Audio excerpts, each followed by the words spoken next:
Te lo voy a dejar apagado mientras tanto. Ah, bueno, ya, perfecto. Pero se entiende, muchísimas gracias. Ya.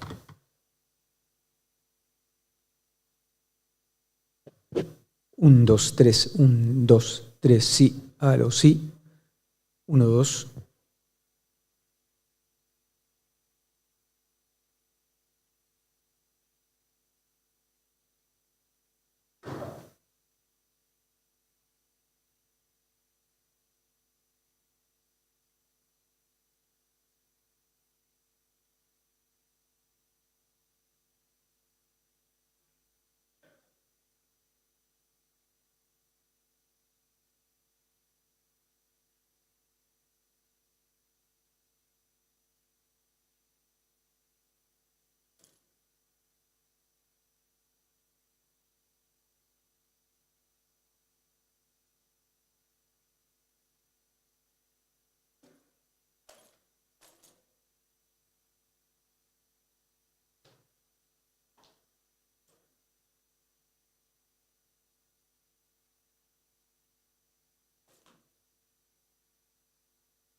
Happening back there.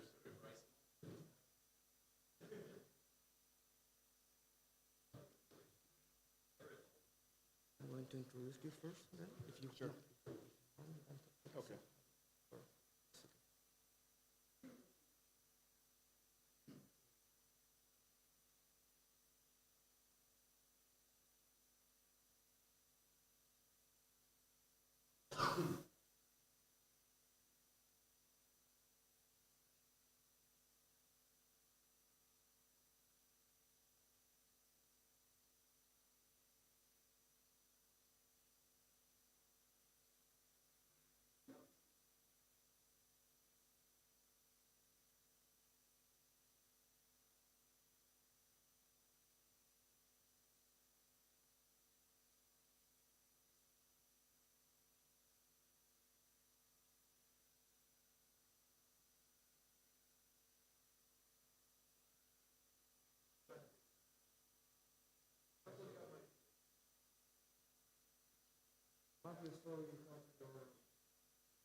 Hola, hola. Bienvenidos todos a esta nueva jornada de Simposio de Soporte Digital Extracorpóreo. Hoy tendremos una muy entretenida jornada. Vamos a partir este primer bloque con falla respiratoria. Así que invitamos al moderador de este bloque, el doctor Fernando Llévenes.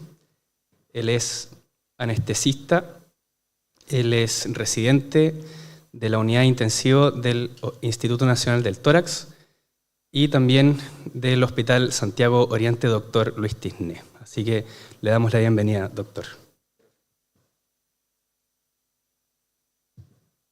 Hola, buenos días a los presentes. Muchas gracias por estar acá. Vamos a hacer un pequeño cambio en el programa, ya que el doctor Matt Reid tiene que viajar de vuelta a su país en poco tiempo más. Así que vamos a partir con el doctor Reid, que fue presentado el día de ayer. Él es profesor asistente de anestesiología en la clínica Mayo. ¿Ya? Please, Matthew, you may begin.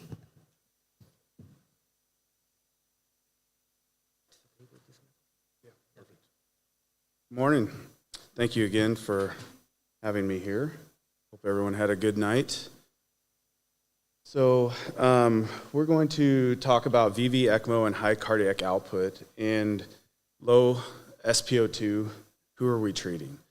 So before we even get started on this, one of my biggest pet peeves in critical care is focusing on single numbers, not taking a look at the big picture. And the other pet peeve I have in ECMO is the fact that many people overlook the fact that we have now deranged physiology. So treating these patients as if their physiology is what we learn is normal in our medical training, we can no longer treat them that way, and we have to understand that things are going to be different because of the way that we're removing blood and sending it back. And every flavor of ECMO is different, and we have to understand where that blood's coming from, where we're sending it back to understand the parallel or the series circulation that we are doing. So for this talk, we're going to talk about VV ECMO and some objectives. We want to understand the concepts of recirculation and shunt fraction, understand the factors that determine oxygenation and oxygen delivery while on VV ECMO, and then learn to apply a holistic monitoring of oxygen supply versus demand for our patients on VV ECMO. So we'll start with this patient, a very typical ARDS patient. And as you scan through the information here in your data points, you see that there's two things that are worrisome, or some of you may be worried about. Others of us may not be worried about. But two things that don't look normal. Well, are they abnormal for a patient on ECMO with ARDS? Are they abnormal for a patient that has normal functioning lungs? That's two different questions, two different answers. But you're worried about these numbers, and we're going to talk about why these numbers are up here and then discuss, do we really need to worry about this? So we put patients on VV ECMO for two reasons. So the most obvious is that we want to increase the oxygen delivery. So their lungs aren't working, we need to give them oxygen. And then also, by decreasing their ventilator settings, we're able to decrease the ventilator-induced lung injury. We're going to focus on the increased oxygen delivery. Ventilator-induced lung injury is its own talk for sure. So quickly to review the concept of recirculation on VV ECMO. So this graph here is showing the oxygen content of the blood that's leaving the ECMO circuit, or the oxygen content of the blood that's going through the lungs, so after it has mixed with blood that is in the body versus the circuit blood flow. We know that as we increase the circuit blood flow on VV ECMO, that is increasing the oxygen content, just as the sweep is what decreases our carbon dioxide. But if you increase the blood flow to a certain point, to here, we begin to see that the oxygen content that the patient is seeing is starting to decrease. And the reason that this is happening is because skip ahead to another. So the reason that this is happening is because of recirculation. Our cannulas are not selective in what blood comes into the drainage cannula. So it's going to capture some of the deoxygenated blood that's coming from the lower and the upper body, as well as some of the oxygenated blood that's coming directly out of your cannula. And that creates an inefficiency within the system that when you increase your flow too much, you're going to start capturing more of that oxygenated blood, so you're recirculating blood within the ECMO circuit. Okay? So if we want to look at the oxygen delivery, oxygen content, we have the math. It's easy to do the math, but we'll just focus on the oxygen content. And we know because of this very small factor here that this is pretty much negligible, so we're not going to focus on that. And we're going to look at the oxygen content of the arterial blood, and it's the hemoglobin, the saturation of the hemoglobin in the arterial blood, and how these affect the patient's oxygen content and delivery. So these membranes are so efficient that until you start having clot burden within them or other laydown, that the blood that is going through it is almost always going to be 100% saturated. And if you look at the post-oxygenation, the post-oxy gas, your PaO2 is always going to be up into the 200s plus. When it's dropping below that, if you aren't delivering enough oxygen, and we're going to talk about some of the things you should look at, then it may be time to replace your oxygenator. But for the most part, they're so efficient, and when they're working appropriately, that you're always going to have 100% of your 100% saturation of the blood leaving that membrane. So if we go back to our equation, then the question is, why is this not always 100% when they're on VV ECMO? And again, the answer is recirculation. So you can calculate the oxygen content of the blood leaving the circuit, but remember that then that is mixing with whatever other blood that ECMO is not capturing and mixing together to then transit through the lungs and ultimately end up in the left side and out to the body. So to depict this, we have here a patient who has a cardiac output of 5 liters per minute, and they have an ECMO flow of 4 liters per minute. Now, we're going to assume that there's no recirculation, which is almost never the case, unless you are completely capturing their entire cardiac output. So if we have a cardiac output of 5 and a circuit flow of 4, then we have a ratio of our flow to cardiac output of 0.8. So when this deoxygenated blood that's not being captured mixes here, now you can see why your SaO2 will not be 100% in your patients on VV ECMO when their lungs are not working and you have that shunt fraction going through the lungs. So these are the inefficiencies that are kind of built into VV ECMO and things that you need to keep in mind when you're trying to manage your patient. And there's all sorts of things that you can do to decrease your recirculation or to improve your shunt fraction. And those aren't things that we're going to talk about right now, but those would be things like making sure that you have the appropriate sized cannulas, that your cannulas are in the appropriate position. And that's their own discussion. What we're going to talk about is the monitoring of this patient. We have set cannulas and set flows. Are we delivering enough oxygen? So again, we see these two data points that some people are a little concerned about, but the question is, are we adequately supporting our patient? So we can calculate, we can measure all these things, we can calculate it, we can figure out what their delivery of oxygen is, but I'll argue that that's absolutely not necessary. The other thing to note is that we use the SpO2, the pulse oximetry, as a continuous monitor for our patients, and we're using that as a surrogate for SaO2. And the question is whether or not that's appropriate. So, wrong way.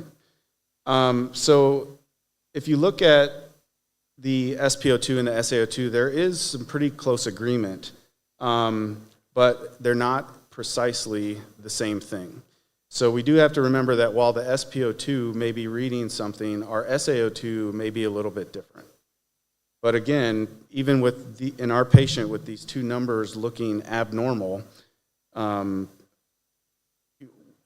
question is, are we adequately supporting our patient on VV ECMO with deranged physiology? So are we meeting the demands that the patient has?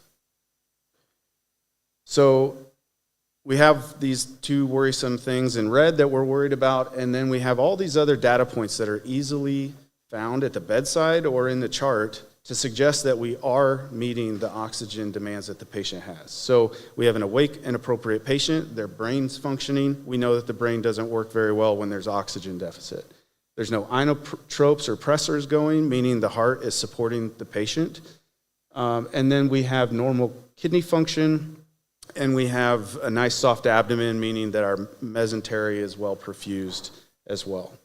So all these things are very easily found at the bedside and in the chart, and that we should use these to help us with management of our patients. And again, if we have oxygen present, we're not going to make lactate.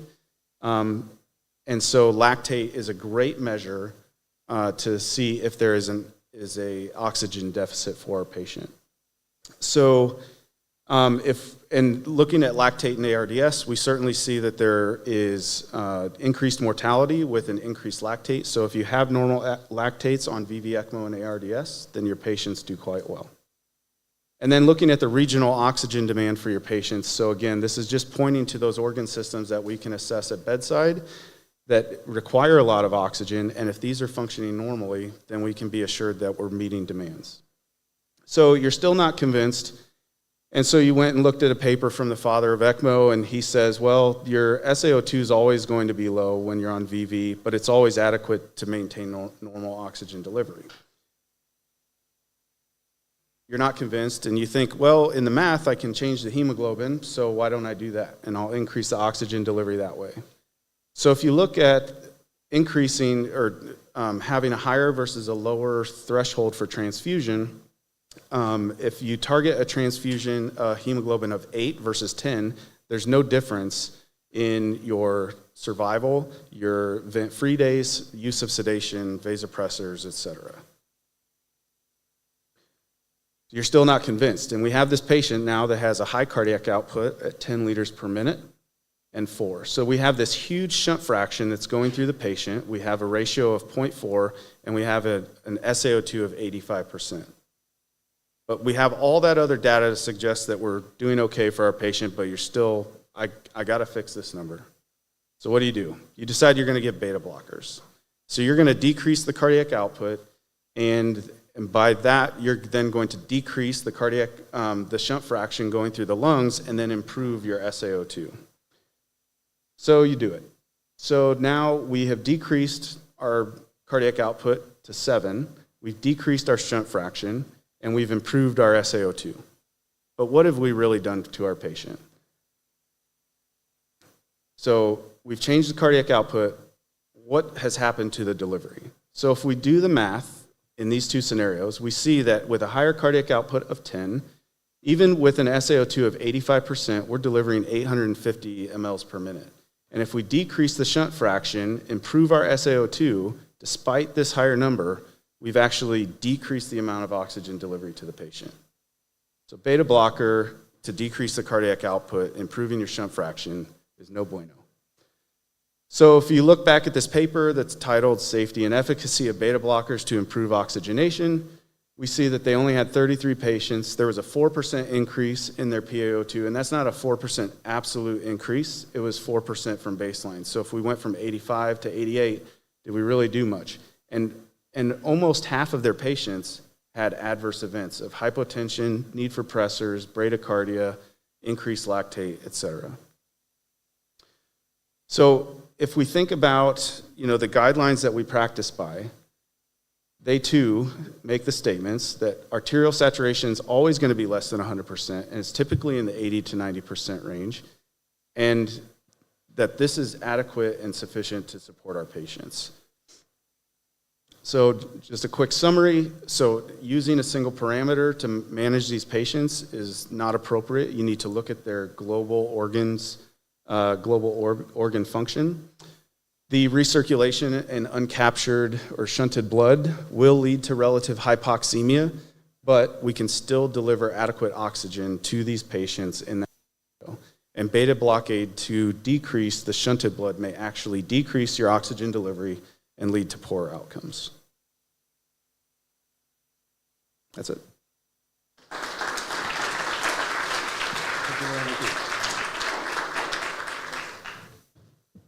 Thank you very much for your presentation. Dr. Reid now has to leave for the airport.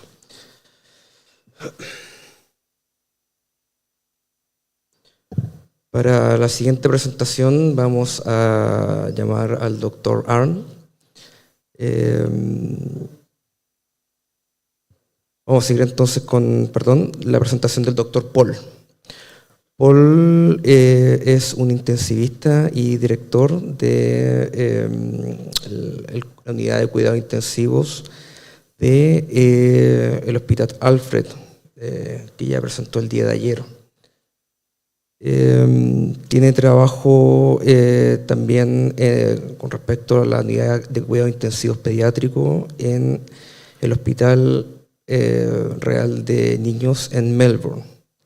Y sus principales áreas de investigación son la ventilación mecánica, el ecocardio y el soporte circulatorio. Paul, please. Thank you very much for joining today.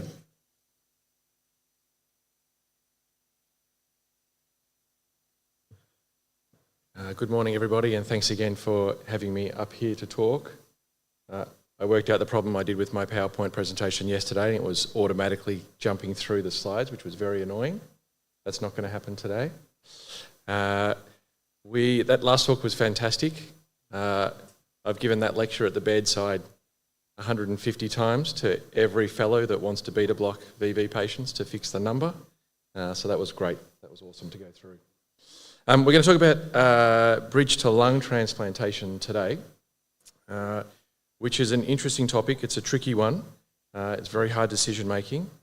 And I'm going to, first of all, say I've got no conflicts.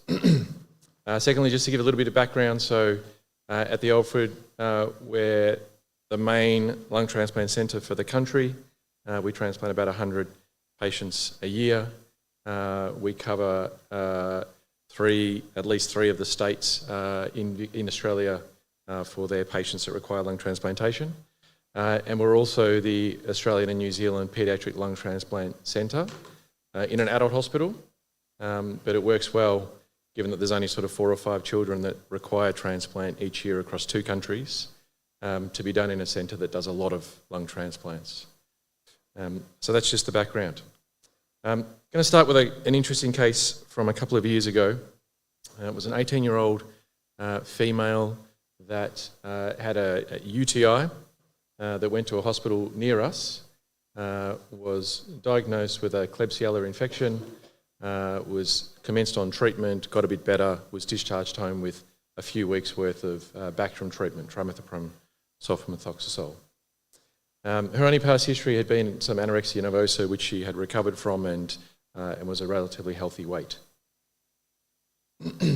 After about 3 weeks of Bactrim therapy at home, she re-presented to the hospital lethargic, sore throat, chills, muscle aches, and was quite hypoxic. And on presentation, had a chest X-ray that looked like this, and a CT scan that was already in the stages of significant ARDS changes.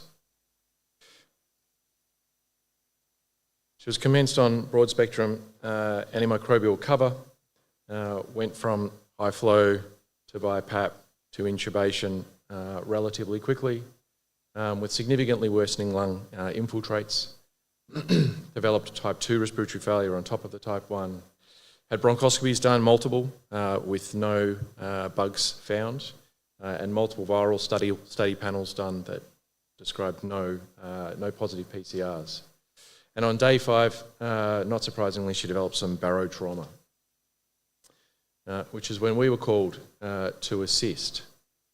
So relatively nasty. So ECMO referral made to us. She didn't need ECMO immediately, but she was transferred across to our centre.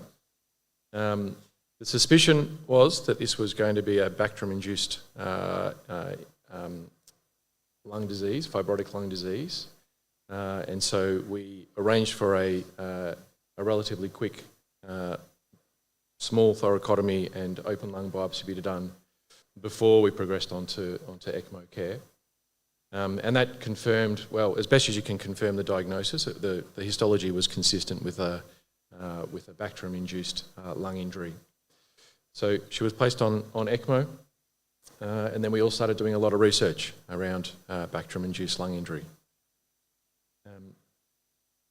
Our form of ECMO is sort of our standard. We tend to use a percutaneous femoral cannulation strategy, 25 multi-stage, 21 single-stage return cannula. Our standard sort of mode of management is to put the cannulas quite high, so we sit right up in the SVC, so we've got bicable access, which usually gives us quite good support. Do I have to press it again to turn it on? No. Okay. So she was extubated about 3 weeks later, awake, interactive, but really by day 45, unable to wean from VV ECMO support. Compliance was terrible. She had persistent pneumothoraces despite multiple attempts to drain them. The lung just would not come back up. So this is what we were dealing with sort of 6 weeks down the track, or 8 weeks down the track. So what do you do at this stage? Well, we went back to the literature to try and find out what happens to these patients. There's not much out there. There's a few case series. But as best as we could tell, by this point, it was almost an irreversible lung disease process. So we'd already been talking to our transplant physicians, but formally sort of assessed by day 47. Listed on day 53, and unusually for us, she had lungs allocated about a week later and was transplanted. Much nicer looking lungs. ECMO came out a couple of days later, extubated again a few more days after that, and discharged to the ward 12 days post lung transplantation. And she's doing okay a couple of years down the track. So, bridge to transplantation. How do we go through this process? What do we do? What do we look for? How do we select the right patients? So what is it? It's the use of ECMO to support a patient whilst awaiting lung transplantation. We don't have VADs for lungs. At the moment, there's no device that we can send people home with to come back in a few months' time for a transplant. So unfortunately, they're going to be stuck on ECMO and stuck in an intensive care department whilst they're waiting. There's a few sort of pathways that I would consider to be bridge to transplant pathways. So one is a patient who's already on a wait list, they've already been assessed, they've already been determined that they're eligible, they have an acute deterioration for whatever reason, and they come in, we put them on ECMO and try and escalate their priority for transplantation. There's patients that are not on the wait list, but are not too far off it, who get ECMO to support their workup process. So this is sort of called a bridge to decision pathway. So they're on ECMO, we're bridging them to try and work out whether they're an eligible candidate for transplantation or not. And then they either come or they don't become a bridge to transplant patient. There's a patient on ECMO who's unable to wean, like this patient that we've just spoken about, and they go through the process that we went through with this lady. And then sort of in brackets, this is another category of ECMO relatively shortly before a transplant occurs. And when would we use this? We use this often in our end-stage super systemic pulmonary hypertensive group, where we'll put them on ECMO before they go for transplantation and induction. And occasionally we've had to put patients on ECMO to move them across states. They're just not stable enough when the call comes that they've got lungs that are available. What are the indications? The indications for ECMO for someone who we're considering for a bridge to transplant is no different to just standard ECMO criteria. So, unresponsive hypoxic respiratory failure, hypercapnic respiratory failure.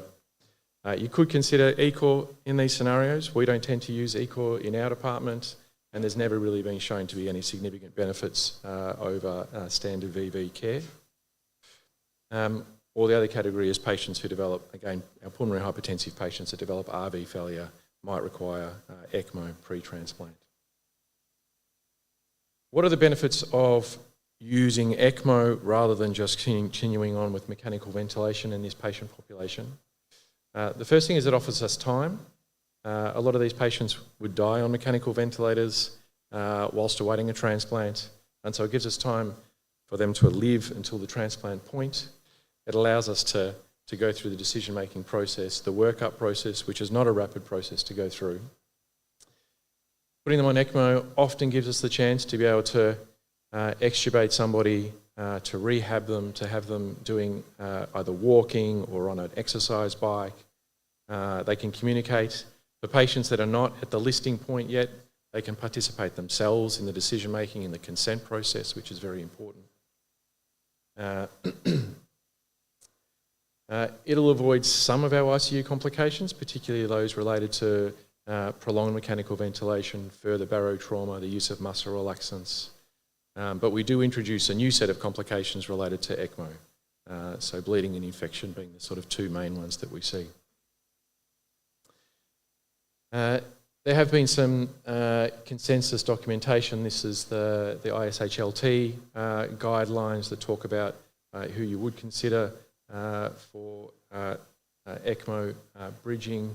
So the indications, they're not rocket science. Hypoxia despite therapy, hemodynamic instability, lung injury from positive pressure ventilation, inability to perform physiotherapy, and their guidelines suggest that you should try, if you can, to wake and mobilise patients and obviously monitor for complications. So how do we choose? The patients that are already on the transplant waiting list is relatively easy. So they're listed or close to listing. That's one pathway. The pathway of the patients that are not transplanted, we need to work out relatively quickly whether there are any red flags to transplantation. This is one example of a list of sort of red flags or contraindications to transplantation. This is not an exhaustive one, but there are some key ones here. So, significant second organ dysfunction, unless you're really going to consider urgently listing for multi-organ transplantation. Age is important, and particularly their physiological reserve. Their nutritional state, either severe anorexia or morbid obesity. In Australia at least, active substance use is a contraindication to transplantation. A clear non-adherence to therapies leading up to their current illness would potentially be an exclusion. Poor socioeconomic poor social supports, not socioeconomic, social supports, and as I said, a poor rehab candidate. So we need to make an assessment on all of these things, which often requires discussing with family and friends, and obviously the patient, if we can, have them awake. You then need to confirm whether the lung disease is truly non-recoverable. And that sounds easy, but there's more and more reports of recovery of lung function after very prolonged periods of ARDS and ECMO support. So there was an ELSO registry paper put out a couple of years ago that looked at survival with long ECMO runs. The inflection point was around the 3-week mark, so 21 days. And what they found that survival under 21 days for VV for all comers was around 60%. After 21 days, it was around 47%. But once you got to that 21-day mark, this line from around here is almost completely flat, and statistically it is flat. So there was no difference in survival once you'd sort of hit that 21-day mark. And they found that, across all of these patients, 2% were transplanted. After 21 days, there was 4% of patients that were transplanted. After 50 days, there was 11% transplanted. But there was still 40% of patients that survived all the way out to 150 days. And this is actually very consistent with what we've found, our COVID experience. Essentially, if patients were alive by 30 days, almost all of them survived to come off ECMO, up to 100, 120, 130 days. There was one patient that we got to around 150 days that was still just not recovering at all, and he went through a transplant process. But the rest of them survived and got better. And this is a real dilemma for me, this point right here. I was at the ELSO conference last year in the States, and there was lots of presentations on all these patients that they transplanted from COVID. A lot of presentations on COVID transplantation. And it's going to be very interesting in 5 years' time, because we know that lung transplantation is essentially a palliative process. 50% of people lungs have failed by about 5 or 6 years. So it's going to be very interesting in 5 or 6 years to work out whether half of all of these transplanted COVID patients are dead, and in the units that didn't transplant patients early, whether there's a larger proportion of patients that are alive and doing reasonably well. So it's going to be fascinating to know whether the decisions to transplant patients at 20 or 30 days of ECMO was the right one. What else do we consider? So we went through a process a number of years ago when we started using BTT as a model of care more often, that we really had to have a much more flexible model of care with our lung transplant physicians. They were very regimented about having their multidisciplinary meetings on a Friday, and there was nothing that would break that process. So if we put someone on ECMO on a Saturday and referred for transplantation, we had to wait till the following Friday before they'd even come and start considering the process. So we've worked well with them. They now have the ability to sort of have a rapid MDT the same day or the next day, because we really want to try and avoid ECMO complications accumulating. And that all starts at around the 10-day, 2-week mark. The complications start occurring, no matter how good your unit is. What else do we consider? So we obviously consider the rehab potential of these patients, and at least in Australia, the wait times are generally quite long. What has impacts on your wait times? Obviously, the size of the patient. Our paediatric wait times can be 6 or 12 months. Waiting for a size match appropriate donor. Thank you. Age is important. Blood group is obviously important. Sensitisation is important. Different jurisdictions. I think in the US, you can correct me, once you're on mechanical support, you bump up a wait list significantly. That's not necessarily the case in Australia. We have sort of a federation, so each state sort of maintains their own protocols. But they do work together if there's a patient that needs an urgent transplant to offer organs if they come up. And then obviously if you've got a service that has DCD program, then your donor pool is enlarged. Other considerations. So a bridge to decision is not necessarily a fun thing all the time because a lot of these patients will not be eligible for transplantation. You might get them to the point of being awake, extubated, communicating, and then determine that there's reasons, sensitisation reasons or other why they can't be transplanted. So then you've got an awake patient that you've got no pathway to at this point. And we have to consider not just the impact on the patient and the family, but also the staff that are looking after these patients for weeks on end. And that can be a really difficult pathway.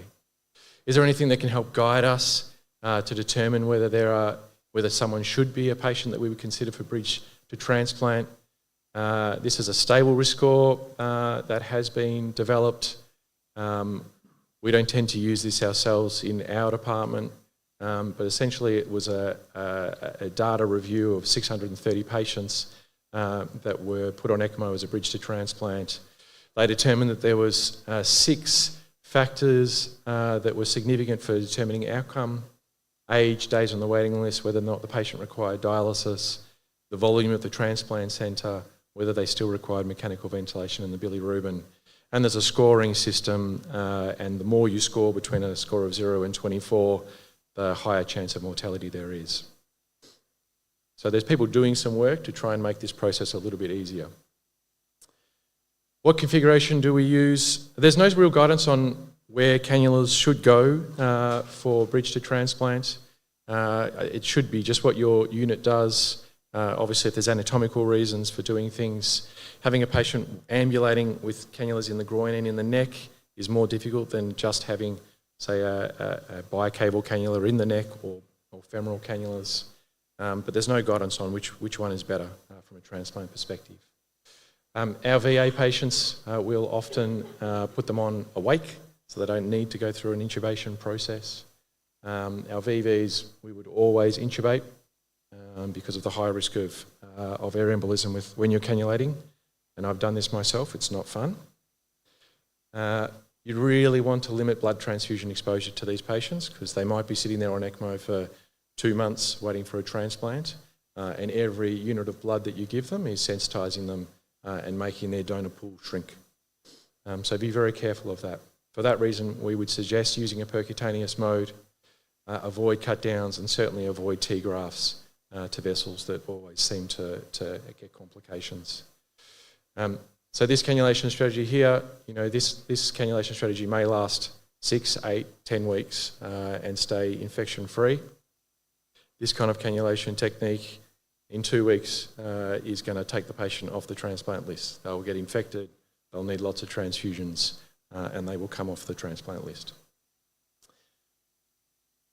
So how long has BTT been used? It was first actually reported in 1978, a successful transplant off ECMO. Unfortunately, the patient died after anastomosis breakdown after 18 days.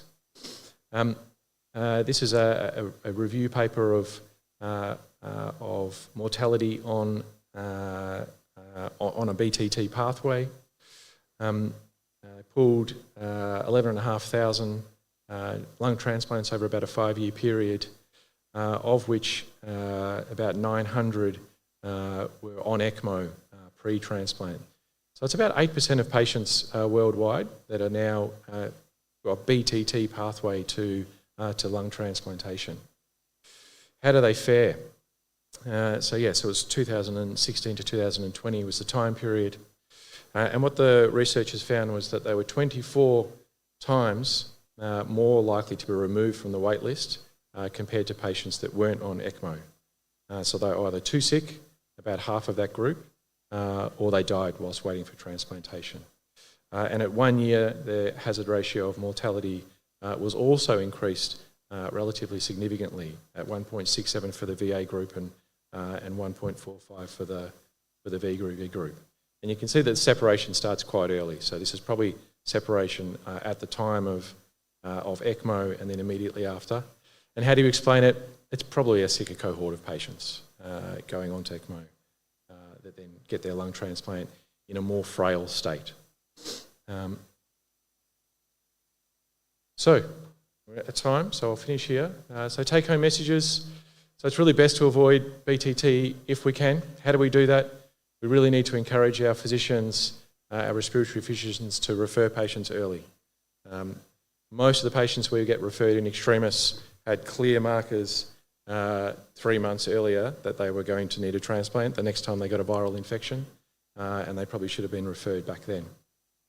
It's much easier to determine whether someone should or shouldn't go on ECMO if the listing process has already been done and they're well known to the transplant teams. It prevents presentations in extremis, as I've said.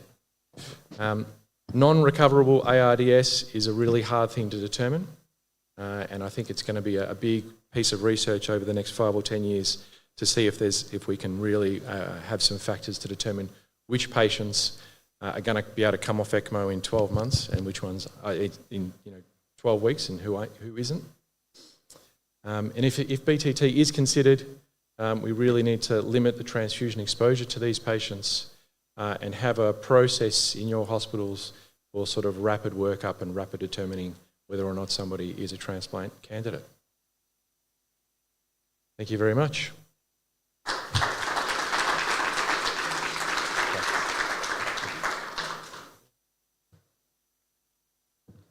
Thank you very much, Paul. May you take seat for the further questions later. Now, vamos a continuar con nuestras charlas.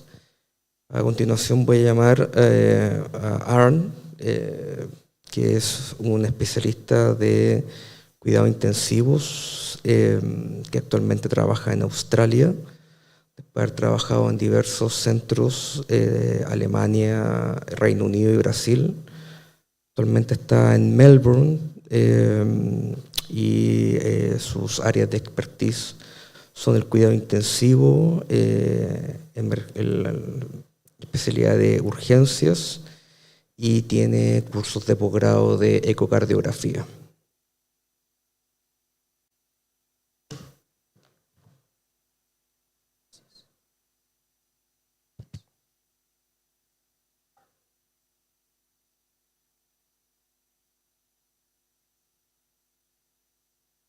Buenos días. Thank you for having me today. I'm very excited that I've been given this topic and to present it to you.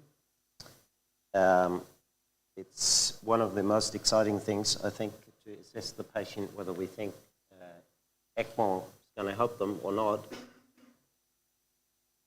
And I clearly have to confess that I have a bias because I'm an ECMO clinician, and that is my bias when I assess them. This is what we're not going to talk about. This is all useless to assess a patient when you think about ECMO, mortality predictions, because someone already decided that it was a good idea to put them on. It might be useful to learn something about patients that do survive from ECMO, but you can't use it to select patients. So how to select patients then? And we could talk about this for 3 hours. We could go through all the diagnosis and what you may want to consider. But you're all smart people here, so we won't do that. But I do want to give maybe 5 little messages or principles that really help me in making those decisions. So let's talk about ECBR for a moment, because people have published actually their criteria and what they do. And we have summarized that in a little table here, how people select patients for ECPR, and you may look at it and you say, well, it doesn't really look that different, it's kind of a similar thing. So we took all of this and took our entire cohort in New South Wales and in Victoria, which are the two principal states, cover Sydney and Melbourne in Australia. Both states had a total of 3 hospitals with sort of a 10-year ECPR program at the time we did that. So we took all the patients and analyzed them. And we pretty much went back and said, okay, these are all the patients that we did ECPR on. What if we had used these criteria, what would have actually happened? We would have used them very strictly. So down here you see the number of patients that we would have done out of the pool of all of the ones that we've done. And here's the survival rate, because we know the survival because we did all of those patients. So clearly we did a lot of patients that were outside of those criteria. And what you can see is that there is an inverse relationship between the number of patients that you do and your survival rate. It's actually, I was thrilled when I looked at that, because it's not hard to imagine a line through here, right? And it's quite linear. So then the other question that you could ask is, you know, what actually happens down here if you just become a little bit more liberal? Where does this end? Also ask where does it end here, and that you might even be able to select patients where you have an 80% survival. Other people have done this for us. So the French looked at their out-of-hospital data, and there were actually, this is registry data from France, there were actually 525 patients. There were even 125 pre-hospital patients in there. And you can see this is what happens when you do fairly unselected ECPR. There's absolutely no difference between conventional CPR and ECPR. And you probably have diluted some bigger effects of ECPR in the middle of that. So if you do all comers, we pretty much know and this is not just the French. You could look at some Korean data. It's about 7% unselected ECPR. We do know what the survival is. Oh, now it's stopped moving forward. I think I need some help from the technicians up there.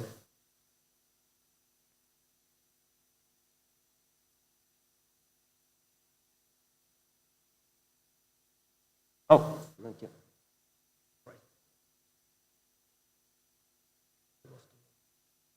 Okay, so clearly we have a problem, right? If you would aim for a very high survival rate, you do very little volume, very little patients, and you would think that you miss a lot of potential survivors, right?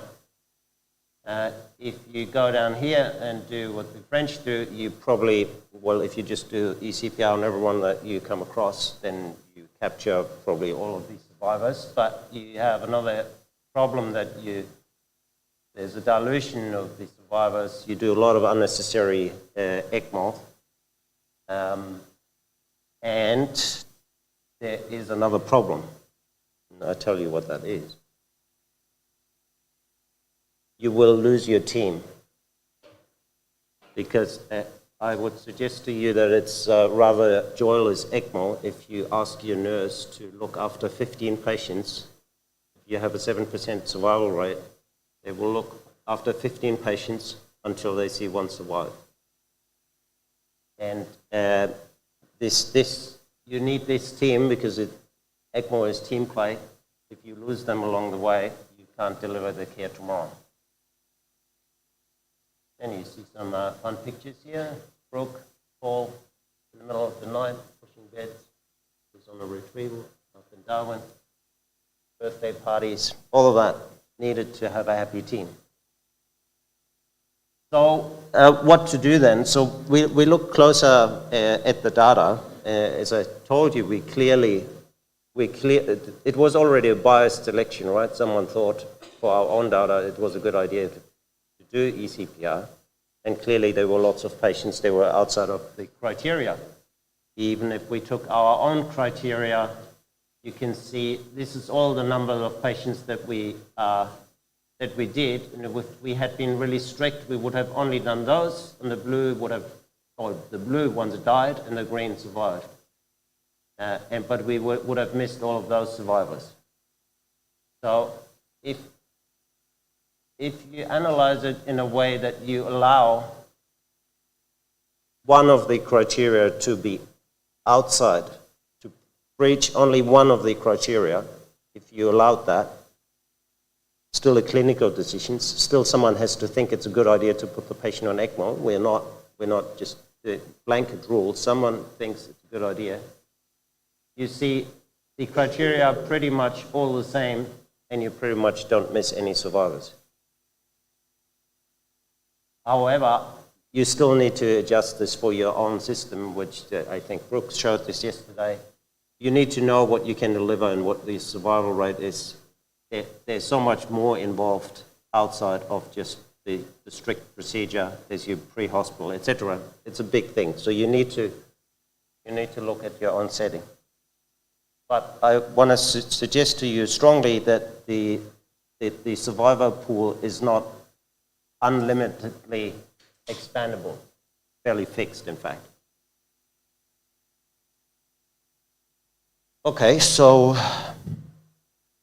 you could say it's rather simple, okay? ECMO, survivor. I always ask what was the survival. There is a problem with that. This is the problem. Okay, so this is now only RCT data, so really randomized trials. And when you look at the control groups, you know, when you take the Eolia,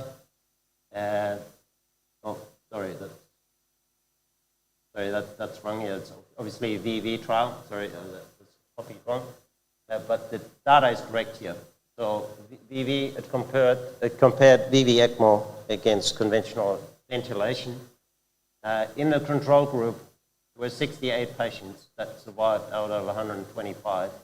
That's a 54% survival rate. What about VA ECMO? Well, let's take the ECLS shock trial.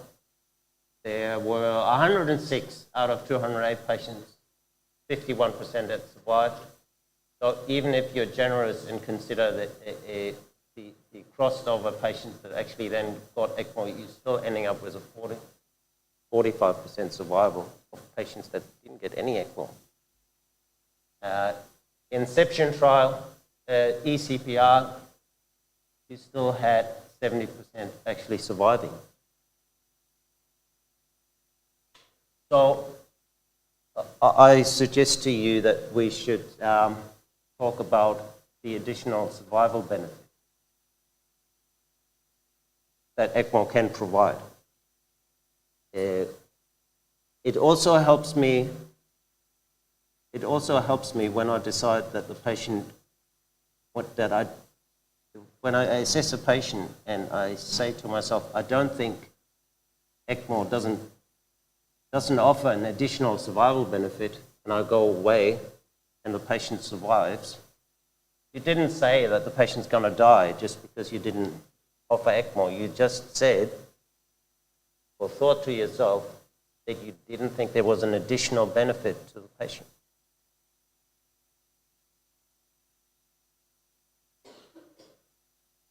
The next problem I want to talk about is, so clearly patients survive. The other question that you have to ask to yourself is, well, what kind of risk am I introducing of a cohort where I know if I don't offer ECMO, still some of them survive. I need to know what the risk is of providing the therapy, right? So The problem with that is, and I totally include myself here, it's so easy to overestimate that risk, and it's so easy to underestimate that risk, right? You could easily say, I could easily convince myself, oh, in my hands this is safe and nothing's going to happen. Or you could easily explain to other units, you know, what all the risks are, etc. So it's actually a really difficult problem, I think. And what are the real big ones? Limb complications always give me a lot of pain. You know, whenever there's any injury to a limb, bleeding, infection, probably less of a picture. The other big one is probably cerebral complications. So what do we know? I've just picked a few things because this is also difficult if you just look at other data, what the complications are. So let's look only at trial data. Eolia, they had actually a patient dying what they thought was due to the ECMO cannulation. It perforated the right heart in one patient, hemorrhagic shock. Well, I don't know exactly what happened, but it was probably, they don't say it exactly, but it was probably a VV patient that they did an eCPR on did the VA configuration in that crossover group. So 35 patients out of that, out of the control group ended up with ECMO. And so one died each from the cannulation. ECLS shock, it's definitely going to be something happening in your legs. You get some ballpark 4% in the control group versus 11% that required intervention. Surely you can also get a compartment syndrome from just being sick.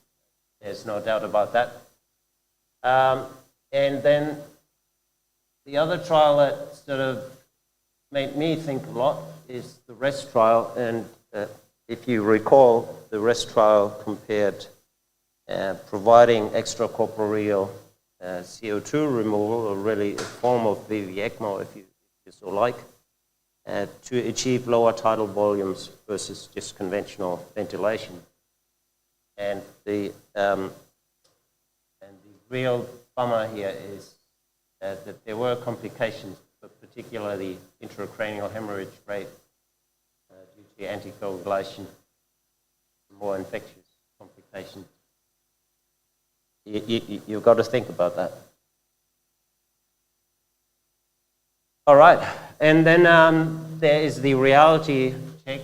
This is now quite some time ago. This is the patient that you think of that you want to save, right? And maybe you're even thinking about being in the newspaper. And this is the patient that you may get and need to make your decision on. So what we have built is really I like to call it a communication tool, how to systematically think about a patient. And we came up with this just before COVID, and we realized very quickly that it was exceptionally useful because we had each week meetings in the state, and they would, with all the ICUs, and we would talk about the patients. We wanted to make sure we provide the same, we would select the same patients across the state for COVID and not have, you know, in one corner a cutoff of not offer ECMO for a particular group of patients, and you just travel 50 kilometers to another hospital and it would have been offered there.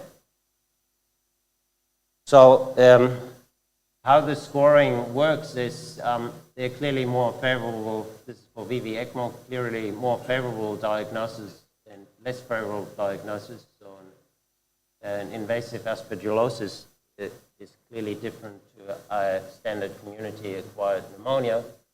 And then you have other things in between. So the reversibility of that diagnosis as you know, plays the biggest role. So you get a score of 1, 2, 3 here, and then you add, you somewhat trying to assess, and please feel free that, you know, you assess the patient and you think their chronic disease stage impactful on what you're going to do. And you add an acute score, how deranged their acute physiology is at the time that you want to put the patient on. And then you put this together with age. All of these things, we know they're significant. So the acute scoring here, this is essentially a SOFA score. We know a lot about chronic disease impact on mortality. This is what we know from ECMO, and I could select. I could select a lot of papers that tell you the age and mortality relationship in ECMO. So you then come up with a score for the patient. You consider here's our list of absolute contraindications, and you will land somewhere, and it gives you some idea. It is a communication tool, but it also gives you, it's a reality check for yourself, whether you thought that was a great patient or maybe there might not be that much benefit. Again, this is not a prediction tool. You just want to communicate. You still make a decision. But what it's also for is to really compare this cohort later and decide what you want to do with a particular cohort. Because unfortunately, most of the ECMO is not happening down here, not happening up here either. Guess what? It's happening here, right? It's happening somewhere here, where the decisions are always difficult, right? And you want to be able to look back and look at the particular cohort of patients that you provided ECMO for example, you know, influenza or whatever, pneumonia, what it was, and review them. And we built the same for VA ECMO. Of course, there you have other diagnoses. This is all on our website, on ecmo.icu. And the only other thing I want to bring to your attention is, of course, we haven't talked about sort of the anatomy and patient wishes. If the family or the patient is actually not wanting to be 2 months in an ICU, it's not a good idea to cannulate them VV, or if the anatomy is not possible, or you have a failed cannulation because of the anatomy, then that is just part of the patient. All right, in summary, I do think we have a choice what kind of ECMO program you want to run. I also want to suggest that to think about additional survival benefit rather than some black and white version of that. There will be additional risks, and you need to know yourself, your colleagues, your system. You can't choose the patient that is delivered to you, and use some form of tool to assess your patient is a good idea in my mind. That's it. Thank you.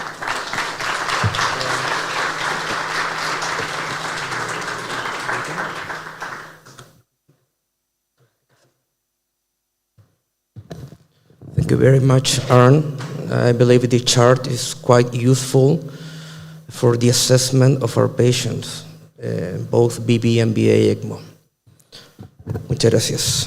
A continuación, vamos a hablar un poco sobre lo que es actualización de la parte de la anticoagulación en pacientes sometidos a ECMO.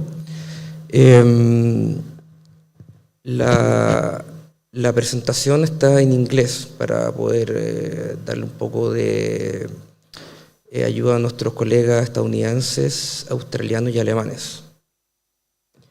Aquí están mis credenciales.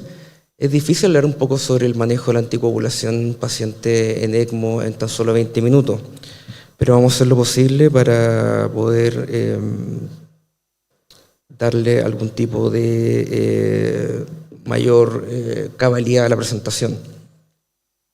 La agenda que tenemos durante el día de hoy día básicamente va a hablar un poco de lo que es hemostasia, anticoagulación en ECMO, avances del monitoreo, algunas drogas de anticoagulación y lo más importante de todo son los asuntos que están pendientes con respecto a nuestros pacientes. No puedo dejar de hablar sobre lo que es hemostasia básica en nuestros pacientes que están sometidos a algún tipo de anticoagulación. Recordemos que a principios del año 2000 se instauró el modelo básico de la coagulación, donde más que entender cada proceso, cada tipo de activación de cada factor en particular, lo importante es entender que acá lo que se quiso hacer es integrar los factores de la coagulación con células y cofactores como el calcio. Hay procesos que ocurren en el endotelio y hay procesos que ocurren en la plaqueta, por lo cual esto demuestra y muestra mucho más un enfoque biológico más que un perfil de laboratorio. Usualmente está olvidado la vía fibrinolítica, ¿ya? Recordemos que la vía fibrinolítica tiene la labor de evitar que todo el sistema se coagule una vez que se producen alteraciones de la coagulación producto de alguna noxa del endotelio. Los productos más utilizados de este proceso es el dímero D, que tiene bastante utilidad, como lo vamos a ver más adelante. Lamentablemente, nuestros pacientes sometidos a algún tipo de soporte extracorpóreo, soporte mecánico, presentan ciertas alteraciones de la hemostasia, de este equilibrio. Y están dados básicamente por lo que es trombosis y sangrado. Lamentablemente, el paciente en soporte extracorpóreo no se comporta de una manera específica durante todo el proceso en que está conectado. Es un proceso evolutivo que oscila entre lo que es trombosis y sangrado.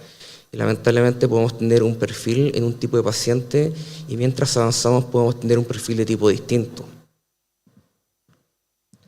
Lamentablemente no alcanza el tiempo para hablar sobre las alteraciones fisiopatológicas que presentan el paciente, tanto en trombosis como en sangrado, pero yo los incentivo a que puedan leer este review que salió en el Minerva del año 2023, donde explica muy bien la fisiopatología tanto de la trombosis como del sangrado en pacientes sometidos a soporte extracorpóreo. No puedo dejar de mencionar tampoco cuáles son las principales alteraciones que llevan a la trombosis de nuestros pacientes. Principalmente tiene que ver con el paso de un flujo pulsátil, propiamente del corazón, a un flujo continuo que la mayoría de los soportes circulatorios presentan.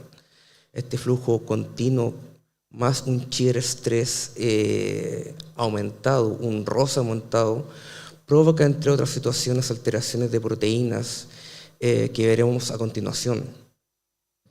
También tenemos el paso de nuestra sangre por superficies no biológicas, por tubos no biológicos, lo cual provoca cierto grado de depósitos de estructuras, llámese proteínas y llámese lípidos. Podemos ver en esta imagen al lado derecho de la pantalla, donde este roce provoca alteraciones en distintos tipos de células de nuestro organismo. Hay que destacar que hay un roce fisiológico propiamente tal, pero en algunos casos, en algunos soportes y en la mayoría de los soportes se produce un roce no fisiológico, bastante más aumentado. Podemos ver que este roce y este flujo no pulsátil, por ejemplo, provoca que la proteína del factor von Willebrand se despliegue y los multímeros de von Willebrand se transformen en monómeros, lo cual lleva a que estos monómeros se depositen en distintas estructuras de nuestro organismo, llámese por ejemplo el tubo digestivo, y provoquen vasos de neoformación con el consecuente sangrado. Lo que todos vemos, por ejemplo, en el síndrome de Heide, que se provoca en la estenosis aórtica severa. Pacientes con estenosis aórtica severa a veces tienen sangrado digestivo. Este shear stress, este roce y el paso de sangre por superficies no biológicas provoca un depósito de sustancias sobre estas cánulas, llamado el efecto Broman. Se producen depósitos de capas de lípidos, proteínas y otra estructura que procesan y producen un proceso de inmunotrombosis, mediado por células, por ejemplo, plaquetas, neutrófilos y monocitos liberan ciertos mediadores inflamatorios y citoquinas que básicamente llevan a nuestro paciente a tener un síndrome de inflamación respuesta sistémica. Asociado a esto tenemos que entender que nuestro paciente también tiene cierto grado de sangrado, de posibilidad de sangrar, por lo cual el equilibrio es muy frágil. Entre lo que promueve el sangrado de nuestro paciente se encuentra en el daño propio de las cánulas, al endotelio, a los vasos sanguíneos, las múltiples cirugías o procedimientos invasivos a los cuales se ve sometido, también sepsis, hiperfirinolisis, y el uso inadecuado de fármacos anti y procoagulantes también lleva a nuestro paciente que pueda sangrar.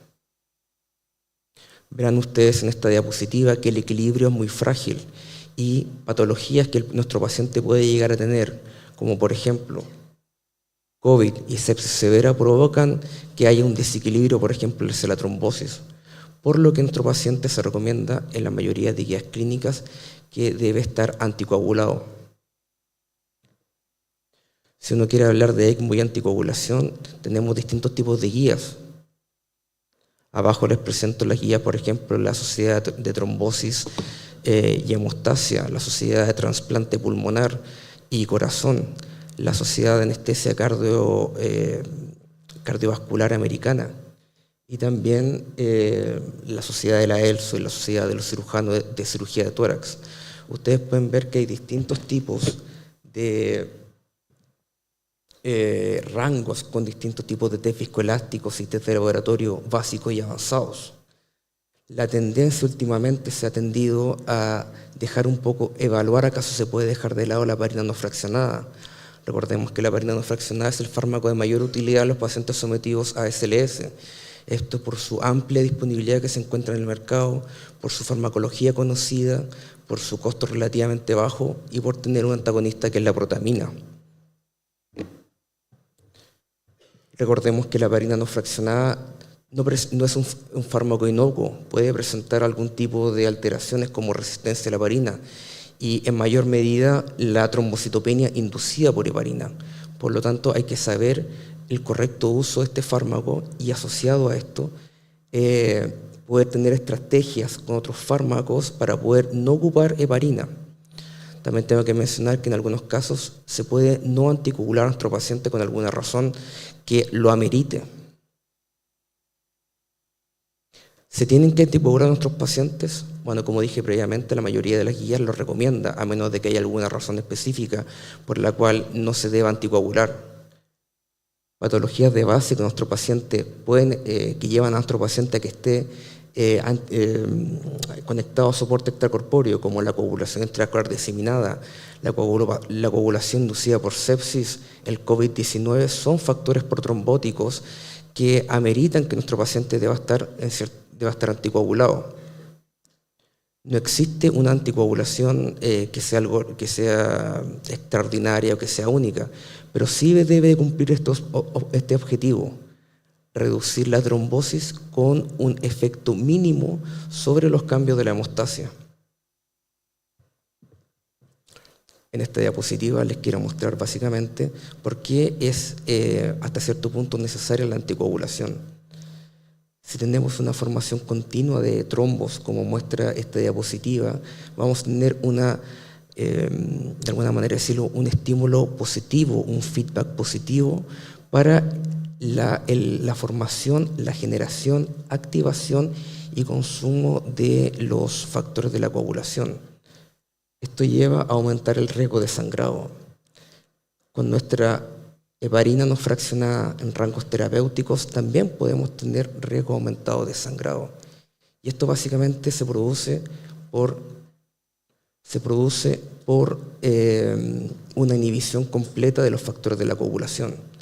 Es por eso que últimamente ha habido una tendencia, un trending topic, a ocupar dosis más bajas de anticoagulación para reducir el riesgo de sangrado, es decir, evitar la formación de trombos, pero no suprimir completamente los factores de la coagulación.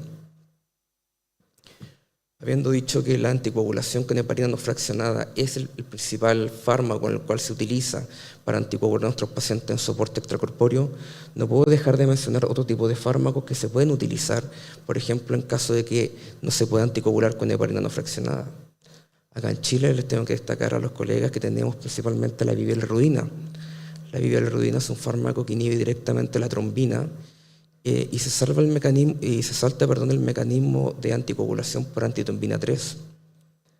Lamentablemente es un fármaco que tiene sus consideraciones, por ejemplo, que se ajusta por función renal, que se monitoriza específicamente por TTPK y que aparte de esto no funciona bien como anticoagulante en sitios como la estasia sanguínea, por lo cual hay que tener las consideraciones. Han habido algunos reportes, por ejemplo, del grupo de Austria, de la doctora Helms, que ocupa de repente, por ejemplo, prostaglandina E1 como anticoagulante. ¿Cómo se comporta la bilirrudina con respecto a la heparina no fraccionada?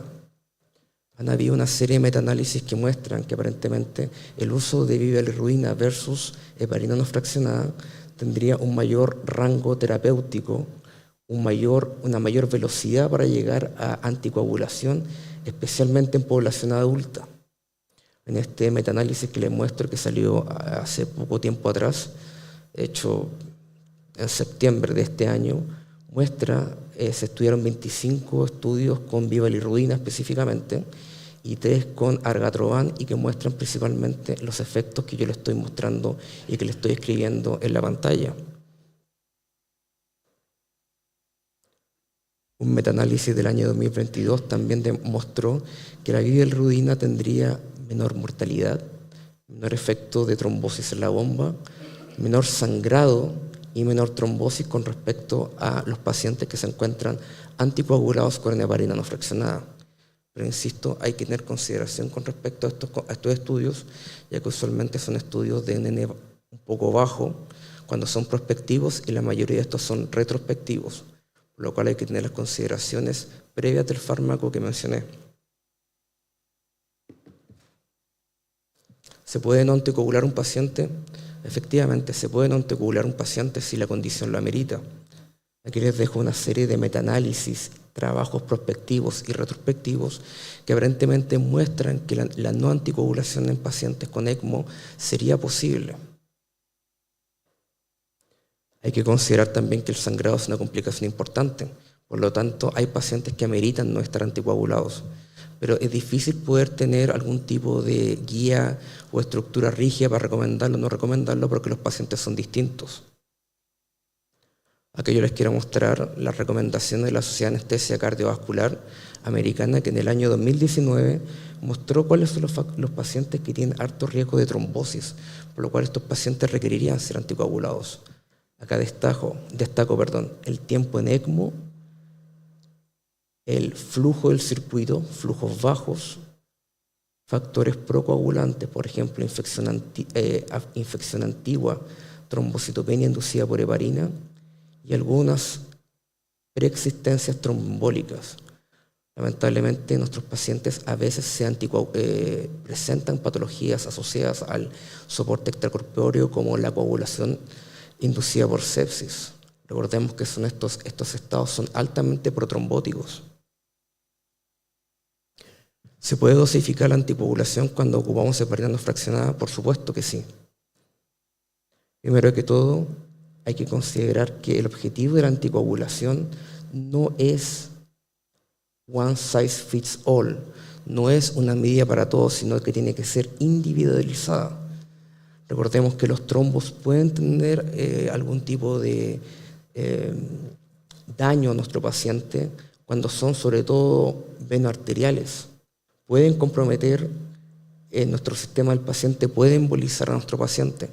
Cuando son venos venosos, estos trombos pueden afectar el circuito. Recordemos que los pacientes que están en ECMO veno-venoso tienen falla respiratoria. Por lo tanto, un daño al oxigenador puede ser bastante deleterio. Últimamente han existido estudios pilotos que muestran cómo se puede lograr que dosis más bajas de anticoagulación puedan, de alguna manera, ser feasibles. El HELP ECMO fue un estudio que se realizó en el año 2019 en 2 cuidados intensivos de Australia, que mostró que dosis bajas de heparina a pesar de que tenían diferencias en el TTPK, en la medición de anti-10A y en las dosis utilizadas de heparina no fraccionada, no tendrían mayor diferencia ni trombosis en ambos grupos, llámese ECMO venoarterial y venovenoso, pero principalmente en ECMO venovenoso, dosis más baja de heparina no fraccionada, no habría diferencia en lo que es sangrado y en lo que es trombosis. En el año 2025, en marzo, en el CHEST, apareció este estudio multicéntrico paralelo randomizado en 3 centros estadounidenses, que pueden ver ustedes que sus outcomes primarios fueron mayor sangrado y eventos trombóticos con dosis bajas o con dosis moderadas a altas de anticoagulación. Pueden ver acá que los outcomes primarios de sangrado y eventos trombóticos no fueron estadísticamente significativos con dosis baja de heparina no fraccionada y dosis alta de heparina no fraccionada. Con respecto a la suplementación de antitrombina 3, que recordemos que este es el lugar donde actúa la heparina no fraccionada, quisiera destacar un estudio que apareció este año, del año 2025, un metaanálisis donde quisieron ver acaso la suplementación con antitrombina 3 tenía algún efecto sobre mortalidad, sangrado y trombosis en pacientes sometidos a soporte extracorpóreo. Los autores finalmente lograron individualizar 6 estudios que hablaban sobre la suplementación de antitrombina 3. Lamentablemente encontraron que la suplementación de antitrombina 3 no tenía alteración, no reducía la mortalidad, no había diferencia significativa de trombosis y tampoco había diferencia significativa en lo que era sangrado, por lo cual no tendría un mayor efecto sobre el uso de heparina no fraccionada. La última parte de la presentación tenía que ver con los avances del monitoreo de esta anticoagulación que hemos hablado durante la presentación. Cabe destacar que es multifactorial el monitoreo que se hace en nuestros pacientes. Últimamente ha habido un cambio de paradigma para pasar el TTPK del anti-ESA siendo un factor mucho más, un examen mucho más específico para evaluar el uso de heparina. En la opinión del presentador, creo que ambos estudios tienen que complementarse, como lo muestra la guía de anticoagulación del año 2022 de la ELSO, pudiendo lograr y pudiendo establecer acaso nuestras alteraciones del TTPK se deben, por ejemplo, a algún tipo de falta o déficit de algún tipo de factor más que bajar o subir la heparina. En el año 2024, esta tabla se las dejo para que la puedan revisar, muestra los distintos tipos de monitoreo y los avances que han habido sobre el monitoreo de la anticoagulación, tanto test viscoelásticos como exámenes de laboratorio. Los test viscoelásticos tienen su cabida en el soporte extracorpóreo y se han ido ganando su espacio mediante distintos tipos de estudios y reviews. Podemos ver acá que hay distintos tipos de test viscoelásticos que lamentablemente no tienen correlación entre ellos mismos, pero sí pueden mostrar perfiles hemostáticos, sobre todo, por ejemplo, en lo que es el ECMO venoarterial. Les quise mostrar este algoritmo que el doctor Panigada publicó en el año 2018, donde él mostró que el monitoreo de la anticoagulación se puede hacer de manera feasible con test viscoelásticos. Acá él lo hizo con TEG. Básicamente aquí lo que yo quiero mostrar es que él, en su grupo de pacientes, pudo tener que el monitoreo con test viscoelásticos con un protocolo establecido es feasible en pacientes que se sometan a ECMO, a soporte extracorpóreo, sin diferencia significativa. Pueden ver que el valor P no es diferente, no tiene diferencia significativa en todos los outcomes que planteó su grupo de estudio. Cabe destacar que el N fue bastante pequeño, pero abre la puerta para mayores estudios. Finalmente, quiero destacar esta última revisión y metaanálisis, esta última revisión sistemática y metaanálisis que se hizo por este grupo de estudio, que fue presentado en el año 2024, donde mostraba que incluso los test viscoelásticos podían tener mejor tipo de control sobre lo que es sangrado, trombosis, mortalidad y cambios de circuito. La verdad de las cosas, esto lleva a que se puedan llevar mayores estudios con respecto a los test viscoelásticos. La última diapositiva, creo que es la diapositiva más importante para terminar mi presentación, y creo que hay hartos temas que están pendientes todavía con respecto a la hemostasia, en los cuales distintos grupos están trabajando. Por ejemplo, el paso de soporte de bypass cardiopulmonar a ECMO, cómo se debe realizar de manera correcta. La coagulopatía inducida por ECMO. Acá el doctor Gerald Levy, le recomiendo leer este artículo, ya que da una serie de temas pendientes para estudiar y para trabajar. Transfusiones restrictivas o liberales, test viscoelásticos. La doctora Julie Helm de Francia mostró que un aumento sostenido del dímero D podía ser un predictor de sangrado en pacientes con soporte extracorpóreo. Otro tipo de anticoagulación, por ejemplo el factor 11 y el factor 12 que están apareciendo, los inhibidores del factor 11 y factor 12. Y la anticoagulación en ECMO post-decanulación. ¿Cuánto tiempo? ¿Cómo se estudia? ¿Con qué fármaco? ¿Cómo se pasa del bypass cardiopulmonar a SLS? Son preguntas que todavía quedan en el tintero para llevar a su casa. Es crítico entender la fisiología básica para entender la fisiología del ECMO. La coagulopatía asociada al ECMO no es estática, evoluciona. Un paciente puede tener un perfil protrombótico y por hemorragia y paro. Nuevos trends, nuevas cosas que están apareciendo: menor anticoagulación, uso de test viscoelásticos y anti-10A, no anticoagulación y el uso de inhibidores directos de la trombina como la bilirrudina. Demasiados temas pendientes, impresiona que hay mayor preguntas que respuestas. Muchísimas gracias por su atención.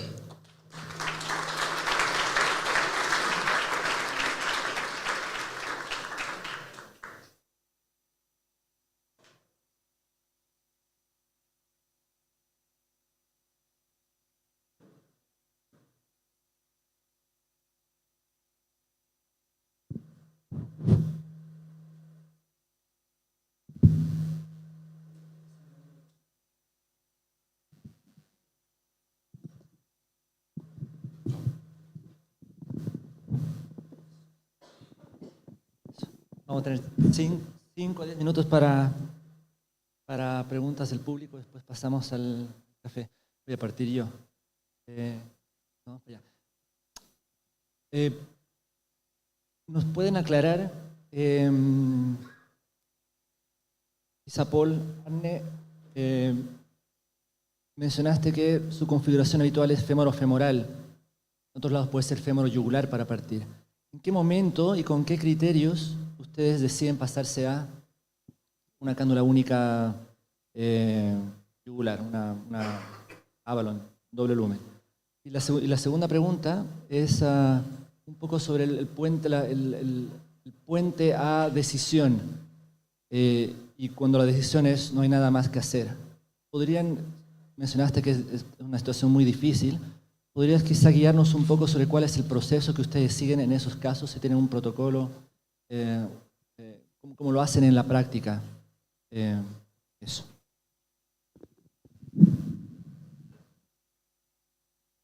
Thanks for the questions. The first FemFem-VV ECMO is our standard approach, primarily because the majority of our cases are retrieved from other centres around the country, and it's much easier to transport patients with cannulas in one position and having a console, sitting at the feet of the bed, rather than having cannulas from the neck and the groin at the same time. We moved to placing our cannulas very high in the SVC a number of years ago, and that really took away the majority of our issues with access insufficiency and low flow rates. We used to use a process of putting cannulas, just below the diaphragm, and had lots of problems with access insufficiency and often needed second cannulas in the SVC But since we've moved to this process, that's a non-existent problem anymore. Access is not really a problem for us. When Avalon cannulas we have used for periods of time, we've used them intermittently.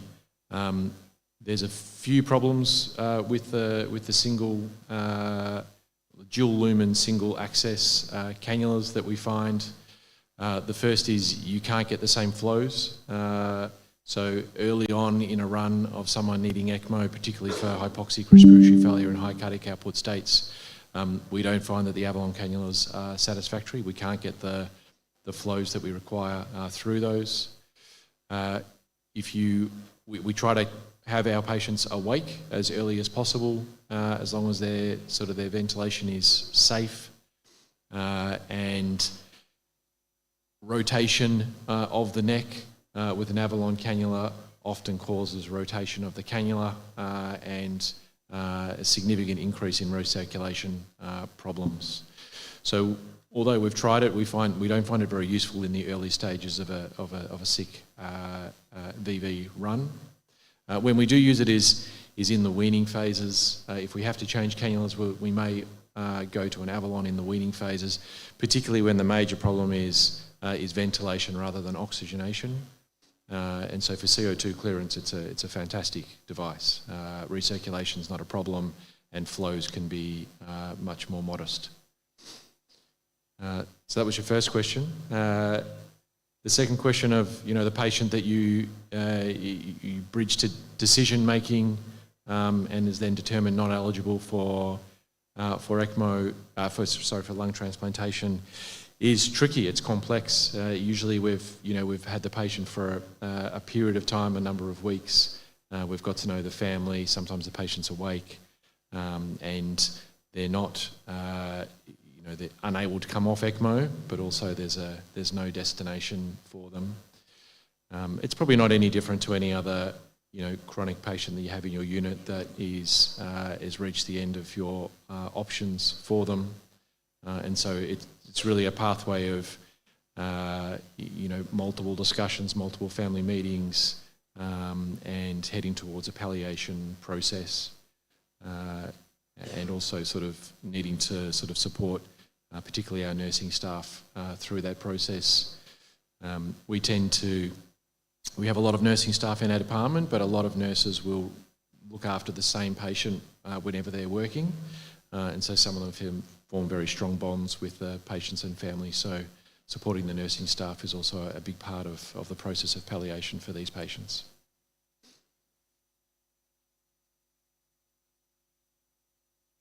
Buenos días, ¿qué tal? Una consulta respecto a las indicaciones del ECMO VV en distrés respiratorio. ¿Ustedes consideran que debería de ser un valor fijo, tener una PO2 de 80 o 60, o consideran que debería de ser un poco más permisivos, por ejemplo 100, 120? Y en relación de esta con la driving pressure, ¿consideran que esta debería ser además un factor para la indicación del ECMO VV? Por ejemplo, tengo un paciente con una PO2 de 80 y una driving de 12, y tengo un mismo paciente con una PO2 de 80 y una driving de 18. Gracias.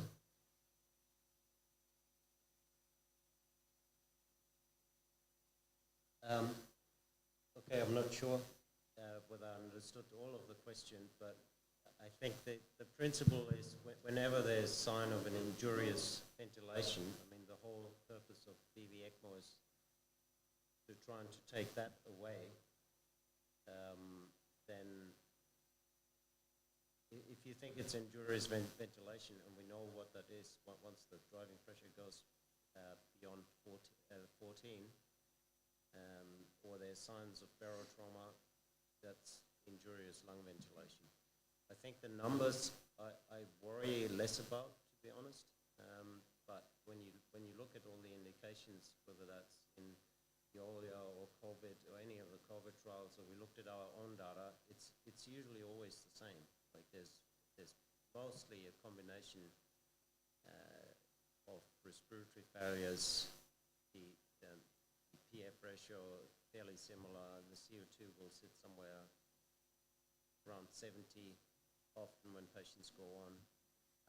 but sure, you're making a decision about an individual patient. So if you feel like you have a bigger tolerance for CO2, that's what you were asking, then that is okay. But when there's injurious lung ventilation and you can't change it, I think that's where the ECMO comes in.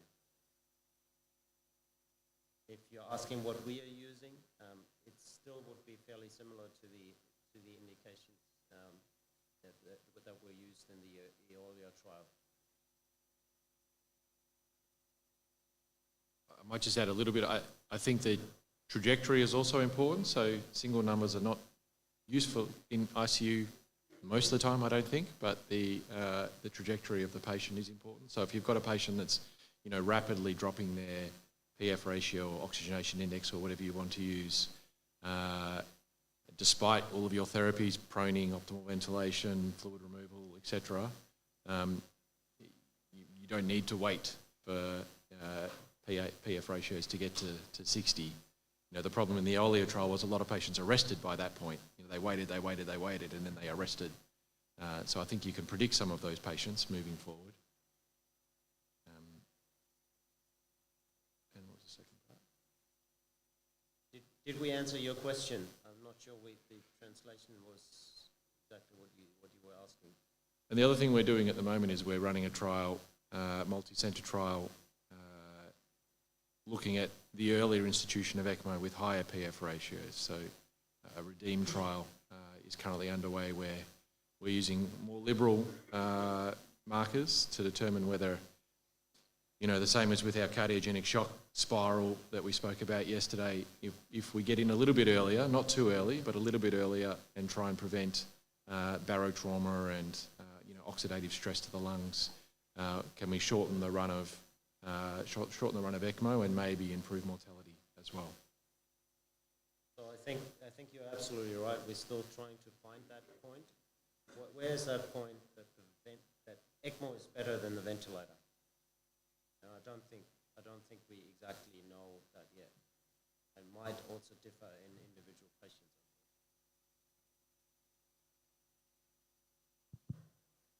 Hola, buenos días.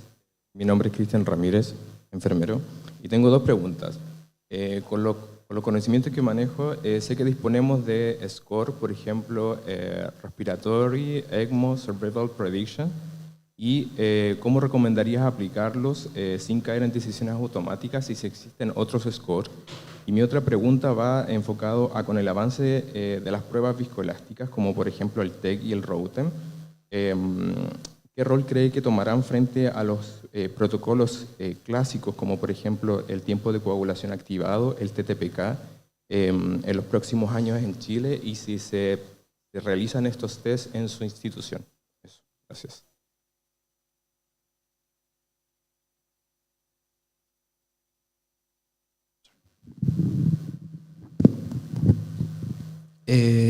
La segunda pregunta la responderé yo. Me parece que la primera es para usted. The first one is for you. So, yo creo que hay que entender primero que los test viscoelásticos no son algo complementario, sino que son suplementarios, porque de momento ningún test ha mostrado que sea la panacea, ¿ya? En nuestra instituto contamos con ROTEM, ¿ya? Que es un tipo de test viscoelástico de la generación Delta, la más nueva es Sigma, ¿ya? Que es semiautomático el que tenemos, ¿ya? Efectivamente, con nuestro ROTEM hemos logrado identificar ciertos perfiles en pacientes en ECMO, pero también hay que hacer las salvedades que los test viscoelásticos tienen sus limitaciones.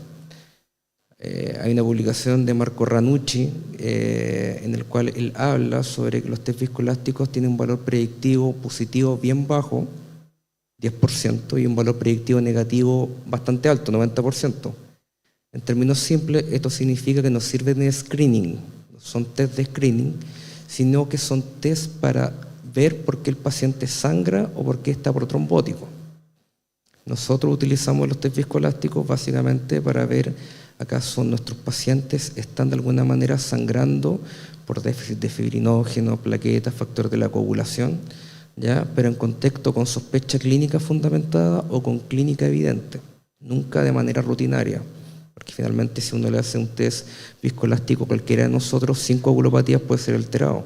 Entonces uno tiene que entender que los pacientes los trata clínicamente, no el test.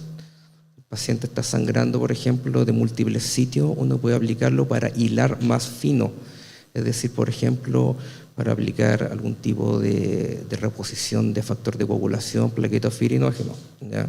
Hay que considerar también que los test viscoelásticos estarían, no sería recomendable, por ejemplo, si nuestro paciente tiene un sangrado masivo, un sangrado con compromiso hemodinámico o algo que claramente es quirúrgico, porque claramente el manejo es quirúrgico. Así que con respecto a tu pregunta, nosotros tenemos Rotem, Delta, lo utilizamos, pero nunca, es complementario, no suplementario, o sea, se complementa al resto, pero no lo suplementa, ya me equivoqué al decirlo. Es parte del enfoque que tenemos junto con el TTPK y el factor anti-10A activado.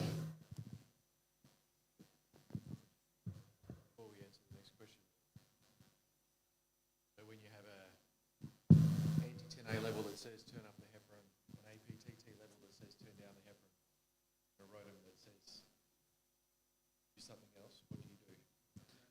That's a very... Si pudiera pasar el micrófono para que se pudiera escuchar mejor la pregunta. Oh, sorry. I was just going to say, if you're using multiple tests at once, and you have an anti-10A that says to turn the heparin up, and an APTT that says turn the heparin down, and a TEG that says stop heparin and start using aspirin, what do you do? Well, that's a very good question. As a matter of fact, we don't have a platelet aggregometry, so we don't have if our patient have if they are under the effect of for aspirin, for example. So basically, if there's a discrepancy between APTT and NTXA, we basically what we do first we check the clinical status of our patient. And the second phase, second step is to get the range of our anticoagulation. You know, a survey by the ESTH a few years ago says the maximum, the top heparin dose a patient should receive is 30,000 units per 24 hours. That is 20 international units per kilogram per hour in a patient about 70 kilograms. So if we are up to that range, over 20, over 25, and we may think it's because an heparin resistance. Now, the third step is the discrepancy between those tests, as you ask. If our APTT is way too high and the NTXA is between, I don't know, 0.3 and 0.5, it's anticoagulated, it's probably the prolongation of the APTT is because some factor missing, because APTT measure all the extrinsic way, cascade way. So maybe you lack of factor 8, factor 7, factor 12, fibrinogen, or platelets. So we work out if our missing factor or missing cell or missing protein is relevant for the patient or not. Because if it isn't relevant, you can monitoring the heparin by NTXA. But if the missing protein is important for a patient, we try to replacement. And the replace we usually use are fibrinogen lyophilizate or proton-bring complex like Octaplex. And if the case is the other way, if you have an anti-XA high 0.7 or 0.6, and our TTPK, ATTP is low, maybe you have an inhibitor around your organism, like anticardiolipin and anticoagulation and lupus anticoagulation. So in that case, you have overdosing your patient with heparin because anti-XA show it, but your patient is not anticoagulation because there is an inhibitor around. And basically what we do is to replace the missing factor if there is a clinical consequences for a patient, if the oxygenator is with thrombosis or if your patient is bleeding. I also have a question, particularly to you, but maybe all of the audience. Who here would be happy to enroll their patients in a trial to compare no anticoagulation in ECMO to whatever target you can think of? Who would be happy to do that? Of course, once they have thrombosis, different story, or if they have an indication, other indication from the start. Can I see again? Show of hands? I saw a lot of hands here. Yeah, I would like to see that trial, to be honest. This is all, I'm not as smart as you, with all the factors going up and down. But yeah, thanks. Thanks to you. Creo que queda espacio para la última pregunta antes de salir. Creo que el micrófono ya lo tenía aquí el doctor. Eso. Hola, soy Cristian Valverde. Una pregunta para Paul respecto al programa de trasplante pulmonar pediátrico. ¿Cuál ha sido la experiencia en pacientes pediátricos en el puente para trasplante? Y usted dijo que los pacientes que estaban en ECMO como puente subían en la lista de espera para trasplante, tenían prioridad. Quería saber si los niños también es un factor para subir en la lista de espera. Y la última pregunta es, ¿ustedes reciben de Nueva Zelanda y Australia los pacientes para trasplante pulmonar pediátrico? ¿También reciben donantes de Nueva Zelanda y Australia, de ambos países? Gracias. Yep, so a few questions there. The bridge to transplant in children is a really complicated process. We have a very small donor pool, of children, particularly if you're talking about, the under 15, under 14 years of age group. And so they can literally wait 6, 12, 15 months for a donor. How do we manage that? We work very closely with our children's hospital in Melbourne and other children's hospitals around the country. The patients will generally stay at a children's hospital whilst waiting for a transplantation, and they'll only come to the Alfred in the peri-transplant phase. So they'll be transported across, the day before, or if we know that there's a donor available. So we allow all of the paediatric management, standard care management to be managed in a paediatric hospital, and we really just take over for the lung transplant component of that. We've got a very complicated child at the moment who's 5, who's sitting at the Royal Children's Hospital in Melbourne awaiting a donor. So that was the first part. We don't, I probably should be a little bit clearer, we don't have a scoring system like the States, like a stage 1, 2, 3, 4, 5 listing process. Individual states manage their own transplant patients, and they have them, they have sort of a process of determining who should be next if a type A blood type comes up for a transplant. When someone goes on to ECMO, obviously they need to be a higher priority. They need to be done quicker because we know that at some point they'll get an infection or bleed or a thrombus or a complication from ECMO. As we saw in the study, 24 more times likely to come off the waiting list. With the paediatric group, it's a national program.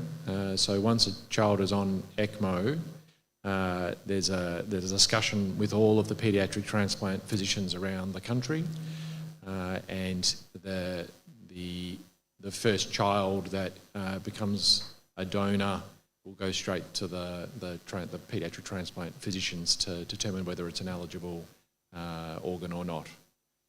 So it becomes a priority for the entire country if there's a size match for that patient. Because we have such a small donor pool, the transplant teams often have to get a little bit creative. So we will sometimes cut down lungs from teenagers or smaller adults to fit into paediatric chests. And so that's, we try not to, but it's not an infrequent process. Otherwise, patients just aren't going to get size-matched transplants. And then the third question you had was, does the donor pool cross over the two countries? Yes. So it's a single program again. So we'll transplant patients from New Zealand. If there's donors in New Zealand, those organs will potentially be used as well. Taking into consideration the distance, from New Zealand to Melbourne, it's a 5-hour flight, but also from the western side of Australia to Melbourne, it's a 5-hour flight. So there's big distances we're talking about. I'd like to add one thing to the whole bridge to transplant lung discussion.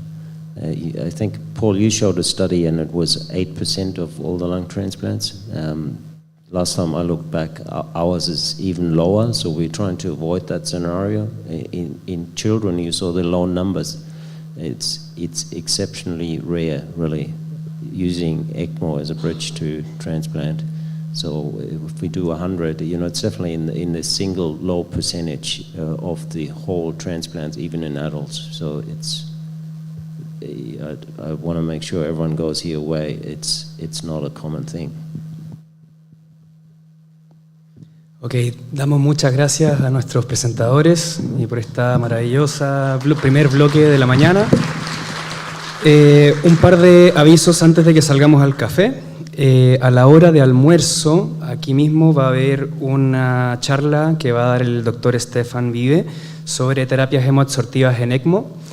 Y el segundo aviso es que al final de la tarde va a haber una actividad sorpresa que va a estar muy entretenida para que ustedes se motiven a quedarse también. Así que eso. Vamos a pasar al café ahora, 15 minutos. Estamos acá de vuelta a las 11:25. Gracias. Your understanding of the pathways is very good.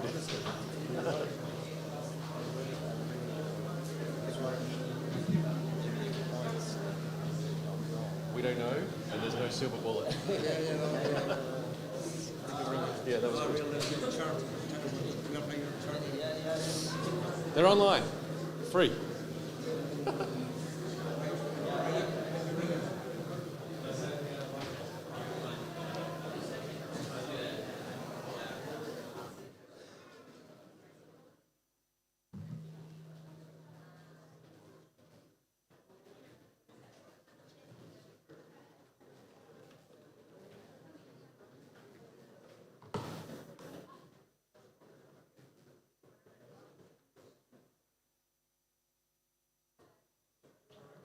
I don't know how to turn it off.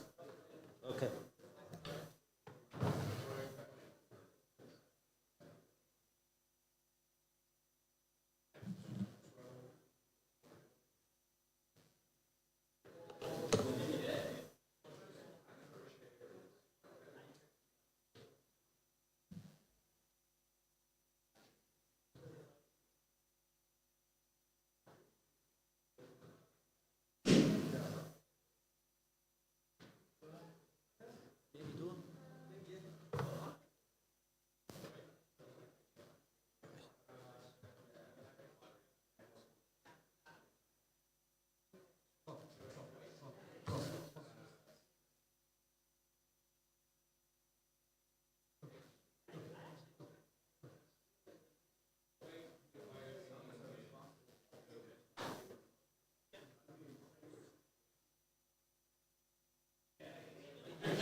Estoy hablando.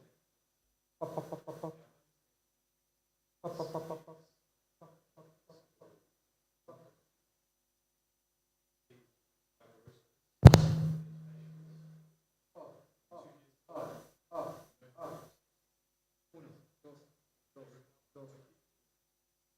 Se va. Se va, parece. Va.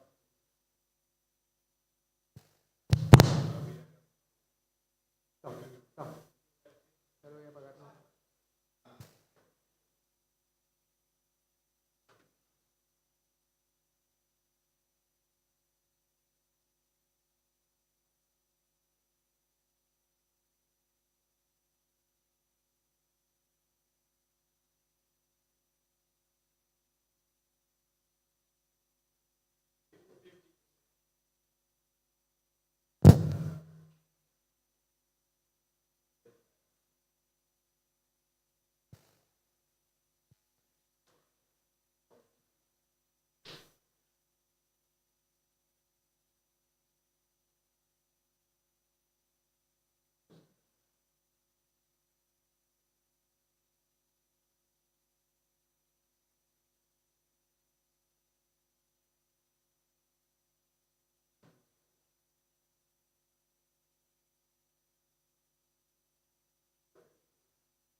Bien, los invitamos a tomar asiento. Vamos a continuar con el módulo de falla respiratorio.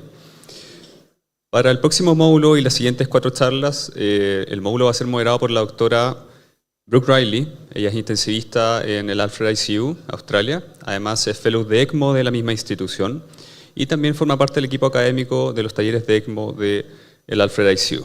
Así que bienvenida a la doctora Riley. Welcome, Dr. Riley.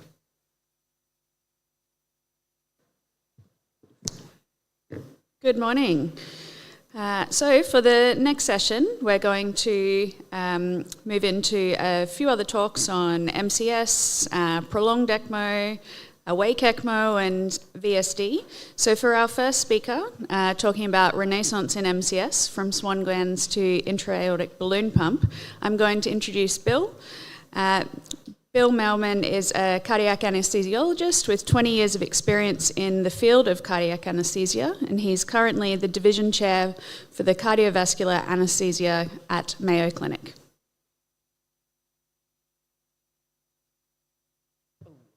Brooke?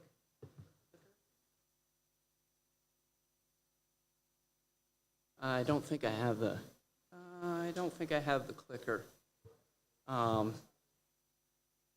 I can start here. Right. Well, thank you for the introduction. This has just been a fabulous experience, great meeting, great talks. The people of Chile have been just warm everywhere I've been. It's been a fabulous experience. I wanted to acknowledge the translators, which I don't think anybody has, how they keep up with the rate of speech with medical terminology. They've done a fantastic job, and certainly makes the conference. Thank you. I was asked to speak a little bit about intra-aortic balloon pumps, pulmonary artery catheters, and specifically what we do with them in North America, and more specifically at the Mayo Clinic. I have no financial disclosures. I am, as I was introduced, a cardiac anesthesiologist. I am not an intensive care physician, so I manage the patients in the OR, the cardiac cath lab, but I do not manage them in the intensive care unit, and that does give me a little different slant than maybe some of you have. So if we talk about pulmonary artery catheter utilization, this has been a debate for 50 years. There's been thousands of studies, probably including millions of patients. I selected a couple here from the cardiac surgery population, but they really all look the same.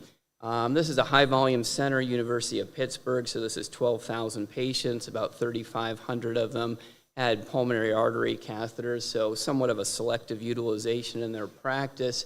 Propensity matching, and what they found is no difference in operative mortality. They did find an increased length of ICU stay and an increased transfusion rate in the patients that had pulmonary artery catheters. So there's a couple ways to look at this. One is propensity matching isn't perfect. I'm not a statistician. I don't understand it well, so I choose to not believe the things that I don't want to. So you could argue, I would argue that the patients getting pulmonary artery catheters were probably a little bit more ill, number one, even if it wasn't accounted for in the statistics. Although you cannot discount the fact that many people misinterpret pulmonary artery catheter data and perhaps make adverse decisions based on that. Put this in with some other studies, so now you've got 25,000 patients in a meta-analysis, which actually didn't show any benefit of pulmonary artery catheters in cardiac surgery patients, and did show an increased mortality in the patients that received pulmonary artery catheters. So again, perhaps these are sicker patients that are being selected for more intense monitoring. Perhaps there's misinterpretation of the data. All is not lost, though. This is a recent study from JACC, Journal of American College of Cardiology, highly regarded journal, looking at patients that presented to the cardiac ICU, so probably managed by cardiologists in the United States, in shock. And the patients that underwent pulmonary artery catheterization in this group actually had a lower adjusted mortality, particularly if they were in cardiogenic shock. And I think one of the themes here is there's a lot of difference in institutions, and particularly within specialties, even in the same institution, how they use this monitor. And the cardiologists may have actually figured it out the best in terms of who benefits and who doesn't. nonetheless, if you look at this Medicare data, so this is 68 million patients in the United States, 500,000 hospitalizations. Over the 2000s, the early mid-2000s, you see a steady decrease in the rate of pulmonary artery catheter utilization. Then with a little bit of an uptick here around 2010. I was in medical school early in my training through this period, so I lived through all of it. I mean, all of our journal clubs, all of our didactics in the ICU were about the futility of pulmonary artery catheters and how we should not use them. In particular, there was a big decrease in respiratory failure. I think this went along with the availability of echocardiography and laboratories tests that made it easier to figure out if the patient was short of breath from a primary respiratory problem, a cardiac problem, a combination of the two, and pulmonary artery catheters weren't necessary to sort that out. If we look at heart failure, there was a decrease and then a little bit of an uptick. What happened around that time is there were fewer admissions for heart failure by Medicare data. So the argument is the patients that did get admitted had more severe heart failure and required more intense management and scrutiny. So, there was an argument, in the 2000s in the United States anyway, that the use of the pulmonary artery catheter is futile. We should bury it out back and be done with it. And the argument was, there was a lack of real or even perceived benefit, and that was sort of hard to argue based on the literature where there was very little data to support the utilization. Opponents of the technology called it highly invasive. Now, we work with ECMO patients, we work in cardiac surgery, so I think highly invasive is a little bit in the eye of the beholder. It may be highly invasive in the medical ICU, but in my world is sort of one of the lower intensity things we do. There are risks of bleeding, infection, arterial injury with placement, but again, we're talking about critically ill patients in the areas we work in, and these patients are going to have central access oftentimes anyway, so they're already undergoing the risk of placement of a sheath that would allow pulmonary artery catheterization, and we're not getting away from that. The risk of dysrhythmias and injury of the pulmonary artery are isolated to pulmonary artery catheter utilization. I put them in every day for the last 20 years in my working career. I've induced third-degree heart block twice. I've induced VTAC twice, so not zero, but low. Injury to pulmonary artery is not usually rupture. I've done that myself. And it's usually endothelial injury, and it can be managed, although it's certainly not ideal. And in addition, over the last 20 years, we have the readily availability of transthoracic, transesophageal echocardiography. We now have our trainees running around with little probes that plug into their iPhone. They'll echo anybody, anywhere, anytime. Not exactly sure always what they're looking at, but they're certainly willing to do it. And we have non-invasive hemodynamic monitors with pulse contour analysis of the arterial line that can give us cardiac output, et cetera. Oh, apologies, haven't gotten the clicker down yet. So, is the pulmonary artery catheter dead? Well, this was survey data all over the world. Every member of the Society of Cardiac Anesthesia got this. I remember filling it out a few years ago in my office. They asked a bunch of questions about when you use PA catheters in the operating room and when you don't. And when you put it all together, about 2/3 of respondents use a pulmonary artery catheter most of the time in the operating room, and very, very few never use it. So despite the data, despite the other imaging modalities and et cetera, still a fair amount of enthusiasm in the cardiac surgery realm, which is where I work. Now this is an echo meeting, an ECMO meeting, and I wanted to include some ECMO data, and it was described in the previous session. We're probably not going to make any decisions based on this data about who's going to go on ECMO and who's not. But if you collect a bunch of data, people are going to start analyzing it and writing papers about it. So, this is sort of common sense. It shows that if you have higher pulmonary artery pressures, when you go on ECMO, you're less likely to survive. If you cannulate the patients, you decompress the right heart, you develop more of a more brisk pulmonary artery pulse pressure. It probably shows reserve of the right heart by the fact that you've unloaded it. Now it can generate more pressure, and those patients are more likely to survive. And I think this is a little bit of common sense, but nonetheless, there it is in a studied format. We do a lot of our lung transplants on ECMO. Siraj, Dr. Villavicencio have an ongoing trial randomizing patients to ECMO versus no ECMO for lung transplantation. This is a group from Turkey that tried to use data from the pulmonary artery catheter with regards to filling pressure of who would tolerate and who would not tolerate lung transplantation without ECMO or who would require it. Again, I don't think we need this data to make that decision. I think we know it when we see it. I think the patients all come with adequate imaging, adequate echocardiogram, sometimes right heart caths that can help us make this decision anyway, but nonetheless, it's been studied. Now look, I have teenagers, they communicate almost exclusively with emojis, which drives me insane. I will never put an emoji in a text, I promise you, but this is my one attempt at the heart emoji. And what I'm trying to say is here, despite the lack of support in the data, and some centers do different things, heart surgery at the Mayo Clinic, we heart emoji the PA catheter, and we use a lot of them. Nearly all patients undergoing sternotomy for heart surgery that are not congenital are going to get a pulmonary artery catheter at the Mayo Clinic.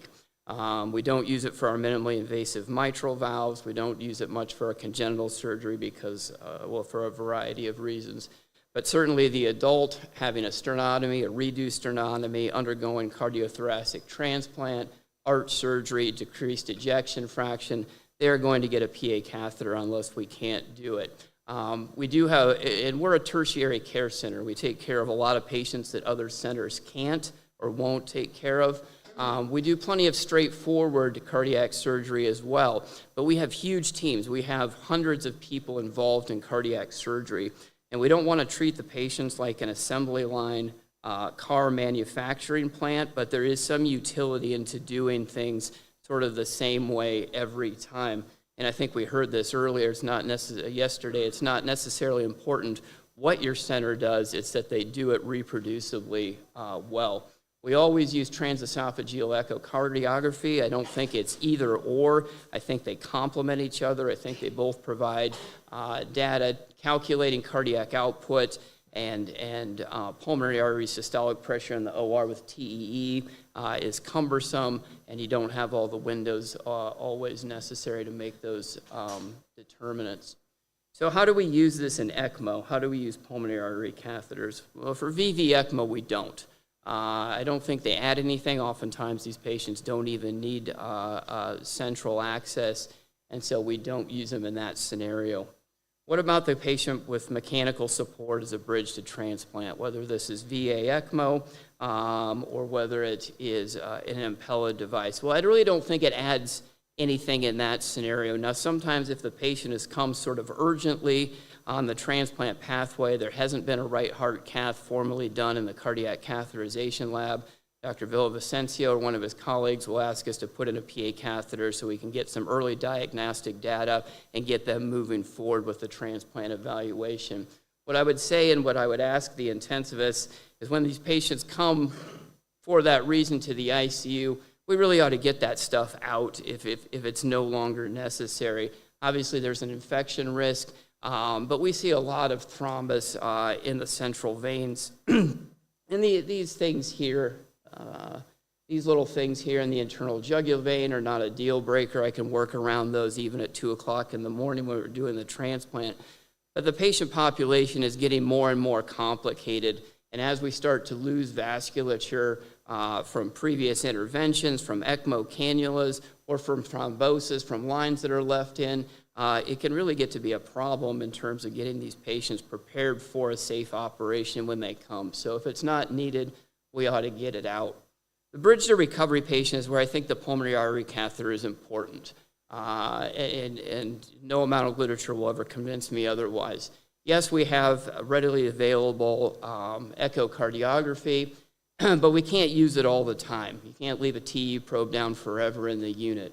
The PA catheter tells us if the heart is decompressed, if we're trying to rest the LV. Perhaps importantly or more importantly, in the patient who's had cardiac surgery and now has prosthetic valves, it lets us know what the blood flow through the heart is happening with every beat of the heart. And that's really important to avoiding valve thrombosis in the early period, even with a tissue valve. And you can see pulsatility on the arterial line tracing and really have still very poor blood flow through the right side of the heart. The pulmonary artery tracing on the pulmonary artery catheter will tell you much sooner when the heart is becoming underfilled and you're losing flow through those valves. Our intensive care physicians do a great job of weaning the patients in the ICU ahead of them going to the OR for decannulation. We rely heavily on them. They can start to turn down the flows. They can look at the filling pressures. They can use the Fick equation to measure cardiac output and see what contribution the heart has versus the ECMO to the overall cardiac output. So we think it's important. When they come to the OR, I mean, I'm very, very uncomfortable if we don't have one weaning a patient. If they haven't been weaned to the point that we're really convinced they're going to come off in the operating room, we'll continue to wean them in the operating room. We will write up on the board the CVP, the PA pressure, the cardiac output. We correlate that with blood gases and urine output. And then when we decannulate the patients and send them back to the intensivist, I think it gives the intensivist a lot of important information over the next particularly 24 hours for the patient that is not necessarily flying off ECMO, but they can ensure they're going the right direction. I had nowhere else to put this in the slides, but when we're doing the lung transplants on VA ECMO, and we've done the first lung, and now the surgeon has moved to the other lung, we really want to make sure there's pulsatile blood flow through the first implanted lung. And I got a lot of experience with this last weekend before I got on the airplane to come down here, where we did some lung transplants. And you can see pulsatility on the arterial line with very little flow through the pulmonary artery for a variety of reasons. So I rely heavily on that to ensure that we're providing the newly implanted lung with blood flow, even while we're on ECMO supporting the next lung. So, summarize the pulmonary artery catheter literature utilization at the Mayo Clinic. There probably is a lack of support in cardiac surgery. The utilization is really specialty dependent, so everywhere I've been in North America, the medical intensive care unit, never use it, hurts patients, we have nothing to do with it. There's still quite a lot of enthusiasm in cardiac surgery. I think it's really valuable for VA ECMO patients with the indication of heart failure, whether it's coming in from decompensated from home or whether it's post-cardiotomy. Cardiologists may do the best job of selectively utilizing it in patients where they get a benefit. We're nearing the end, and balloon pumps were covered a bit yesterday, so I'll just add a little bit about how we use balloon pumps at the Mayo Clinic. Certainly with the long-standing indication of unstable coronary disease, we heard a little bit yesterday about the lack of benefit, but nonetheless in North America, that is still sort of the go-to for the patient with left main disease, unstable coronary disease. We've had a lot of experience with supporting patients for very, very complex PCI endeavors in our catheterization lab. With a balloon pump probably provides a little bit of support. This is starting to dwindle now with the Impella and with the cardiologists getting very comfortable with that support. Occasionally we will admit a patient to the hospital prior to planned cardiac surgery. Ischemic mitral insufficiency, needs CABG, needs their mitral valve addressed. They're in heart failure, they can't get them out of it in the ambulatory setting. They come in, they get a balloon pump, they go to the ICU, they get aggressive diuresis over the next 24 to 48 hours. Maybe their creatinine goes down a little bit, and they look a little bit better when they come to heart surgery. We can't prove that's beneficial, but it's something we do. The benefits of the balloon pump, as Dr. Bafar talked about yesterday, are relatively modest. cardiac index can be expected to go up, 10, 15, maybe 20%. Filling pressures go down about the same, but oftentimes that's enough of a little bit of a nudge to perfuse those patients a little bit better before they come to the operating room for high-risk heart surgery. I think it's really valuable for high-risk anesthetic inductions. The patient with severe coronary disease, aortic stenosis, depressed ejection fraction. The balloon pump can be done in the cath lab the morning before they come for cardiac surgery. Dr. Villavicencio can do it at the bedside right before we induce anesthesia. There's a variety of ways to do that. I think it does provide an element of safety. And I think the other thing it does is when we need to take down conduits to revascularize the heart, that takes oftentimes 90 minutes, 2 hours of operating time before we go on cardiopulmonary bypass. The blood pressure can be difficult to support in the debilitated patient during that time, and I think it provides an added level of support. We will use it for the initial management of post-cardiotomy heart failure in the operating room. So the patient that had their mitral valve fixed was revascularized, ejection fraction's now depressed, index is 1.8, urine output's kind of marginal. They're going to get better over the next 24 hours. We really don't want to commit them to ECMO cannulation. All they need is a little nudge. We can put the balloon pump in to augment things for the next 24 hours, take it out of the bedside, perhaps de-escalate the drips a little bit. We would not typically place a balloon pump to wean from ECMO. If they had the balloon pump, it escalated to ECMO, we could bring them down, decannulate them, and then use the balloon pump for 24, 48 hours. But we would typically not place a balloon pump as a wean from ECMO. Either they need to be weanable or they're not weanable. Just to illustrate, this is from Dr. Bafar's paper, just to illustrate the complication rate. Here's 18,000 patients, transfemoral balloon pumps. The risk of vascular injury, probably about 3%. Risk of balloon failure, probably about 3%. So certainly not zero, but in the scheme of the things that we do, is probably not a huge risk. And I'll just close with this slide from that Dr. Bafar talked a little bit yesterday about axillary balloon pumps as a bridge to transplant for mechanical support. Again, relatively modest improvement in index, pretty good improvement in decreasing filling pressures, but this little improvement in index and the bigger improvement in decreasing filling pressures, the patients will feel better, they'll look better. 80% of the patients in his series were ambulatory. They can walk around, and this is just a description of how he does this through the axillary artery. So again, very grateful for the invitation. This has been a fabulous meeting in a fabulous city full of fabulous people. So thank you very much.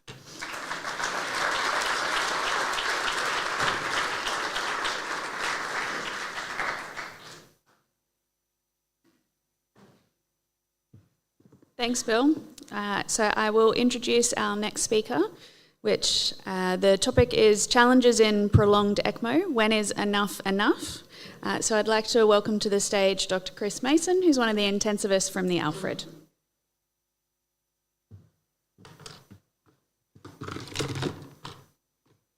Who's quite clumsy and drops everything, so sorry.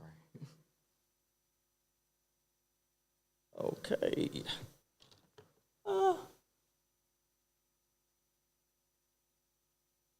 Excellent. Okay. Thanks very much, and I also appreciate the opportunity to speak with you all. I also have had a fantastic time and will definitely look forward to coming back to Chile on another occasion without the requirement of a nerve-wracking talk in front of so many people. Challenges in prolonged ECMO, when is enough enough? This is becoming more and more a feature of ECMO services, particularly in the last few years after COVID. My disclosures are that I have no financial disclosures, but I will admit a bias that I'm a pessimist. And I said this to Dr. Shears at dinner a couple of nights ago, and he said, how can you be a pessimist and do ECMO? So I'm hoping that I can demonstrate that even with some of the long-stay patients, there are opportunities for optimism and positivity, and that even if the ultimate outcome is not what we would hope, that there's still opportunities for joy. So when is enough enough? I think there's really three occasions where enough can be enough. or where we could consider that enough is enough. One which we can go through that there is some literature around is there a magic time where after that period our support is no longer providing any benefit to the patient? The next is if the patient or their family say that they've had enough, which is very complicated in a very sick group of patients. And then the final is that the situation reaches its end point and we have nowhere else to go. So importantly, there's no universally accepted definition for prolonged ECMO. And certainly if you look through the published literature, it has changed over time. So for example, literature looking in the period before 2009 would say that a VV run of more than 2 weeks was quite long, whereas we've had patients go up to 168 days in our facility, and there are certainly runs that long in plenty of other facilities. VA is a different scenario where the runs tend to be shorter. And I'll present next a couple of papers looking at observational data of both of those. But as a rule of thumb, a VV run of more than 21 or 28 days would be considered long, and a VA run of more than a week to 10 days would be considered long. And so where do those data come from? So this is looking at VA ECMO. It's a 2017 ELSO study, which was looking at 2,699 patients and had an in-hospital survival of 41.4% overall. And you can see that 75% of the runs that occurred in the registry had lasted less than 1 week, which would certainly be our experience. But 96% had finished either with death or weaning at 3 weeks. But there was still a tail of a few patients that were longer than that, which were some interesting groups such as myocarditis, where they may be expected to have longer periods. This is a U-shaped curve, but unfortunately the U-shaped mortality curve is upside down in the way that they've presented it, in that this is a survival curve. And what you can see is, that's that one, there we go. What you can see is that in the first few days, mortality is quite high, as you would expect for people who have been very sick or have not recovered from their underlying condition, or who have early complications associated with the ECMO or organ failures. The period between day 4 to day 7 is when the mortality rates are optimal. So that's the lowest mortality, the highest survival on this graph. And then it declines to about, as it gets to 7 to 12 days, the mortality starts to increase back towards the overall mean. But importantly, after 12 days, there's no additional mortality associated with the time on ECMO.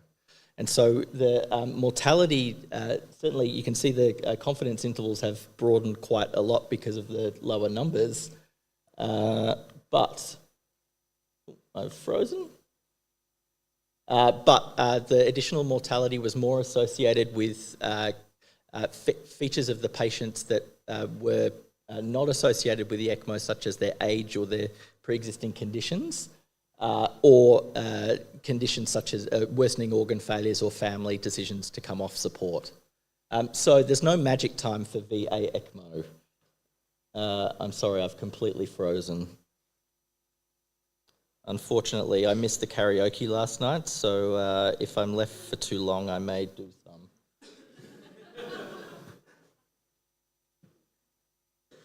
No, it's not clicking. Oh, there we go. Yeah, there we go. No, this is going forwards. Too far forwards. There we go. That's the one. Okay, so this is another study of VA ECMO in post-cardiotomy patients specifically. It was a retrospective observational study of about 2,000 patients across 20 years. Again, 13% were running longer than a week, so there's still a significant number, even though that's not the largest group of VA. Sorry, I think that's supposed to be 6.5% runs were greater than 10. What we did see is the same U-shaped curve. So lots of mortality early, reduced mortality for week 1, and then increased mortality, but still a significant group of survivors after that. and no additional time-based increase in mortality.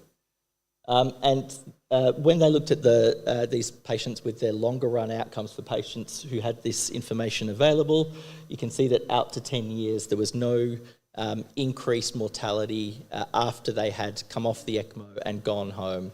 All of their increased mortality was associated in that early period. So even if you have a long run with VA ECMO, as long as you can wean off, your chance of doing well is the same as anyone else, even if they weaned on day 3.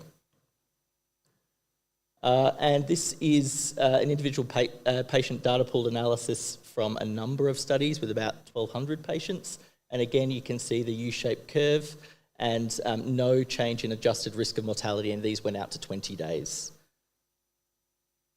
So the early mortality is likely patients who were unsurvivable when they went on or who had early complications. The lowest mortality is if you can wean in week 1. More complications and more mortality in longer runs than 7 days, but you still have a 20 to 30% chance of survival for longer runs. And if you survive, you'll likely do well post-cardiotomy. So VV is a bit different in that the time on VV is very much longer. This is an ELSO registry analysis of 13,600 odd patients, and nearly a third were supported for greater than 21 days. 7.1% were greater than 50 days, and we have plenty of experience now with people who are a lot longer than that. You were less likely to be discharged alive if your run was greater than 21 days. But after that period, there was no additional risk of death associated with the time. So again, if you can get off ECMO early, it likely represents that you didn't have complications and your condition was treatable in that first week. If it's not, then you're at a higher risk of mortality, but there's no additional risk at 3 months than from 3 weeks purely associated with the time. Your additional mortality will be associated with the path that you took. And you can see that this is a time series of that data, is that the number of long runs has increased over time, with a huge blip in 2020 and 2021, which is where a lot of our experience of long runs have come from. So we shouldn't say time's up. There's no magic time to say that it's over. It's still the context of what's happening with the patient, rather than us getting bored or feeling that like the alarm has gone off. So I'd like to present our longest patient, who you've seen some pictures of him up until now, who was 168 days on VV ECMO, although I think he did have 1 day off in the middle, in maybe 1/3 into his case. He's a gentleman, he was 61, he had minimal comorbidities, he had some mild asthma and was working in the community. He developed COVID despite having vaccination and was treated in a peripheral hospital to the Alfred in Melbourne, and developed a pneumonia, rapidly developed barotrauma, and was established on VV ECMO and transferred to our facility. His timeline was long for the 168 days. He came to us from Casey Hospital. He was ventilated while on VV ECMO and was sedated for that time. He had a tracheostomy approaching 4 weeks, and he developed an organising pneumonia, which was very difficult to treat in that he had things like steroids. He was treated with all of the routine COVID medication at the time. We tried to do spontaneous breathing trials, and we in fact, decannulated him from VV briefly. And this was his lungs. I think this was his lungs at about 2 or 3 weeks. He was reinstituted on ECMO, and we used an Avalon at that stage in the context of wanting to do more weaning and moving him around, but also some concerns about his cannulas and sepsis. He was referred to the lung transplant team at day 80 and had further reconfigurations. He was eventually listed for lung transplant because despite being awake, engaging with a lot of physio, allied health, and being a very motivated man, he was not weanable and was reconfigured to JUG-FEM. This was his lungs a few months in, so progressive disease. And despite that, he was then transplanted at day 167 decannulated 2 days later, extubated 2 days after that, and then eventually went to the ward. He did have complications, but he was lucky in that his complications were had potential badness, but never huge badness. So this is a huge clot that came out of his access cannula while we were standing on a round watching him on our daily round that I'll discuss in a moment. This kind of hit the pump head and was just sitting on top of it like a biro, which was very confusing because most of the pump head thrombosis I've seen have mashed up. And what we could see is that there's a huge cortex on this that had organised, which is possibly related, well, it was related to how long he'd had the ECMO, but that would have been there for a significant period of time and was associated with his access insufficiencies. He had 17 circuit changes over that period, so it was a significant resource use. Periods of access insufficiency and the clot that you saw. His positioning of cannulas was quite difficult and was one of the reasons we went to an Avalon. He had significant microbiology, but very little sepsis actually. So he was colonised a lot, but not unwell. He had pancreatitis, and there was a lot of discussion about how to treat him as we got longer into the run, of whether it was more important for us to wean the ECMO, the so-called approach that I was maybe a fan of, and less now that if you're not weaning, you're not winning, was probably not helpful for him. And in fact, what was more important was using the sweep gas to support allied health interventions, so physiotherapy primarily. This is him, this is our physiotherapists. We work in a big multidisciplinary team, which is really important, and our physios are excellent, and the patient was extremely motivated. He was doing physio while in the bed, and he frequently got up and walked around. And we used the sweep gas to help support that as well, particularly once we'd decided that we weren't winning and that we were listing for transplant, and our ultimate aim became not to try and come off ECMO, but to support him to the best transplant outcome. So the recipe for success, and I owe my colleagues these slides. Specialist ECLS nursing team is really important. We have a very senior group of nurses to whom I'm indebted because I ask them all of the questions that I possibly can. Specialist physiotherapy, worked with these guys, with this patient, and in fact all of our long stay patients a lot. We were very lucky, as was the patient, that he had no comorbidities coming into this, and he had, while he didn't progress quickly, he had a low burden of sepsis and preserved his organ functions. And I'll speak about some other patients in a moment, but he was had a low burden of delirium, was very conscious the whole time, and was very able to help us. What happens when we don't have that? What happens when the patient says that they've had enough? There's a few reasons why they might. The risk of post-ECMO disability is significant. Their patient experience might be poor, and there's often a concern about capacity for these patients. So are they able to make decisions for themselves? This slide I owe to Vin Pellegrino. I've showed you a lot of data about ultimate mortality, but that's not really the most important marker for patients. Disability is also floated as a significant outcome because it's important to patients for their quality of life afterwards, although I'll say in a moment it's not determinative. But it's also a huge impost to families and to the system as a whole. So while I've presented a lot of mortality, I don't think it's ultimately the most important outcome. This is work from Carol Hodgson looking at disability and quality of life after ECMO.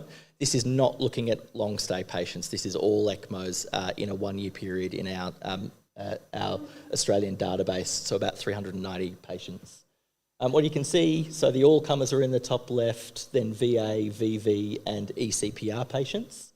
So the greens are all of the ones who had ultimately low disability or death. And the reds are high disability or death. You can see that there is some crossover of patients who go from high disability to low disability, which is what you would want when you're using ECMO. So for example, if you're using ECMO to support transplant, you would want people to have less disability afterwards. But there's significant amounts of patients who go from low or no disability to high disability. So 66% overall had a death or WHO disability assessment scale of moderate to severe after their run. Similar for VA, a little bit lower for VV, and higher for ECPR, which you might expect because more patients die.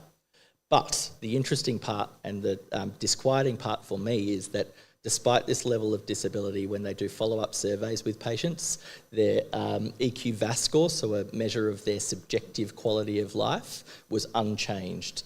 So at least in this study, lots of people had more disability. People did not experience that as worse.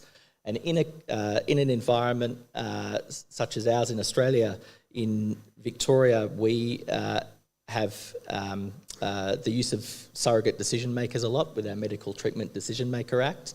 And part of that is that they're mandated to act in their perceived, the patient, what they perceive to be the patient's values.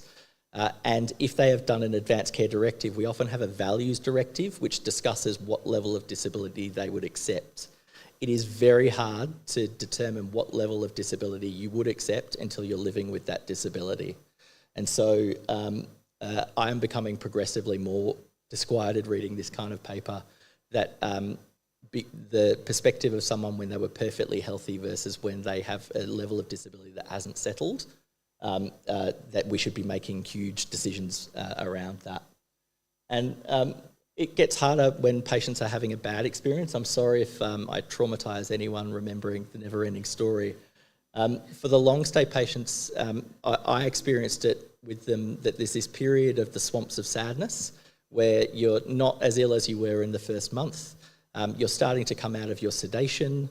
You're starting to maybe feel better because you're well supported, but not well enough to actually do anything for yourself, sometimes not well enough to communicate very well.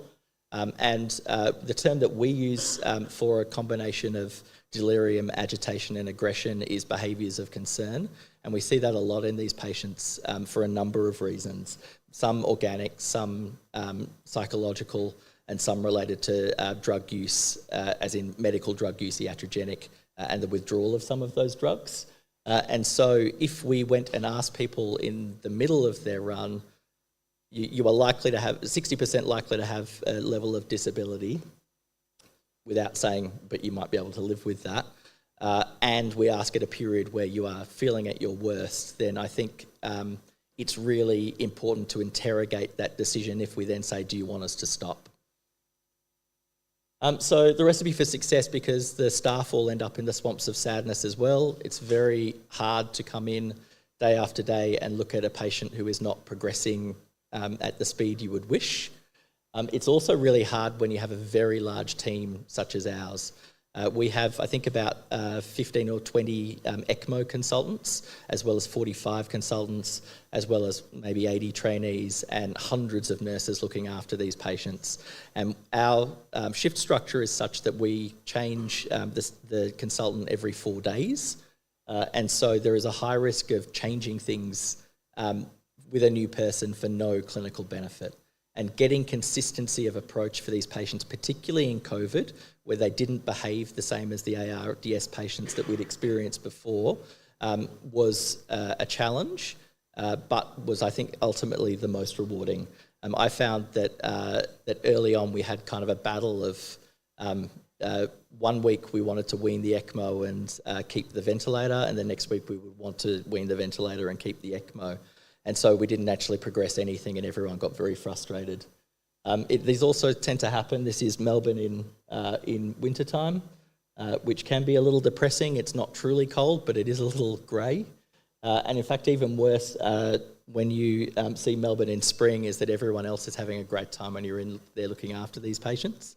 So it's really important to be consistent. And it's really important to have a team that looks after each other and has systems in place for managing that consistency. So, for example, we have a round every day on all of our ECMO patients with the ECMO team and the pod team to discuss the progress, whether it's good or bad, and to drive consistency across that. Finding joy is really important. So this is the same patient that we described before. He was a pretty joyful man in the way that some of our patients were not during this period. He seemed to find the opportunities to laugh, and we tried to celebrate his wins whenever we could. And then the final situation where you might stop a long-stay ECMO is when there's no exit. There's two situations where that happens. One where you've put someone on and they're very well supported, but there's no way out.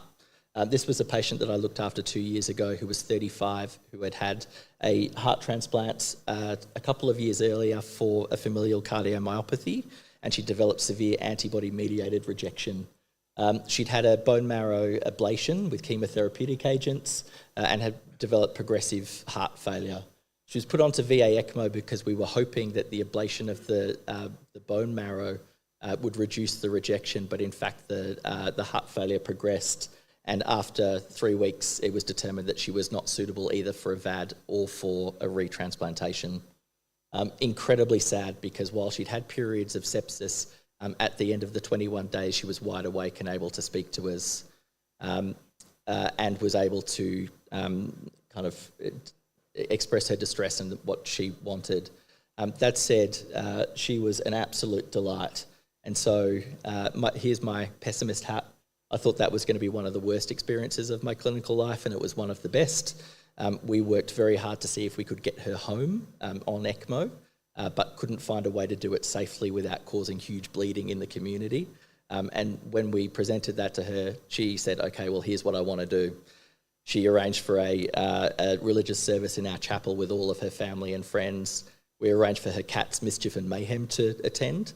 Unfortunately, one ran away the morning that we were trying to do that, but we found them in time. And we gave her one last good day, and then she decided that was enough, and we stopped the circuit and she died. So it was challenging. It was awful for the staff who were looking after her, but I think at the end of it, we all found it probably one of the more positive things to do. And then the final is when they die despite support.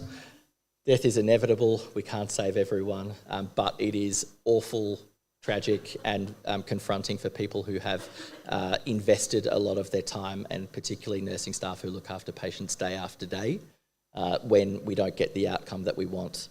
And in that circumstance, we've done everything that we can for the patient, and the most important is to look after ourselves and each other.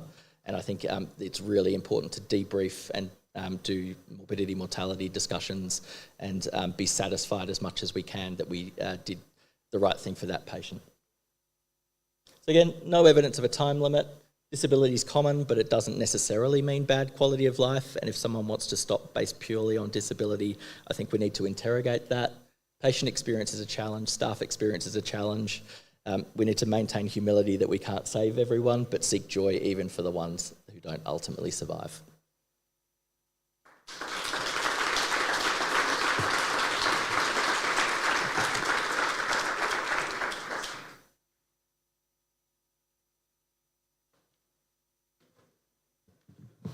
All right, I'd like to introduce our next speaker, who is Maurizio Villavicencio, who's the Director of the Cardiothoracic Transplantation Service at the Mayo Clinic. Maurizio is going to talk about post-MI VSD, hard path, what to do. Muchas gracias. Quería dar gracias a Suraj, a Stefan y a Rodrigo y al comité organizador por permitirme, primero, hablar en este curso y segundo, por hacerlo en español, que entonces me es bastante más fácil. A ver si puede... ¿Avanza o no avanza?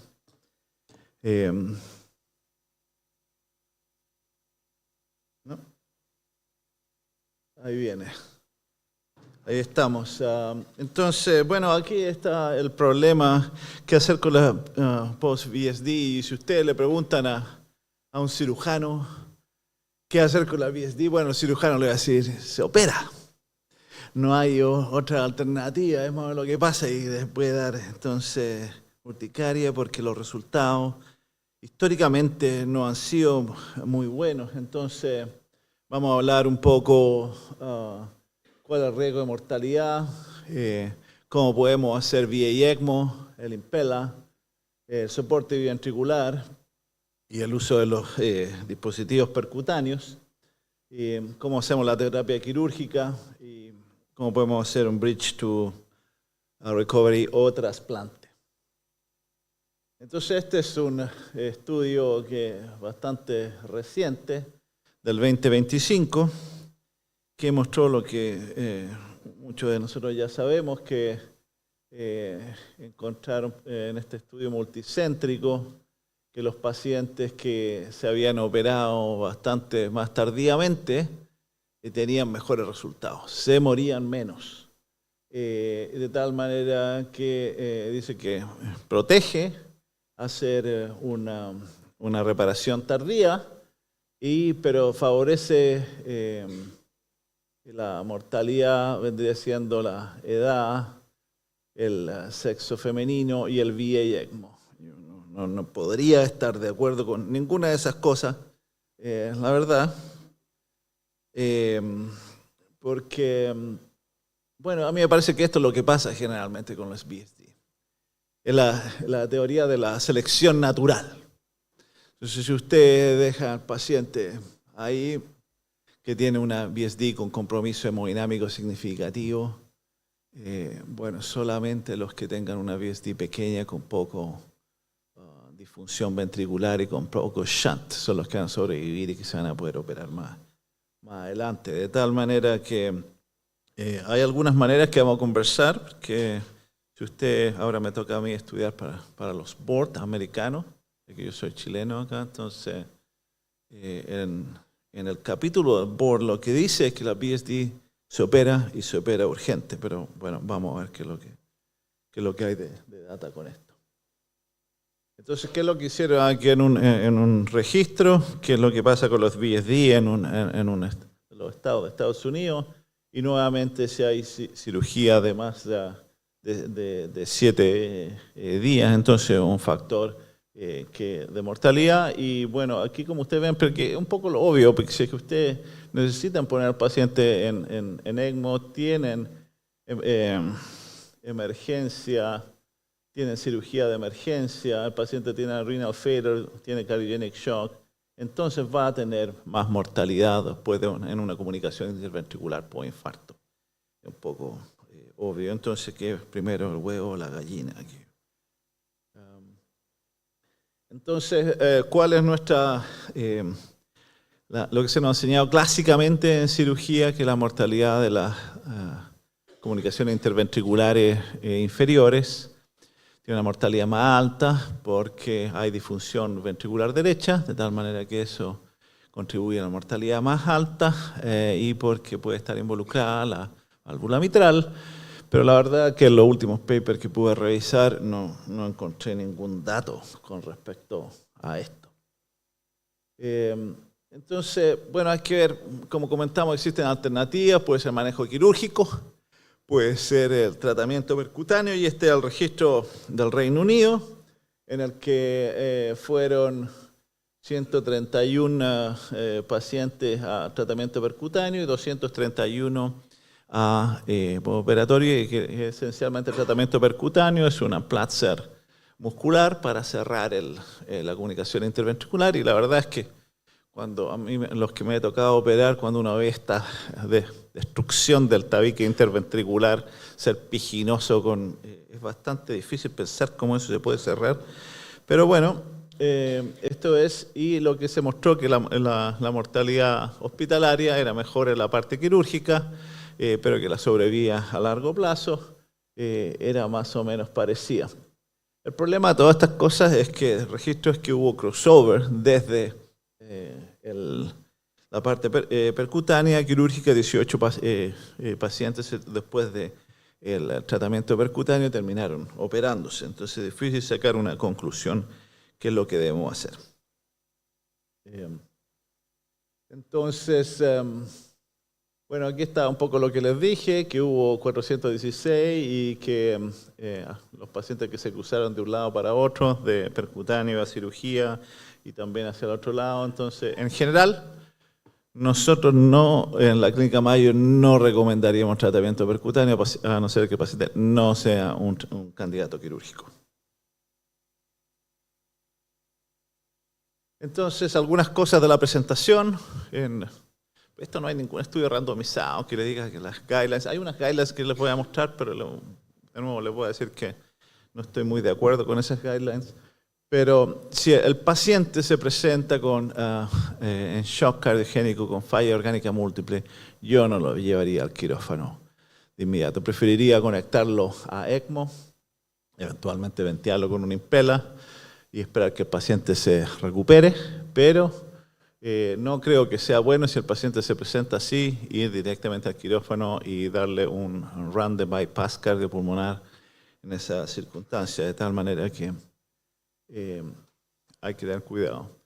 La segunda es que muchos de estos pacientes, sobre todo si tienen una comunicación interventricular inferior, tienen lo que yo le digo como que están en la playa, están prácticamente sin oxígeno, están con las manos cruzadas como si estuvieran de paseo en la playa y pareciera ser que no están gravemente enfermos. De tal manera que creo que hay que tener mucho cuidado con esto porque da la sensación que el paciente está estable, que nada está pasando y ustedes vuelvan al día siguiente y la creatinina del paciente pasa de 1 a 4 y nadie se dio cuenta y el paciente aparentemente estaba estable. Entonces, en general, yo recomendaría operar en forma urgente si el paciente no está en falla multiorgánica. Y pudiera ser que uno pudiera hacer ECMO más o menos sin impela, les voy a mostrar alguna, que sería una alternativa poner al paciente o solo en impela o ECMO con impela, lo que sea desde el punto de vista hemodinámico, pero eso sería una de las posibilidades que uno quizás sería una forma de ver, pero hasta ahora, digamos, la recomendación sería quirúrgica. Entonces, ¿cuál es la meta? Que lo que debemos lograr con el manejo preoperatorio, reducir el shunt de izquierda a derecha, y reduciendo la resistencia vascular sistémica y la presión ventricular. Entonces, en ese sentido, el impela sería algo bastante atractivo. Hay que recordar que nosotros todos los que nos criamos con los dispositivos de asistencia ventricular es más o menos un tabú tener un shunt, una comunicación interauricular o interventricular, porque el miedo entonces es el cortocircuito del lado derecho hacia el izquierdo y desaturación. Pero aparentemente una situación manejable en ECMO y con impela. Y mantener un buen débito cardíaco, y por eso la mayoría de estos pacientes están con inótropo, un balón de contrapulsación o soporte circulatorio. Ahora, aquí algunas de las series con impela. Como dice aquí, es un problema patológico bastante letal, y el soporte con un impela, esto para ahorrar los microaxial transvalvular device, se puede estabilizar al paciente y permitir un tratamiento percutáneo o quirúrgico. Entonces, reconocer rápidamente la comunicación interventricular e iniciar el soporte circulatorio puede tener mejores resultados. Entonces, ¿qué fue lo que hicieron ellos? Le pusieron a 13 pacientes impela, 9 le hicieron un PCI. La mayoría de estos tenían unos impela que ya es de una generación más antigua. Nosotros ya no usamos el 5.0, usamos solo 5.5 los cirujanos, y en cardiología se usa el CP, pero nosotros habitualmente usamos más el impela porque 5.5 porque tiene menos hemólisis y puede dar mayor gasto cardíaco. Y luego tenemos que los resultados aquí con estos 13 pacientes, 7 se les pudieron cerrar en forma exitosa, 6 en forma quirúrgica y 1 en forma percutánea. Los otros pacientes se murieron en el soporte, de tal manera que el resultado fue casi 50% de mortalidad. No me parece muy atractivo, pero bueno, es lo que es. Este es un caso de expela, entonces vía ECMO, un paciente que le pusieron un impela, pero no fue suficiente, el paciente tenía arritmia ventricular, estaba inestable hemodinámicamente, le tuvieron que colocar un ECMO y bueno, resultaron de que finalmente se pudo hacer un bridge a trasplante porque el paciente no tenía opción de recuperación. le hicieron un trasplante y anduvo bastante bien. Entonces es una... ¿Qué pasó? Se murió. Tenía una VSD.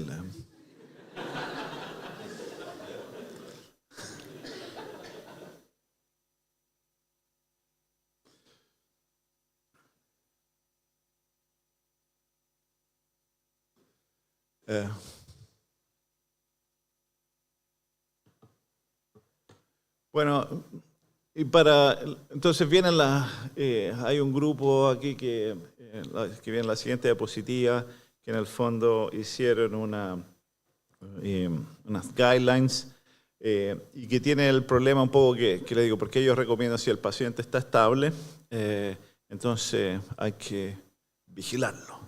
Verlo, y yo creo que eso es y esperar para tratar de operar más tardíamente, y bueno, mi experiencia con eso no ha sido buena, pero así que vamos a ver si se recupera el paciente y aparece aquí en la pantalla.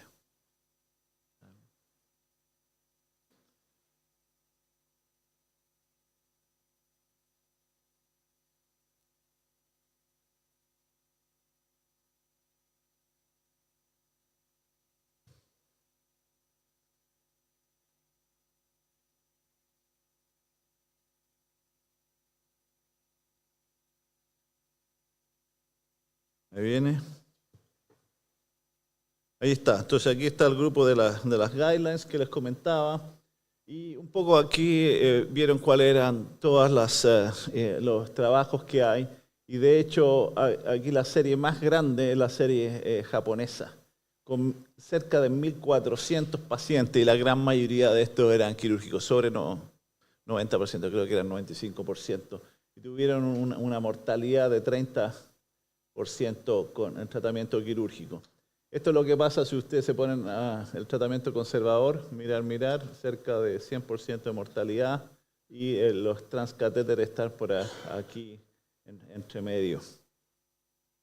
Entonces esto era lo que yo le decía, bueno, si el paciente está hemodinámicamente estable, parece obvio que hay que conectarlo a ECMO para recuperarlo, ponerle un impela o lo que sea la mejor idea para ustedes, pero aquí un poco lo que yo estoy en desacuerdo: si el paciente aparece estable, es decir, hacerle una reparación electiva en 1 o 2 semanas. Dice inpatient watchful waiting with close hemodynamic monitoring.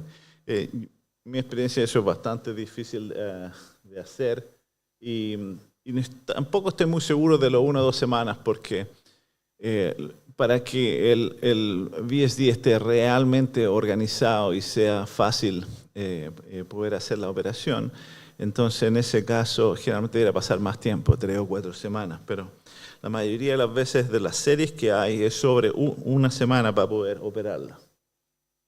Entonces, estas son las técnicas quirúrgicas que hay. Entonces tenemos el Daggett. Tuve el honor de trabajar con el doctor Daggett, el Mass General, pero esencialmente es abrir el ventrículo donde está el infarto, ir y sacar toda la parte que está necrótica y ponerle un parche a la zona contigua, versus lo que hace la técnica de David, que en el fondo alejarse y tratar de implantar el parche alejado y hacer una reconstrucción geométrica ventricular, y después tiene lo que es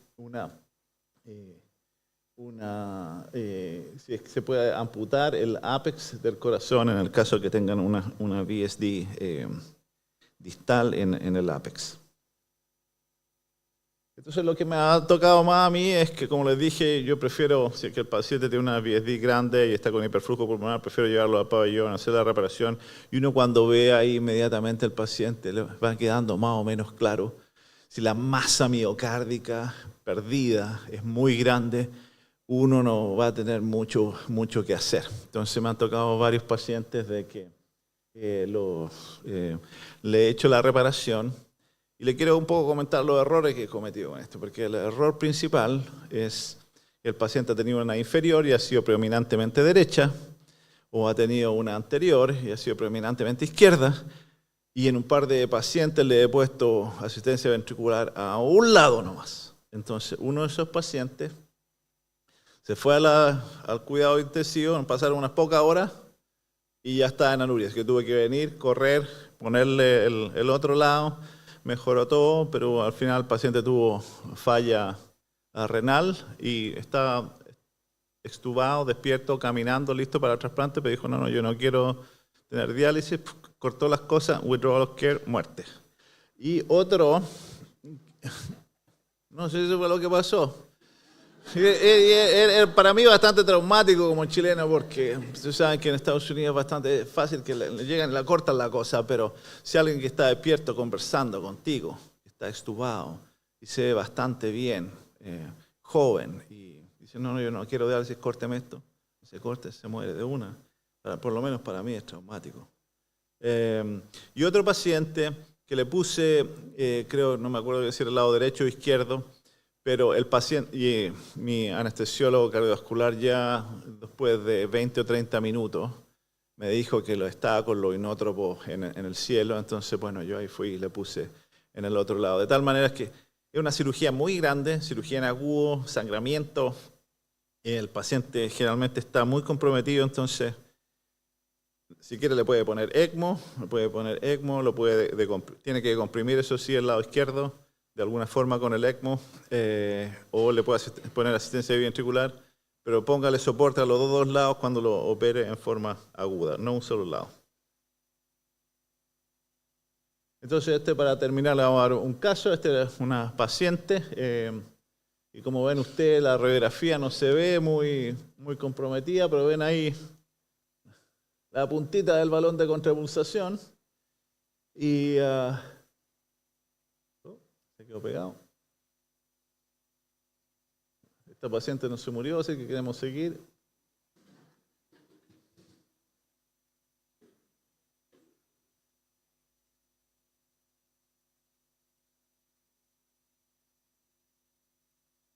Ahí está.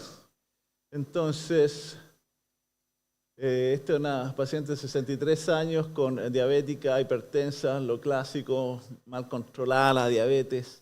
2 días de dolor, tenía un STEMI inferior, tenía aparentemente uno anterior antiguo, le dieron Plavix, la glucosa estaba sobre 600, entonces estaba con acidosis láctica, y le pusieron stents a la descendente anterior y a la arteria coronaria derecha, y le encontraron una comunicación interventricular inferoapical, y estaba en shock cardiogénico, entonces le pusieron un balón de contrapulsación. La intubaron y estaba en norepinefrina con el balón y heparina. Entonces, bueno, nosotros llegamos y la encontramos que estaba muy grave para ir a cirugía, así que lo conecté en vía ECMO. Como ustedes pueden ver aquí la cánula venosa, este es un ECMO femorofemoral. Vamos a ver, entonces una vez que ya se vio bastante mejor, se le quitó la acidosis, la llevamos al quirófano, le hicimos una reparación con un parche de Dacron y bueno, tenía, como ustedes pudieron ver, bastante edema de pulmón. Entonces, vamos a ver si aquí se puede, ahí se ve la comunicación interventricular apical. Veamos la otra, ahí se ve esa, hay un ventrículo derecho bastante malo, de tal manera que se le hizo la reparación y el ecocardiograma postoperatorio mostró una fracción de eyección de 25%.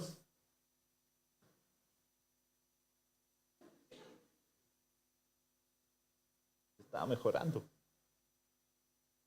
Y el ventrículo derecho tenía disfunción sistólica severamente reducida, entonces la paciente tenía mala compliance, se controlaba mal la diabetes, no podía ser un candidato a trasplante. Vi en uno de estos trailers y entonces esperamos a que se limpiaran los pulmones. Ustedes pueden ver ya que están bastante limpios los pulmones, entonces una vez que estaban limpios lo convertimos primero a un ARVAT con un oxigenador y después le sacamos el oxigenador y el ventrículo derecho se tiende a recuperar. No había VSD residual. Entonces 21 días después la llevamos de nuevo al quirófano y le sacamos el ARVAT y se fue a la casa después de 2 meses. Ahí está el ventrículo derecho, como ustedes pueden ver en la parte, vamos a ver si es que lo puedo retroceder aquí esto, un segundo. Pueden ver que la parte basal se contrae bastante bien, pero la parte apical está ahí donde está la reparación, no se mueve mucho, pero es suficiente y se pudo desplantar y poder irse para la casa. Así que ese sería el mensaje, que pudiera ser que el tratamiento sería quirúrgico, pero hay que operar, digamos, tratar de tener todos los recursos vía ECMO, soporte ventricular, ARVAR, lo que el paciente necesita para tratar de sacarlos adelante. Y está por verse qué es lo que pasa con el Impela, quizás eso pudiera ser mejor, pero todavía no tenemos datos que yo sepa que digan que es mejor que el tratamiento quirúrgico inmediato. Gracias.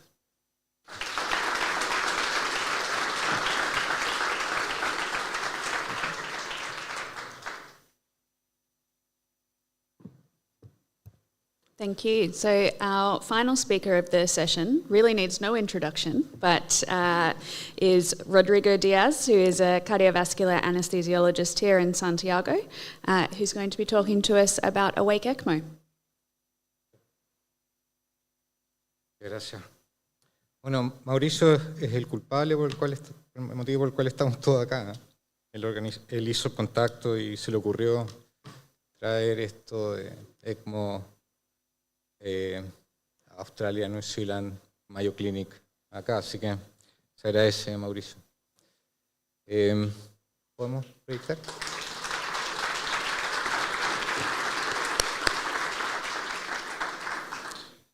Les quiero hablar brevemente de movilización y ECMO despierto. Y básicamente lo que quiero hacer es que muchos de ustedes ya tienen experiencia despertando habitualmente a sus enfermos. Pero hay muchos que no. Y es por eso que quise mostrarles que es posible, es factible, con un cambio de cultura sobre todo, que no es tan difícil de hacer, o sí es muy difícil de hacer, pero una vez hecho, no hay vuelta atrás. Entonces, les pediría, eso sí, por favor, que no saquen fotos de las fotos, porque son bien privadas, digamos. Los pacientes autorizaron el uso para académico, pero por favor no le saquen fotos. Entonces, lo primero que quiero decirles es que cuando enfrentamos a un paciente en ECMO, o un paciente cualquiera en realidad, muchas veces apretamos los 2 botones del ascensor. ¿Me ha pasado eso que la gente aprieta los 2 botones del ascensor? Y a mí me produce una rabia tremenda, digamos, porque resulta que yo voy para abajo y el que va para arriba aprieta los 2 botones, o sea, también va para abajo el del lado, no sé para dónde va en realidad. Aprieta los 2 botones, se sube, lo sigo esperando porque marca hacia arriba y resulta que él apretó hacia abajo y me quedé sin ascensor. Entonces, el problema es que apretó los 2 botones porque no es capaz de resolver cognitivamente qué es lo que hay que hacer, digamos. Y obviamente yo me quedo abajo del ascensor además, digamos, entonces termina dándome más rabia. Entonces, tenemos que tener claro que nuestra población está envejeciendo y cada vez más frágil. Y también muchos de los pacientes que colocamos en ECMO, y en realidad todos, por eso están en ECMO, están frágiles. No les voy a hablar mucho de la evidencia, simplemente les voy a mencionar que hay evidencia que por lo menos en fase durante el intrahospitalario, durante la fase crítica, es importante la rehabilitación para ganar en lo cognitivo, lo mental y lo físico. Se gana en los 3 terrenos. Y nosotros debemos estar sensibilizados a que el síndrome post-cuidados críticos es una realidad que afecta a un gran porcentaje de nuestros enfermos. Cosa que habíamos mencionado anteriormente en la charla de uno de los médicos. Entonces, tenemos que cuidar lo cognitivo, lo mental y lo físico de nuevo para que nuestros pacientes tengan una recuperación más rápida y de mejor calidad. Esto reduce la mortalidad y las readmisiones, súper importante. Y también la fragilidad con que el paciente sale de todo este tremendo proceso que en realidad es como si a uno le pasara un camión por encima, o en realidad a veces 3 camiones. Para esto, ELSO publicó este año las guías 2025, las cuales me tocó afortunadamente participar, pero no les voy a dar la lata de escribir las guías. Simplemente decirles que existen y nos dan 2 tips súper importantes. Uno, el checklist que vamos a hacer para ver si el paciente está en condiciones de ser movilizado o no. Checklist que me parece un poco largo, pero existe, lo pueden mirar y vean si el paciente está en condiciones de ser movilizado. Y segundo, esta tabla que muestra cuáles son las situaciones que hacen difícil que nuestro paciente sea movilizado constantemente. Me refiero a todos nuestros pacientes. Pero aquí les quiero recalcar que lo más importante es la cultura organizacional, la cultura de enfermería. Oiga, por favor, saquen la sonda Foley. No, doctor, porque va a ser una escala. Imposible. Es un argumento que en realidad yo todavía no le encuentro sentido, digamos, pero me lo sacan bastante frecuentemente. El punto es cuando ustedes van a despertar un paciente, tienen que ser pacientes. Tienen que ser pacientes y tomar tiempo. El progreso toma tiempo. Y a veces el paciente el día 1 no está en condiciones de ser despertado, está delirioso, les va a pegar un combo, etc. Pero en el día 2 sí lo va a estar. Entonces, que el día 1 haya fracasado no significa que todo el run de ECMO permanezca sedado. Es importante de mantenerlo en mente. Entonces, tenemos que cambiar nuestra actitud de awake ECMO o ECMO sedado a esto, digamos. Y eso lo he visto pasar, por lo menos en distintos grupos donde trabajo, en que la enfermería que ve los beneficios del paciente movilizado cambia rápidamente y a entender que hay que intentar una vez que no resultó. Reintentar. Y muchos de los que trabajan conmigo lo han visto, ¿no es cierto? La otra cosa es que no hay una sola receta. A veces hay que dar neurolépticos, a veces hay que dar neurolépticos antidepresivos, a veces hay que darle antidepresivos a todos los que trabajamos con los pacientes, pero tenemos que saber que es distinto un paciente de SPR, un paciente BA, un paciente BB, un paciente en ECMO venoso de larga duración, etc. Pero lo que nosotros siempre queremos tener es un paciente fuerte, mental y físicamente. Y esto, mientras nosotros corremos el run de ECMO, mientras el paciente va recuperando volumen tidal, por ejemplo en ECMO venoso respiratorio, y vamos disminuyendo el sweep flow, todo ese tiempo nosotros lo podemos ganar. No es tiempo perdido si lo movilizamos y lo ejercitamos y lo nutrimos. Y además lo fortalecemos mentalmente. Entonces, para esto, tenemos que salir de la zona de confort, particularmente de los médicos y enfermeras de turno en la noche. ¿Ok? ¿Por qué? Porque es más fácil mantener a un paciente sedado, dormido y que no dé, entre comillas, problemas, ¿no es cierto? Claro, ¿cuántas veces nos ha pasado que es mucho más difícil despertar a un paciente, lo siento, pero estás ahí? ¿Cuántas veces nos ha pasado que el paciente efectivamente es difícil, está delirioso, pero ok, lo sedamos un rato, pero volvemos a intentar? Y para esto quiero contarles que hay una línea, el paciente es un continuo, digamos. El paciente a veces está en un proceso prequirúrgico y cae al intensivo y después un proceso de recuperación, ¿no es cierto? Y está demostrado que si nosotros rehabilitamos a los enfermos, los sacamos del estado de fragilidad y mejora por lo menos los días de estado postoperatorio. Entonces es bien distinto, ya sabemos que en prehabilitación quirúrgica existe, llegar con un paciente que está preparado para esta maratón que va a ser la cirugía y por lo tanto va a estar con un paraguas frente a esta injuria que va a ser la cirugía y la estadía en intensivo. También podemos replicar lo mismo durante la estadía intraintensivo. ¿Por qué no, digamos? ¿Por qué no podemos tener un cardiogel y aprovechar que el paciente corra? Y lo podemos hacer. Y algunos trabajos muy chicos señalan que mantener al paciente despierto y movilizándose podría asociarse a disminución de la mortalidad. Ojo, aquí hay otras estrategias también, renovación BPA, doble volumen, etc. Pero una de las estrategias era awake. Estos pacientes se despertaban rápidamente y se extubaban también rápidamente. De la experiencia que tuvimos en Chile, en la clínica donde yo trabajaba, fíjense la mortalidad que obtuvimos en la primera ola fue de 22% y después súper baja, digamos. La estrategia que seguimos en todos estos enfermos fue una sola: extubar lo antes posible, o si no, traqueostomía lo antes posible, despertar y movilizar. Eso, los que trabajaron conmigo en esa época, están súper claros, digamos, y desinvadir. Sacábamos los catéteres centrales, a veces se quedaban sin siquiera línea venosa. Imagínense acostumbrarse a mantener un paciente en ECMO sin línea venosa, sin línea arterial, con un CAF de manguito para tomar la presión arterial. Y sabemos también que en bridge to transplant, o sea, en puente trasplante, la movilización mejora y es un factor determinante para que el paciente sea finalmente candidato a cirugía, porque mejora mucho el outcome. ¿Y por qué no puede pasar eso mismo en los pacientes que no son candidatos a trasplante. Y, por supuesto, de nuevo, la movilización disminuye, la despertar y la movilización disminuye esto déficit cognitivo, mental y físico. Entonces, voy a entrar rápidamente a mostrar algunas fotos y terminamos luego. Primero, confort del paciente. El paciente puede estar mucho más cómodo si está bien despierto y les puede comentar a ustedes qué es lo que le molesta, qué le duele. Y es mucho más fácil manejar que el paciente interactúe con la familia, con ustedes y además la nutrición. ¿Por qué? Les voy a mostrar algunos ejemplos y fotos muy rápidas nada más. Esto es un paciente con COVID, por ejemplo. Fue movilizando a poco y esto lo hicimos en Ciudad de México. Fíjense cómo se fue movilizando y de a poco se fue integrando al trabajo de recuperación de su musculatura. Un paciente acá en Santiago, otro paciente que hicimos en COVID en CLC hace muchos años. Ustedes ven cómo el paciente llegó a no tener ni siquiera vía venosa. ¿Cuán importante creen ustedes que para ese paciente que estuvo 100 días hospitalizado puede ver el sol de nuevo o tomar aire? Súper importante. Y hacerlo caminar, aunque fuera empujándolo un poco.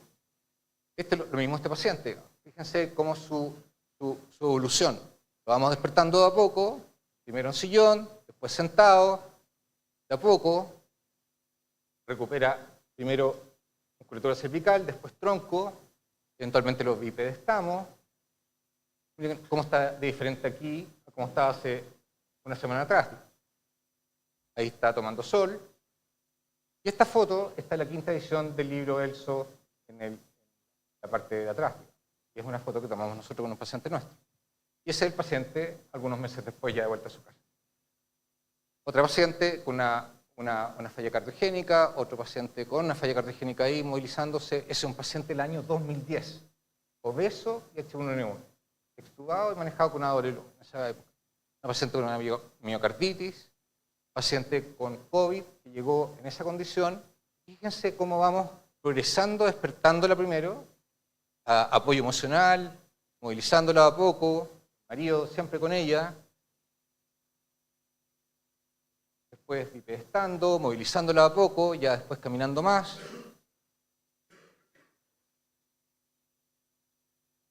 Comiendo, tomando sol, haciendo ejercicio, tomando sol y finalmente ya está de alta. ¿Ok? En realidad todavía no se había dado alta, pero ahí la paciente de vuelta a su casa. Entonces, otra cosa que tenemos que mantener en mente es que junto con el Awake podemos hacer hay que preocuparse de lo nutricional. No olvidarlo. Cuando el paciente come por boca, la sensación es distinta, digamos. No es lo mismo alimentarse por una sonda que alimentarse por boca. Entonces, la parte fonoaudiológica también es muy importante y tratar de recuperar lo antes posible. Todo esto desde el empirismo, nada ningún estudio letrizado de que es mejor esto que la sonda, pero yo les puedo asegurar que si ustedes son pacientes van a preferir esto. Y está comiendo.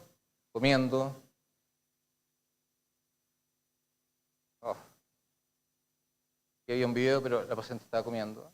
Este niño es un bridge transplant que está comiendo una hamburguesa de McDonald's, que por supuesto IAS no me autorizó, pero que él disfrutó plenamente.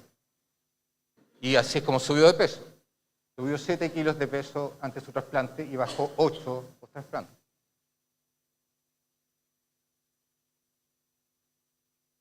Y hay experiencias en nuestra región que también son ejemplos para nosotros. Leonardo en la Fundación Cardiovascular tiene pacientes como él, los moviliza mucho.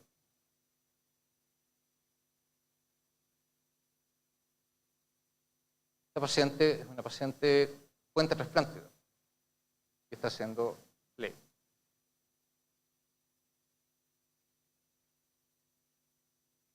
Otra niña hospitalizada con un perro de acompañamiento. Reiki. Si nada funciona, ¿por qué no va a funcionar el Reiki para calmar a un paciente? ¿No? Y pareciera que funciona, no sé. Una paciente puérpera que está recibiendo su bebé. Un paciente hizo un paro en un hospital al lado nuestro, lo rescatamos, paro, y 2 días después pidió Fanta. ¿Por qué no darle la Fanta? Es raro, digamos, pero El paciente quiere Fanta, démosle Fanta. Paciente tomando sol, en el Starbucks. Otro paciente que no se quería levantar, pero levantamos igual. La señora ahí vigilándole y dándole de comer. Miren la cara con que ella lo mira. Ella en realidad es la parte más importante de la recuperación de este paciente. Él todavía está en ECMO, probablemente lo saquemos el lunes. Y este paciente nunca estuvo en ECMO, pero hizo un paro 30 horas antes. ¿Por qué? Porque hizo un paro, no lo vamos a levantar. Entonces, el ECMO, el proceso por el cual el paciente llegó a ECMO es un verdadero desastre, digamos, y nos lleva a un estado de fragilidad. Y tener un paciente en estas condiciones, ya estuvo hace poco con nosotros, hace que la recuperación sea mucho más rápida. Y pacientes de larga estadía como ella, que todavía la tenemos conectada a ECMO, la sacamos a tomar sol, y hacemos acompañamiento emocional, incluso con nuestro perrito. Otra paciente movilizada, una paciente embarazada, que está despierta y viendo la ecografía de su bebé. La niña tuvo un estado asmático, salió súper rápido. Otro paciente, este paciente falleció finalmente después de ser decanulado un mes después, pero siempre fue importante para nosotros mantenerlo en comunicación. Esta es una paciente que nos llevaron, que estaba muy grave, a 30 minutos de Santiago. La unidad de gestión de camas críticas se movió súper rápido, nos dijeron, esta paciente se va a morir, doctor, por favor traten de salir rápido. Y salimos rápido, estuvimos 45 minutos allá. Y la paciente estaba en estas condiciones cuando llegamos, en el reanimador de la emergencia del hospital de Huinque, un hospital pequeño. Y miren las condiciones que estaba y lo que tenía nuestro protocolo con Diógenes, con síndrome tóxico. Y la conectamos a ECMO. Perdonen, es dura esta foto, pero al día siguiente, este es el primer día, al día siguiente la paciente estaba así. ¿Ok? O sea, la enfermera que estaba a cargo de ella no perdonó. La levantó con tubo y todo y la sentó. Y eso, no sé, a mí por lo menos me da la idea de que tenemos un margen de error mayor frente a cualquier otra cosa que pueda pasar después. Y esta es la misma paciente que perdió un pie, porque tenía necrótico en las 4 extremidades, pero perdió un pie. Pero esta paciente tiene 27 años, tiene un hijo con el cual pudo volver después de todo esto. Otra paciente que estuvo harto tiempo en el San Juan de Dios, que también me costó extubarla, la pasamos a BPA, súper regalona además. Y ahí está, de vuelta con el me faltan 3 minutos. Ahí está haciendo ejercicio y de vez en cuando manda fotos de cuán bien está, digamos. Esta otra paciente movilizándose, asmático también. Afortunadamente las crisis asmáticas andan re bien. Estos pacientes que tuvimos largo tiempo en nuestra unidad, súper grave, influenza más infarto, las dos cosas juntas, infarto tipo 2, ¿sí? Y que quería ver a su perrito, y ahí está nuestra enfermera. Estos pacientes tuvieron una tormenta rítmica que fuimos a buscar a Coyhaique, lo trajimos de vuelta y lo despertamos. Y nos permite de nuevo esto, una recuperación bastante más rápida, creo yo, de mi hipótesis.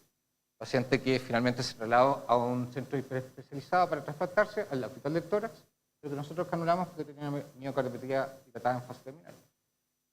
Aquí habla también de que podemos trabajar juntos y que la conjunción del trabajo entre centros hace que los pacientes finalmente tengan el mejor resultado posible con los medios que tenemos en nuestro país. Un paciente con una falla respiratoria catastrófica, este es un paciente que lo íbamos a llevar a otro centro especializado y mientras esperábamos la ambulancia, él pidió Coca-Cola. ¿Por qué no darle Coca-Cola? De nuevo, insisto.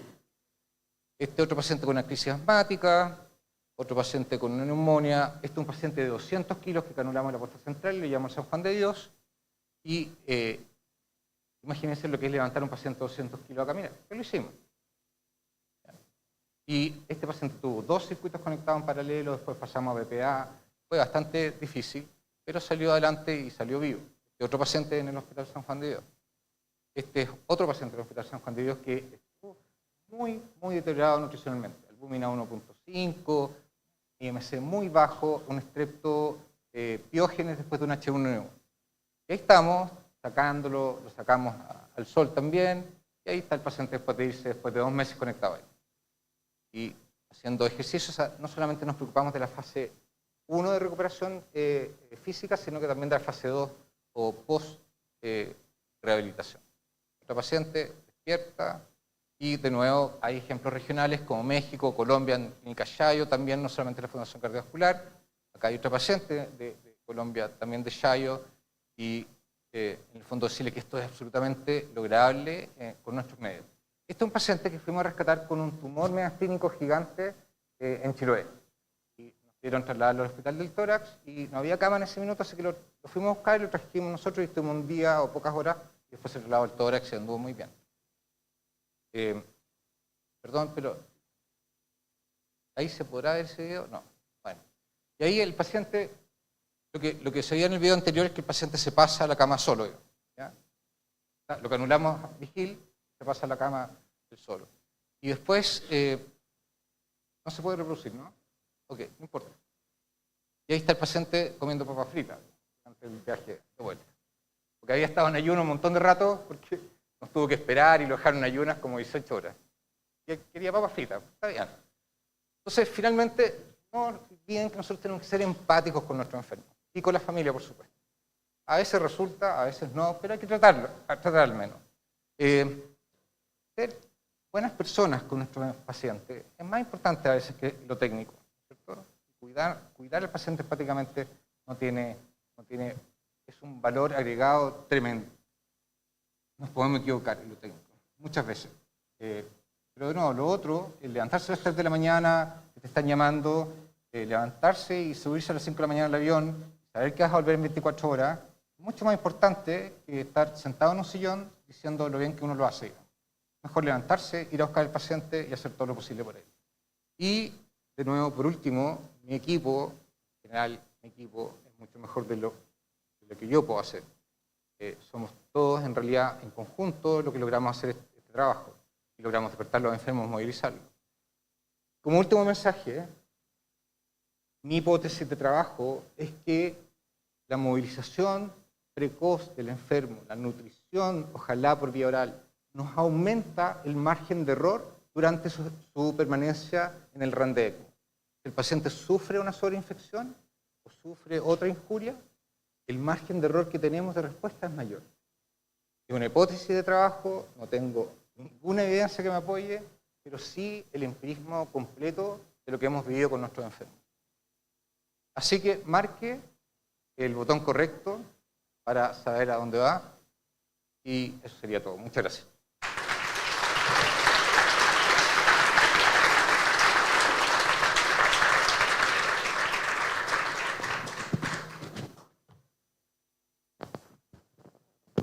¿Pregunta? ¿Vamos a sesión de preguntas o no? Sí. Okay. Thank you. So we have some time now for questions.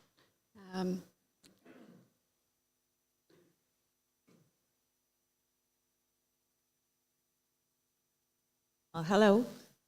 Thank you for your lectures. And I have a kind of specific question. In your experience in your countries, how do you deal with and how do you balance the decision making when the family has something to say and when the patient said something different, considering in ECMO, in BB ECMO, we don't always have awake patients. And how do you deal with that? Which decision? It's the heavier one for the final decision making. How do you? And how do you present those difficult cases? Do you have a ethics committee or anything else? That's it. Can you hear me? Thank you. In Australia, there's differences between different states in how that's managed. In Victoria, it depends on whether the instruction from the patient is them being awake and able to tell you versus them being having no capacity, either because they're sedated, unconscious for other reasons, or because they're not conscious enough to make statements for themselves. In general, whatever the patient says goes, rather than what the family says. Under our legislation, a medical treatment decision maker can act, but only in what their understanding of the patient's wishes would be.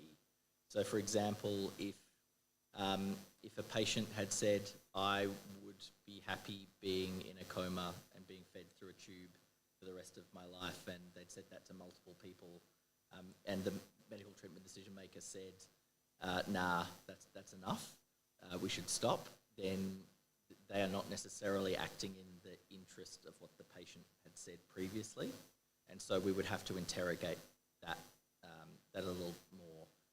We tend to get lawyers involved if there's a legal aspect, ethicists involved if there's an ethical aspect, with the one proviso that if there has been a document signed with the appropriate level of formality, and there is an instruction in that document that they are not to have a therapy or that they must be considered for a therapy, we as doctors cannot overrule that. So if you had said, I never want to be resuscitated, and you had put that in the correct form of document that had been signed, if we then resuscitate you knowing that information or having to have reasonably expected to know that information, then that would be very bad for us. We would be investigated for that, I think. I'm not sure for others. I just want to say that it's something very complicated, at least in the heart and lung transplant practice. I think for the heart and lung transplant practice is something that is very complicated because the donation is involved. So you have an organ that have been pulled from the donor pool that has not been used in somebody else. And then there's sometimes we do this, the patients are on ECMO, and there's different forces, trying to decide what to happen with the patient. We love to have the patient awake, make their own decisions, makes it way easier. But sometimes it's just what we call the proxy. The proxy, the healthcare proxy will decide what to do. Sometimes it's too early. Sometimes our team, in terms of the medical team, the doctors will have one opinion, the nurses will have a different one. And then the issue is that, the nurses most of the time will be, a full day with the patient, one-to-one. So whatever the nurses say, it's very hard to go against, in my experience, because they have built a rapport with the family. And so we try to engage the best we can our nursing team, so everybody's on the same page. And it's different. I would say it was way more problematic in the East Coast where I worked before, because you put somebody on ECMO. I had the experience have put somebody on ECMO and then at 3 in the morning and then at 8 in the morning they were trying to wake them up and they weren't waking up, and then they wanted to withdraw the care, at 8 in the morning because they needed to do a mitral valve repair. Need the bed for that. So I think it's very complicated and it's something unresolved, but I guess we try to get everybody on board, but it's just sometimes there's a lot of conflict.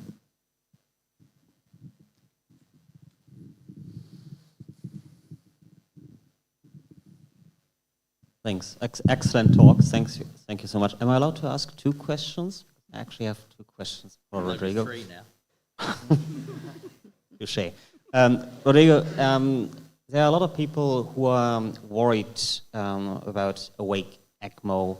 The reason being, what if we lose the destination when the patient is awake? When we have a patient and we want him to go for assessment or transplant or recovery, and then he's awake, extubated, and suddenly it becomes clear there's no recovery possible, there's no transplantation possible, and you suddenly have a patient who's awake and is talking to you, and we just have nowhere to go with him. A lot of people are scared of that scenario and actually prefer to keep their patient asleep, not to have that conversation with that patient. What would you tell these people who are worried about that? That's the first question. The second question is a bit more technical question, especially in the patients with severe respiratory failure. We also know that if you extubate them and actually they have strong respiratory drive, they can induce lung injury and actually makes their recovery worse if they're breathing on your own. Have you any protocol how you assess them, whether it's better maybe to go with a tracheostomy or try to extubate these patients? Yeah, thank you. I'm going to start with number 2. In the case the patient does, you need some time for ARDS. It's not, the first few days are not good days for taking the patient out of mechanical ventilation. But definitely we will try to, every patient go on the 3rd or 4th day to spontaneous mode of ventilation with the mechanical ventilator. And then we will do a try after 7 days. That's our way to do it. I mean, there are other guys doing it at 48 hours, but we do it once a week has been already done. Usually the patient is already tracked, and then we go for waking up the patient. But we before that we start the neuroleptics 3 days before. We start getting down our sedation. So we make an overlap of 3 to 4 days with neuroleptics.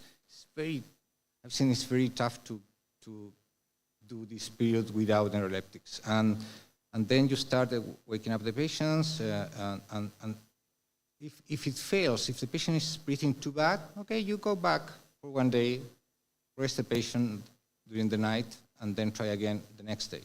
Usually at the second or the third try, second or third day, you will see that it will work. If it doesn't work because the patient has too much air hunger, I have followed this path. We go to BPA. Why I do that? Because there's a published work from Colombia again, from Leonardo, from his group, that show that patients with BPA will reduce their air hunger and increase, of course, their PO2. Why does that happen? I'm not sure. But what I've seen so far of the few patients that have done this, they definitely get down their air hunger. So they get much better breathing. If it's worth it to do it, I think it's worth it. It's pretty easy to do a BPA right now. And I just asked my colleagues from Latin America, from 18 centers, 9 of them do BPA, and I asked them, all of them, do you agree with me that the patient reduces their hunger after doing BPA? And all of them agreed. So at least it's awful data, but anyway, what we have seen so far is that BPA can help you a lot in some reduced population. But I would say the secret is, if it doesn't work, try and try and try and try again, and one day the patient is going to be doing okay. That's about the technical difficulties, but it's not easy. It's a hard landing. ARDS is a hard landing. Cardiovascular patients are easy. That's the general recipe. But even if it's hard, you have to land. That's the point. And again, if you are scared because a patient will be awake at the end of his ICU stay, and there's a dead end, the patient has no outcome. Believe me, I've done maybe 900 ECMO cases, and I've seen that just once. It's very unusual, for us at least. And you can, in that situation, you just ask for help. You're never alone. Like a crisis resource management. If you are in a dead end, just ask help to your ethic committee, to your senior guys. Bring people together, and the family, of course. And things usually get along very well. It's not a real problem. At least in the few cases I've been close to that, it's never been a problem. Even the family, you just tell the family it's a futile action, and they will 100% accept that. Just once happened exactly the opposite, and I was really disappointed because the tutor of the patient that was really ill, he was a VSD, unfortunately, that got operated and got in VA ECMO, and she got really in bad shock, so she did the necrosis of the toes. It wasn't that bad, I think, but the daughter said that she wouldn't tolerate that. her mother wouldn't tolerate an amputation, so she asked to get rid of the ECMO. And I couldn't believe it, but yeah, that was her wish, so we did. But that's very, believe me, very unusual. Most of the cases run really easy, 99%. Thank you. In our culture, I guess this is different in other situations, in other countries. But here, you don't see it too much. I think there was a question up the back.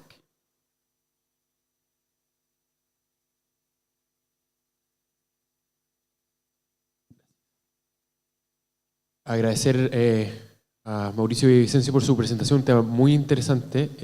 Estoy 100%, Santiago Huesa, soy cirujano cardíaco de la Católica.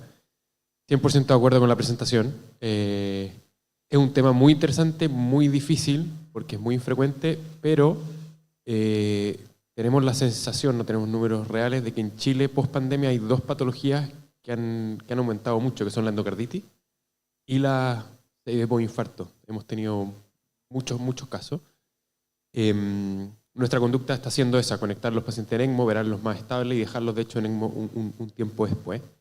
La pregunta es, en este tema tan difícil de cuándo ventear y cómo ventear a un paciente, si tiene algún pensamiento especial en esta población en particular, que a mí me parece, al menos en nuestra experiencia, son casos que no necesitan venteo porque la misma CIV actúa como un mecanismo de venda del ventrículo izquierdo. Si en el fondo tiene algún pensamiento acerca de eso y alguna estrategia en particular en caso de hacerlo, tanto en el pre como en el post. Pero te refieres al venteo antes de la cirugía. En ambos casos, pero claro, principalmente en el previo a la cirugía. Bueno, la verdad es que venteo previo a la cirugía yo no he hecho porque habitualmente, digamos, una vez que el paciente se estabilizó, que generalmente son unos pocos días, llevo al pabellón y generalmente no hemos tratado de ventearlos antes. Y bueno, como yo decía, yo prefiero hacer soporte biventricular, lo que origina que las presiones en el ventrículo izquierdo son básicamente cero, porque en el fondo tiene una cánula de 36 French en el ventrículo izquierdo. Entonces me parece que el edema pulmonar se va muy rápido cuando tiene ese tipo de venta quirúrgico. Yo creo que usaría biventricular en la gran mayoría de los casos, en el caso de que pienso que se va a recuperar el paciente del cardiogenic shock, que la gran mayoría de veces no es porque la masa miocárdica destruida es muy grande, pero si se va a recuperar quizás lo pondría en ECMO y le pondría un impela postoperatorio para asegurarme que esté bien descomprimido y que la presión sea baja. Como decía, casi siempre hay un poco de leak alrededor del parche que uno le coloca. Entonces, yo creo que es importante para promover la cicatrización y la solidez del parche que la presión sea muy baja. De tal manera que yo preferiría ventearlo si es que tengo un puente a recuperación con vía y ECMO y no le hago biventricular, que sería lo estándar para mí. Si el paciente es un buen paciente y se puede trasplantar, más el corazón está destruido, le pongo biventricular y lo trasplanto. Puede ser lo que he hecho la mayoría de las veces, me ha ido bien.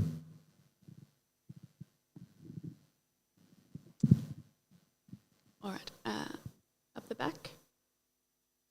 Tenemos una pregunta acá abajo y después podemos subir.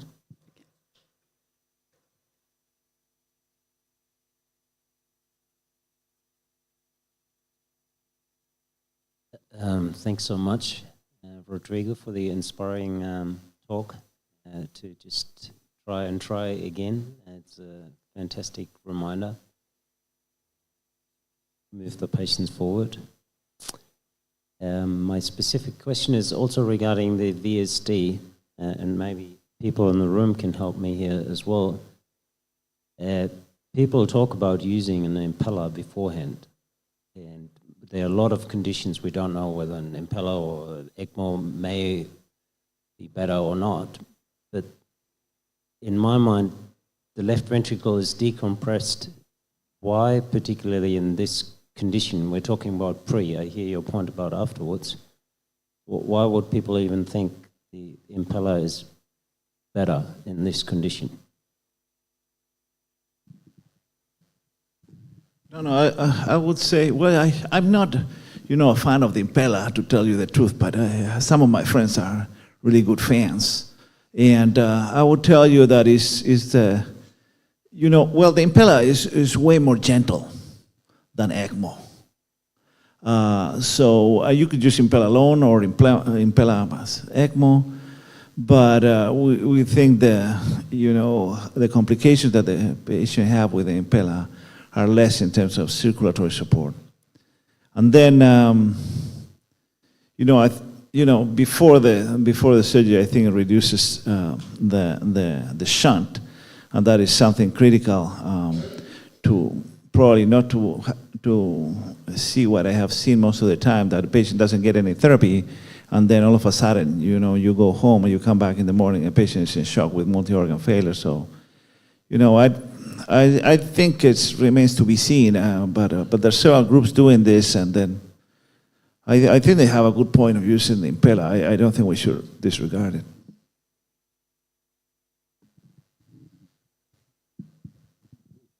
Bien, tenemos tiempo para una pregunta más para poder cerrar el módulo.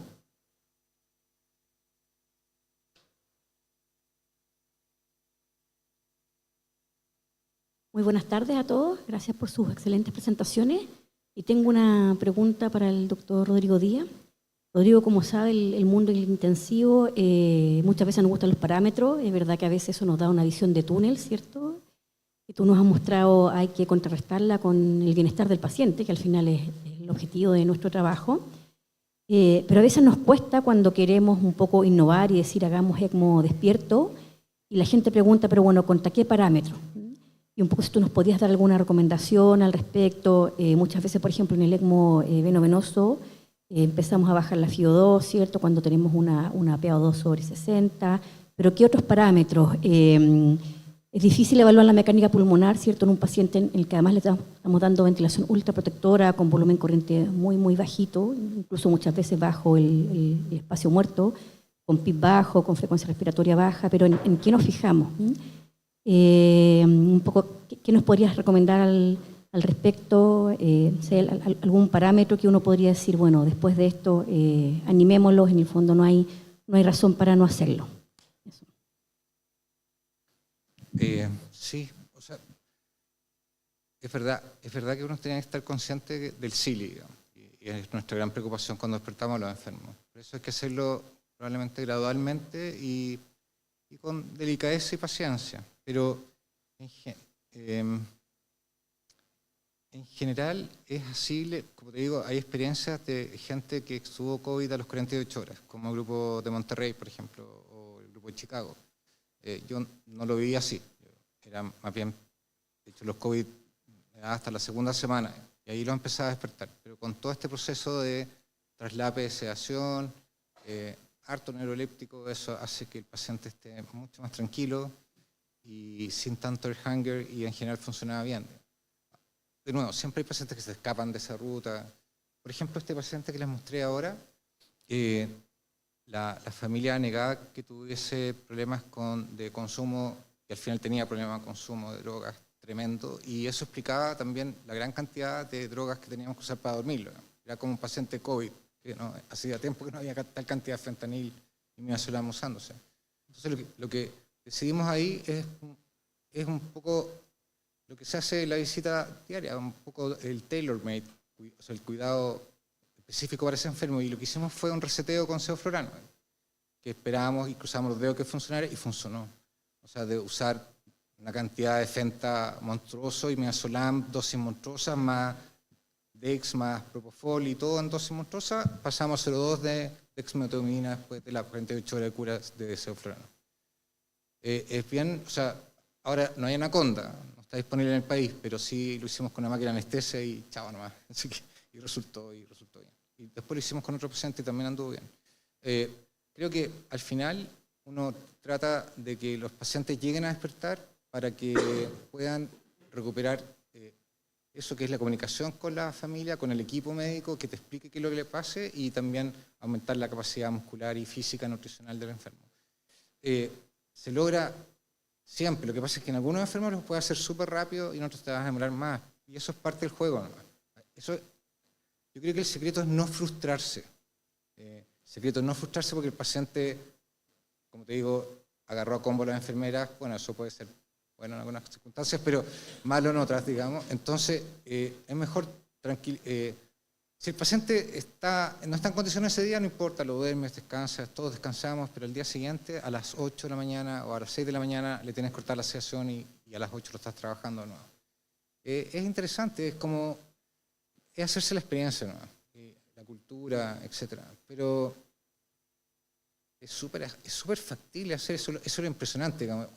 Yo pensaba antes que no, digamos, que era difícil. Pero al final, todos los pacientes es raro que un paciente no se pueda despertar. Obviamente, si un paciente va a estar 3 días en ECMO, no sé, y está bien achacado de todo, no lo voy a extubar, no tiene sentido. Pero si yo sé que el paciente va para un run mayor a 7 días, en general sí trato de hacerlo porque se va a beneficiar de la recuperación física que lo voy a poder hacer en ese tiempo. Pero sí, o sea, agradezco la pregunta porque en realidad no es fácil, pero no es imposible. Y tampoco es tan difícil. Ese es el punto, no es tan difícil. Y las recomendaciones en los guidelines de ELSO están bien claritas, digamos, está fácil. Pero mando. Sí. Muchas gracias. Gracias a ti. All right, please join me in thanking all of our 4 fantastic speakers again.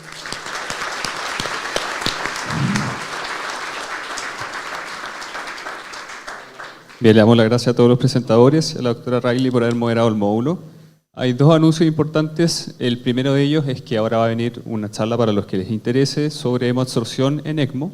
El segundo anuncio es, por favor, recordar que al finalizar la jornada vamos a tener toda una actividad entretenida de sorpresa para ustedes, así que aguantar con un poquito de paciencia.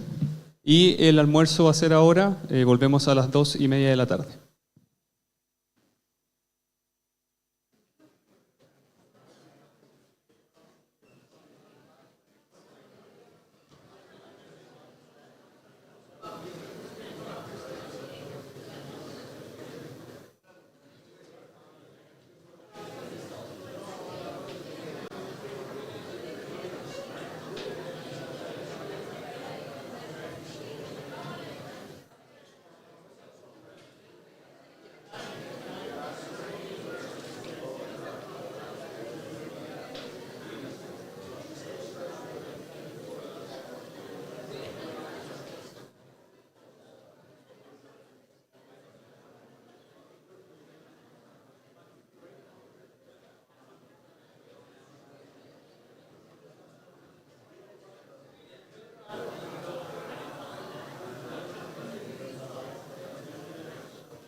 I think we should start. I'm not quite sure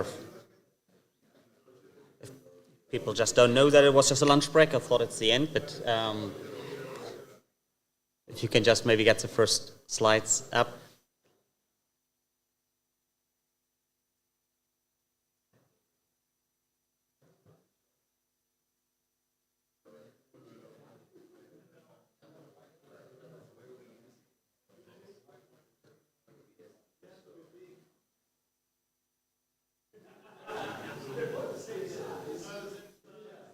Perfect.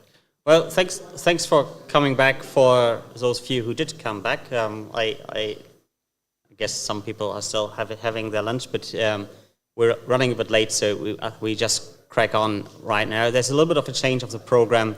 First, I tried to get you in a postprandial sleep again with talking a bit about immune absorption, and then Australian colleagues are trying to wake you up with some fancy quiz and giveaways. So that you're awake and motivated for the rest of the afternoon. So I've been asked to say a couple of words about immune absorption in the realm of ECMO, and I promise I'll keep it short. There are some stuff to disclose that because Cytosorp is one of our sponsors.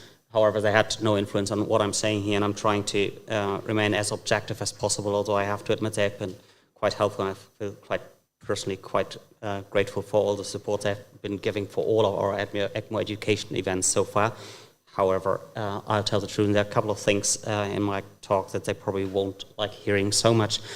To my own perspective on immune absorption is like I traveled around quite a bit during my career, worked in a couple of countries, and I found out that actually every single healthcare system has their own stance towards immune absorption, and some like it and some don't like it. And I got both sides of the story, and I got all the reasoning for both. And it turns a little bit like almost like in this religious, we believe in it or we don't believe in it.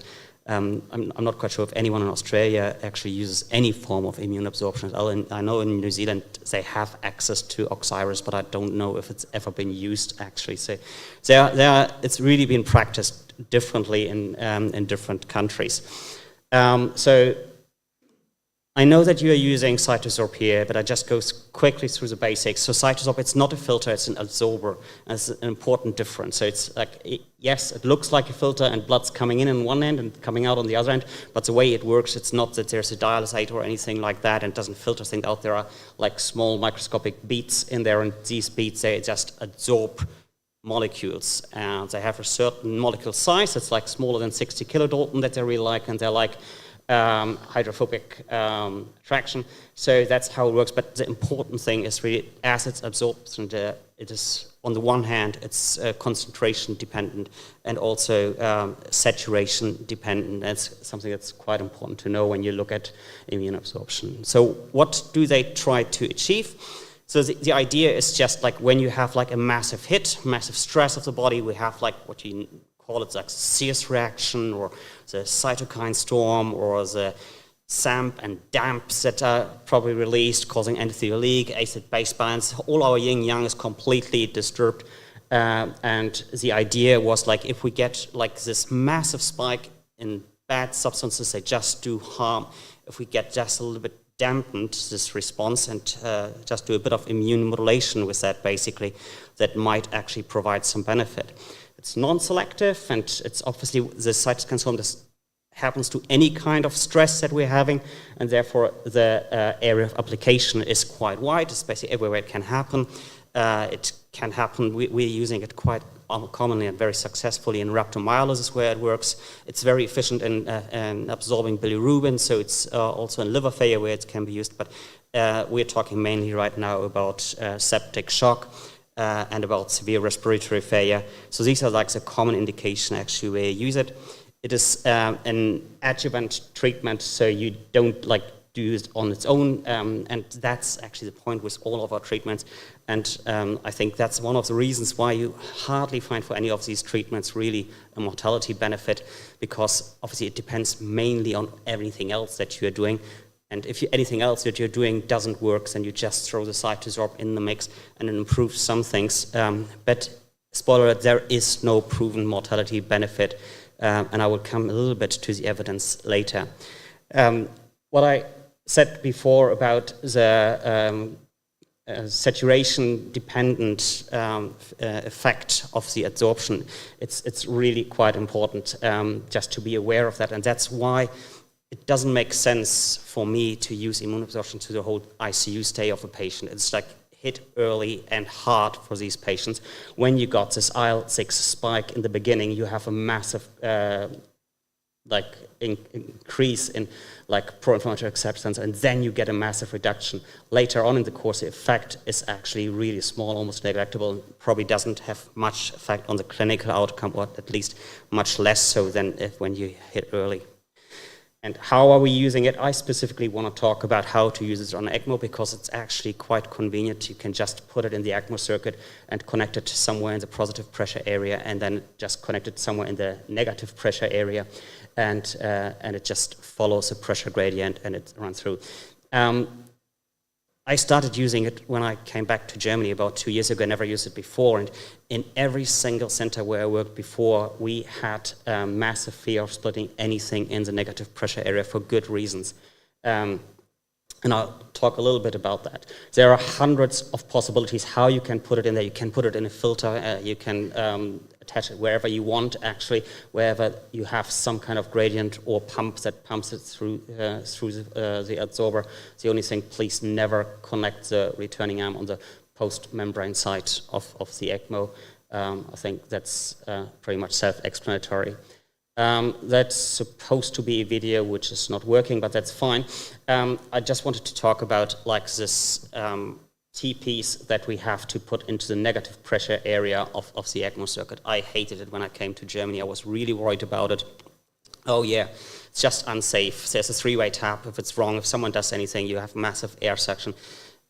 We've never seen it. Doesn't mean it can't happen. But just having used it so much, and we're probably one of the most busy centers using cytosorb in Europe, it just says to me it is really quite rare that it happens. And the other thing is we are doing quite some ECMO in trauma and in other hypovolemic shocks as well. And what I found out just by having this access in the negative pressure area of the ECMO, if you're really in a bleeding patient and you are running your massive transfusion protocol, it is so great just giving some fluids through that. It just sucks it in, and you get like 2 liters in a couple of seconds, and it really helps in these situations. It does work. So yeah, that's just like how it is, and you just see in the post pump, you just have like a small wire going into it, and then it goes through the cytosorb, and then it goes there into the blue line, which still gives me a bit of goosebumps to see that there's a T-piece. I'll have to admit that. Safety, I said it's non-selective. Does it maybe take stuff out that we actually need? Does it do harm by just being non-selective and it out? There have been a couple of studies that actually showed that like albumin, fibrinogen, or any clotting factors that we need, they're not really affected by that. So the manufacturer says like, yeah, it's safe to use. It comes with a caveat. You have to be aware that it obviously interacts with a lot of medication we give, and especially some antibiotics, Vanc, linezolid, and steroids. They're just perfect for the adsorber, and whenever you use it, you have to be aware that you actually reduce the level of these medications quite significantly. Does it work? First, there have been a couple of crazy people in the Netherlands, young adults, who thought it's a great idea to see how it feels getting a septic shock, and they volunteered to getting some endotoxin injected, and then we put on a cytosorb filter. I have no idea. It sounds like a great idea to me for a weekend, and then they liked it so much they did the same thing 7 days again, what they saw, it does what it promised to do. TNF, IL-6, IL-8, IL-10, they were all significantly reduced in the population group that got the cytosorb. And then also after 7 days, when they did it again, you could see the same immune response from both groups. So it doesn't alter how our immune system works and memorizes some stimuli. So that's quite good. And then if you look at clinical outcome markers, there has been a review from like 4 years ago where they looked at vasoplegia and found that actually if you put the cytosorb in, that you got some significant reduction in vasopressor requirements with that. People looked at fluid balance at target, and this study is quoted and have been asked to mention it. They found out that when you put the cytosorb in, you use less fluids after you put the cytosorb in. It's a retrospective study, no control group. I'm not quite sure if I'm convinced by that study, but I'm coming back to the fluid balance, and if you say fluids with that later. Microcirculation, it's a little bit similar to that. So yes, there has been a study, and they looked into it, and then pH and lactate, and everything got a little better. They used as main marker for microcirculation the vena arteria's CO2 gap, which for me is just not a good marker for microcirculation, but it improved that. So it did something good. I'm not quite sure if it did good what the study wanted to show. Might have improved cardiac output a bit. But what's really interesting of that study, I think much more interesting, if they matched the predicted mortality to the actual mortality in these two groups, predicted by SOFA and Apache, you got like pretty much the mortality you would expect in the group that didn't have a cytosorb, but mortality reduction to the predicted mortality in the group that used the cytosorb. So it's just like, again, it's a trend that it might actually do something good.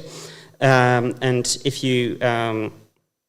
But if you put all this into meta-analysis, then you don't find a significant P0.05 mortality benefit like in so many other things.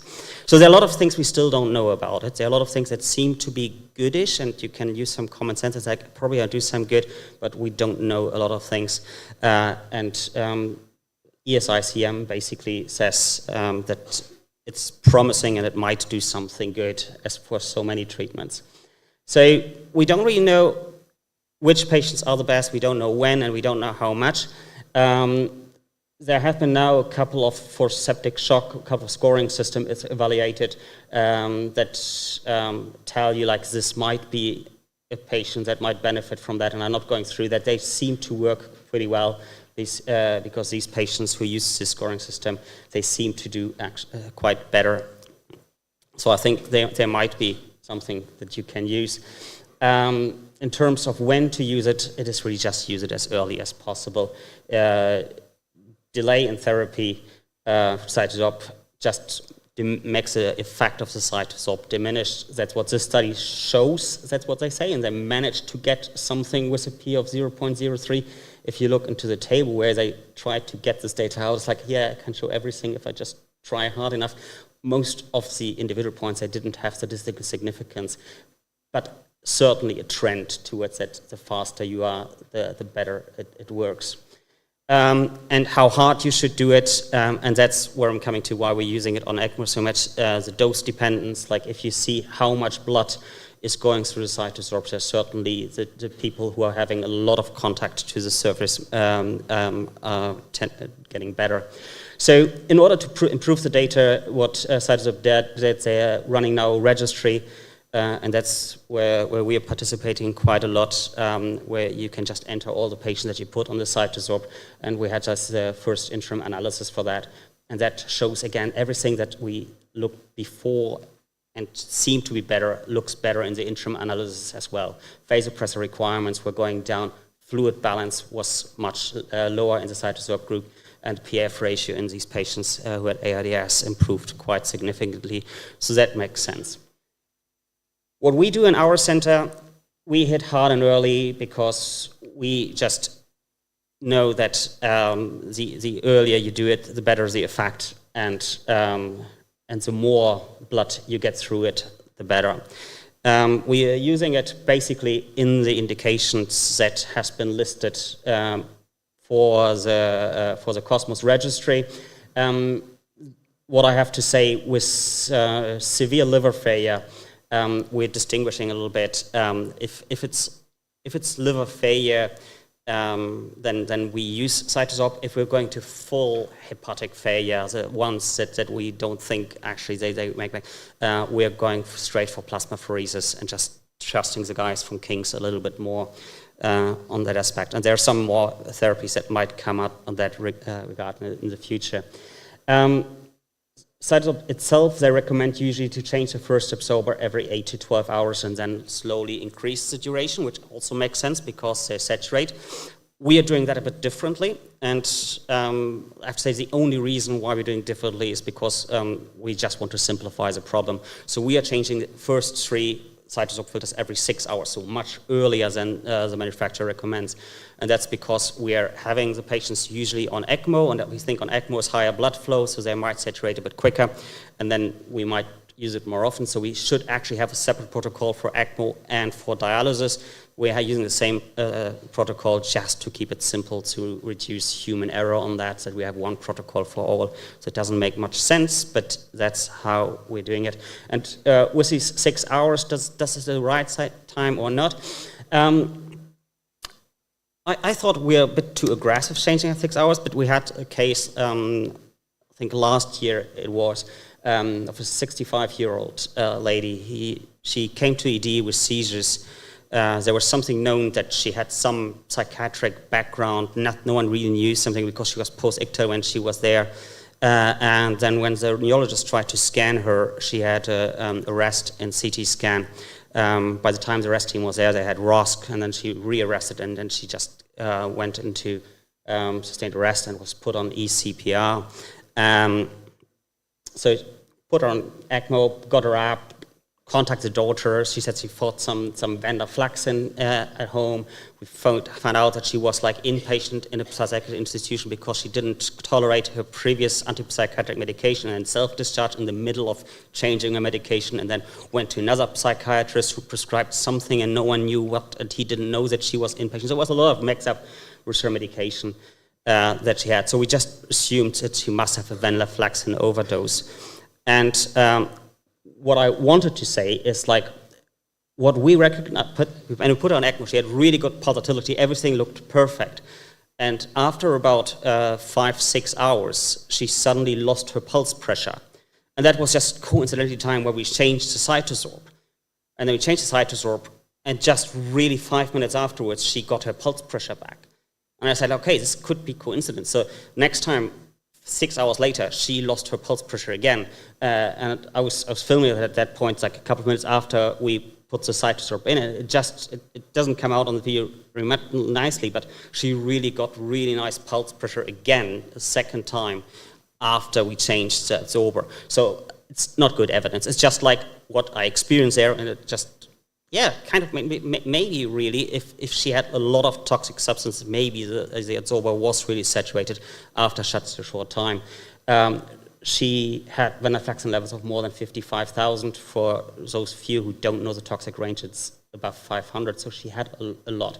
And it's a good drug to be absorbed by the cytosorb. There's an interesting story behind that. There's like, especially with venlafaxine, there are a couple of case reports, and they all say like when they had them on ECMO and put a cytosorb in, they were much quicker to recover than you would have anticipated. And with these interesting cases, I usually quickly text Suraj about that.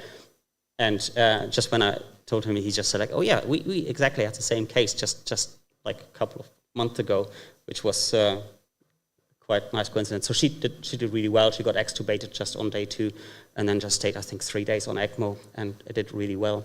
We're using a lot in rhabdomyolysis. We have great experience with rhabdomyolysis. Almost all patients where they have significant trauma and have rhabdomyolysis, we put them on for 18 hours, and almost none of them needs renal replacement therapy after that. I just, when we arrived here, got called by one of the perfusionists here from Chile, because I had another interesting patient. It was a VV patient, a young girl, 11 years old, who's been like 2 months on ECMO for PJP pneumonia, had a lot of complications with clot thrombus, and now had another massive hemolysis and a bit of thrombus in the clot, in the oxygenator. She was on vanc, which levels were quite high. She now developed acute renal failure with her hemolysis, and she also has some methylpred. Was otherwise quite stable, and she asked me if I would, in this situation, use immune absorption. And that's quite maybe an interesting question for the audience. Who would think in that situation immune absorption might be something that you would consider? Just with a sign of hand, would anyone do that? You can see I'm quite alone with my opinion on that. So I actually said, like, it might make sense. And what I tried to achieve is, like, really maybe avoid that she needs renal replacement therapy. So plasma-free hemoglobin, it breaks down in blood, and you usually have like just the alpha-beta hemoglobin, which is exactly the size that adsorber actually absorbs it. So I thought that's quite good. And also with her renal failure, her vanc level's been high, and that causes further damage to her kidneys. So I just thought, like, actually getting some of the vanc out with the adsorber might be quite beneficial. And with the methylpred, no one knows whether actually the immune modulation from the cytosorb or steroids would do any better or worse. In this case, we are outside any evidence anyway, so I advise to try that. What then happened, unfortunately, she did not get the cytosorbs through the ECMO, or one adsorber she get, but they actually put her on renal replacement therapy just to put the cytosorb in, which I find a bit sad, because now we don't know whether she would have needed the renal replacement therapy. It's probably just academic. But there has been actually this concern, which is widespread here, which I never heard of before, that if you have too much flow through the adsorber, like through an ECMO circuit, that the exposure time inside the adsorber might be so short that actually the clearance would go down. I just wanted to quickly touch base on that. So mathematically, that doesn't work like that. The clearance is clearly depending on dose and then on the extraction rate. And the extraction rate might go down when you have higher flow rates, but not in the area where we're talking about like less than half a liter per minute or something like that. And yes, so it should look a little bit like that, the curve. In real life, you could potentially have like such a high flow rate that there's zero extraction, and then you would peak there. But in all the flow rates and all the studies, it just showed that the higher the flow rates that we are achieving, so up to 500-600 mils per minute, we are not anywhere getting close to this. So a cytosorb in the ECMO is still much more efficient than putting it in the renal replacement therapy. So yeah, it is a treatment that you can consider it safe. It certainly helps clearing cytokines. Maybe mortality is not the only marker for an adjuvant therapy we should look at. And don't worry about high flow rates on it. Thank you.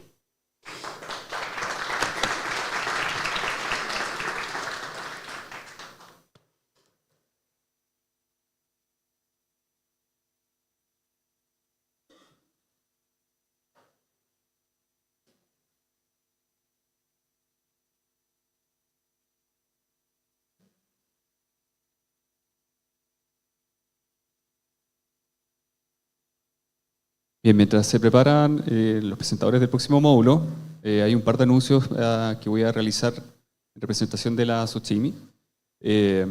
Recordad que próximamente el 24, 25, 26 ya va a estar la cuarta edición del Simposio de Trauma y Quemados, ya en el mismo espíritu de la sociedad de involucrar a todas las divisiones participantes. Ya también tenemos el 2 y 3 de octubre la segunda jornada regional de la SOCHIMI, que este año será en Osorno, también multidisciplinario. Y por supuesto, del 11 al 14 de noviembre, el congreso anual que nos va a estar esperando allá en Pucón. Ya para todos los que estén interesados también, en la página de la SOCHIMI está disponible el curso online sobre ECMO, que también tiene varios elementos que pueden ser de su ayuda en su curso certificado, donde también están involucrados varios de los grupos que presentan el día de hoy en el simposio. Bueno, para continuar con las actividades y el siguiente bloque, invito al doctor Suraj Yalamuri a que nos acompañe como moderador del siguiente bloque. Doctor.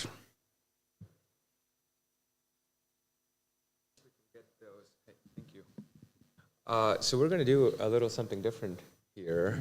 I know on the schedule it says we're going to have a panel, but considering you guys just came back from lunch and Probably everybody wants to take a nap. We'll try to get you excited here and get that special activity that was going at the end and bring it in and see if we can not give out some cool prizes along the way. So hopefully you've been paying attention because here comes the quiz. Okay? So Brooke and Julia have put this together and we'll see what this shows. Hello, everybody. We haven't met before yet, but I'm Julia. I'm one of the other intensive care specialists from the Alfred.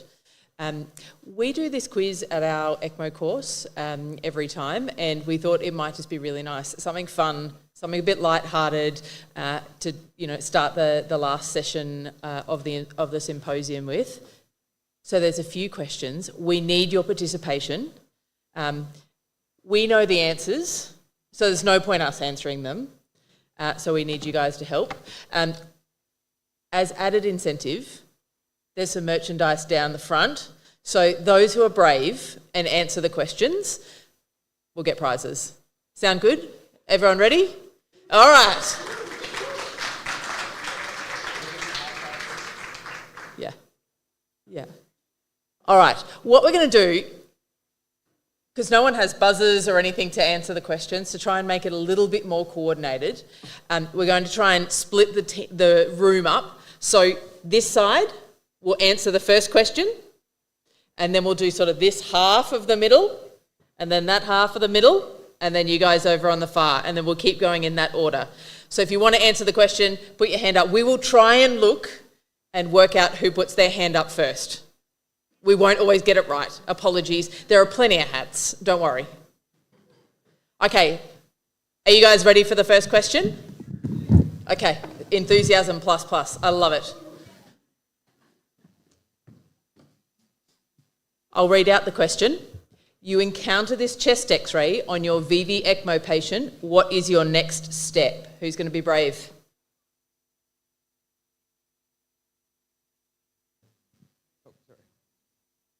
Do we need to put the lights down a bit so you can see it all? Can we bring the lights down?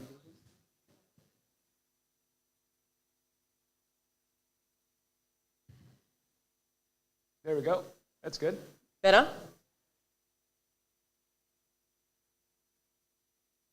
Anyone? Ooh. Real dark. There's no hands up yet.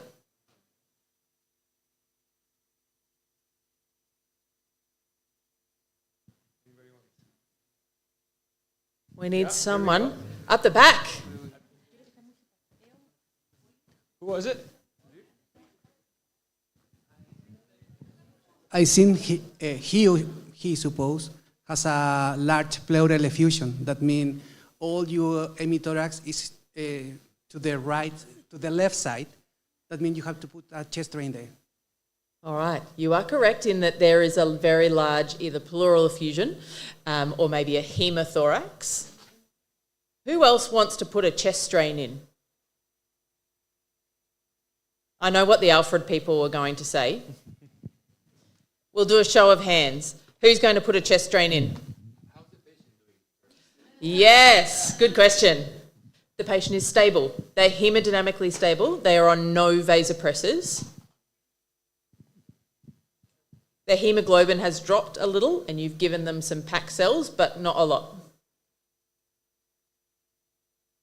Who would like to put a chest drain in? See? Yeah, you could do a CT first. You get a hat. Anyone else? Oh, we're going to... All right, let's go. Let's keep going. So for this one, my big worry would be if this is a VV ECMO patient, they may bleed a lot. If you put a chest drain in, we've seen this a lot of times, and they may bleed and bleed and bleed from their chest drain, and you may have a lot of difficulty stopping it. So often, this is probably an extreme case in that it's a very large pleural effusion, but we may not put a chest drain in this, or we would opt for the smallest chest drain possible, one of the small pigtail drains if needed, to do the least invasive method to try and stabilise the patient. This bit of the room, Are you ready for your next question? Hopefully it's easier. It's not. All right, ready for the question? What is the collective noun for a group of jellyfish? A blob, a pack, a smack, or a jello?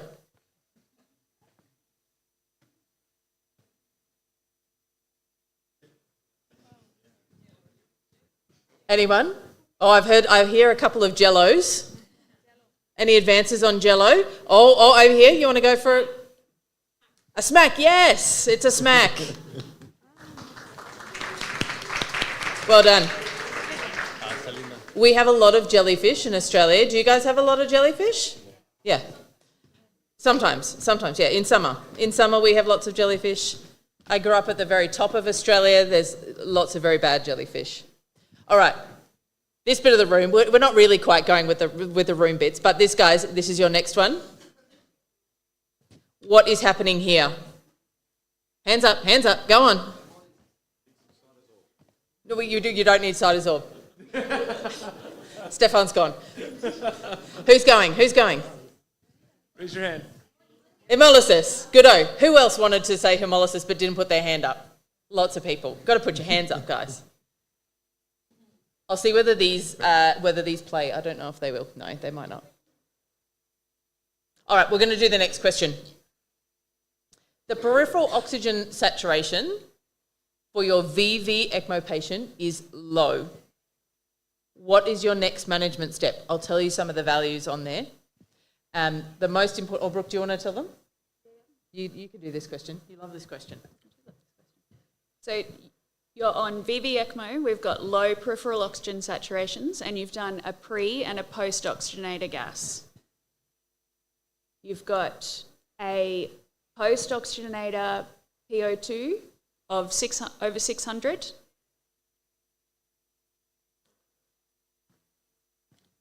I would direct you to the part of the gases that looks at maybe the percentages.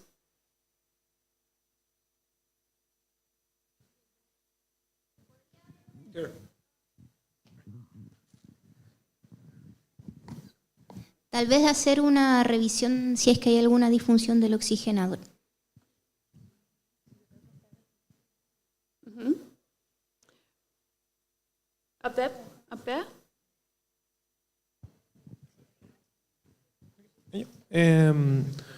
No sé si también podría existir la posibilidad de que pudiera existir alguna especie de robo entre una cánula de aporte y extracción.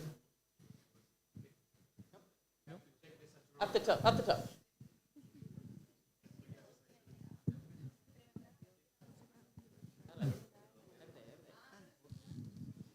Posición de las cánulas puede estar recirculando. Yes. Yeah. Why do you think that there's recirculation? La recirculación porque los gases premembrana están en 176 la PO2 con una saturación del 100%. Entonces lo que estamos extrayendo es lo mismo que lo que está retornando.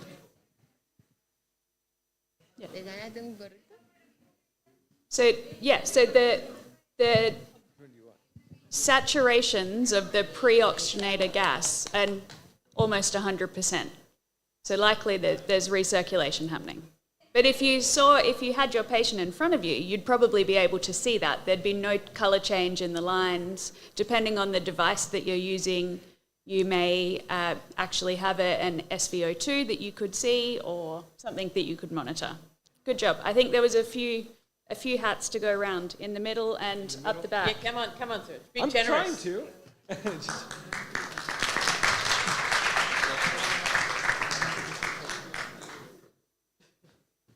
All right, let's do the next question. It's over in the far corner.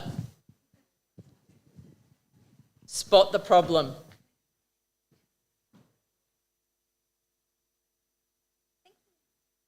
Can anyone see any problems? It's a hard one. We'll set it over there on that side, I think.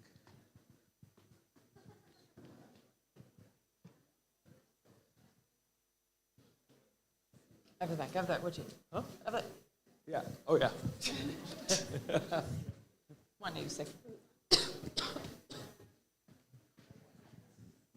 Maybe obstrucción de la cánula de reperfusión. ¿No? I don't think so. Obstrucción de la cánula de reperfusión. Nope. Oh, no. Nope.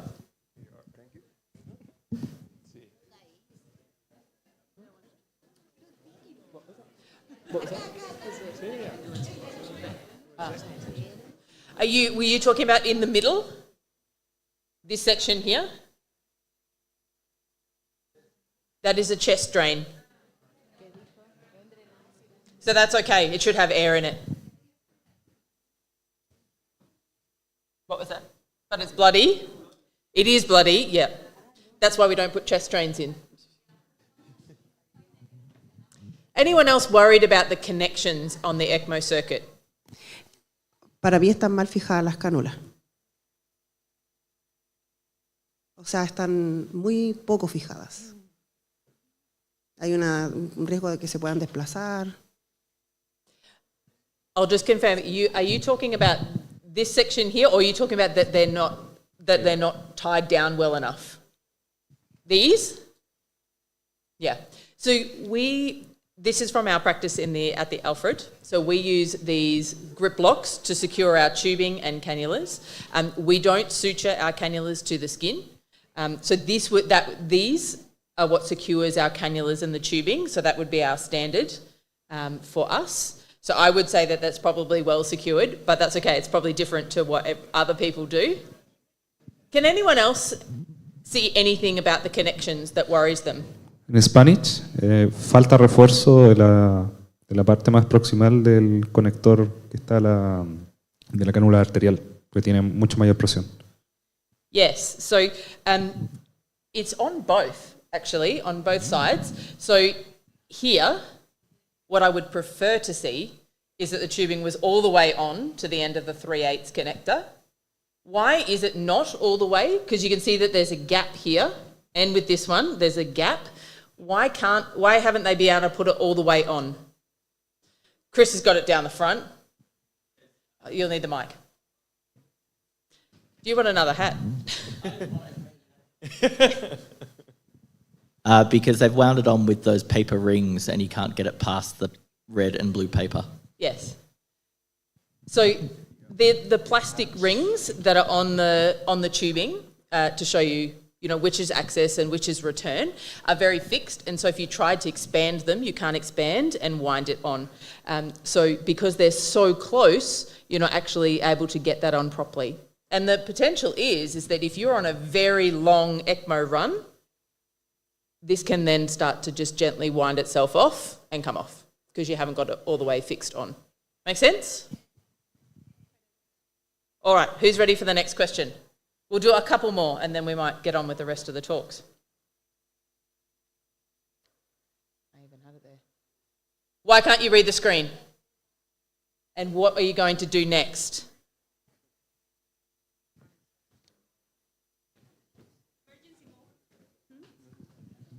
You're going to press the emergency one? Yeah. ¿Es una falla de la consola?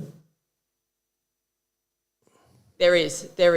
So this is actually, somebody dropped something on our screen and broke the screen. So this is a real one. And you're right, so there's a console failure and you need to press the emergency button that's down the bottom so that you can go into the sort of the manual mode where you look at this for your RPM. All right, next question. No? Okay.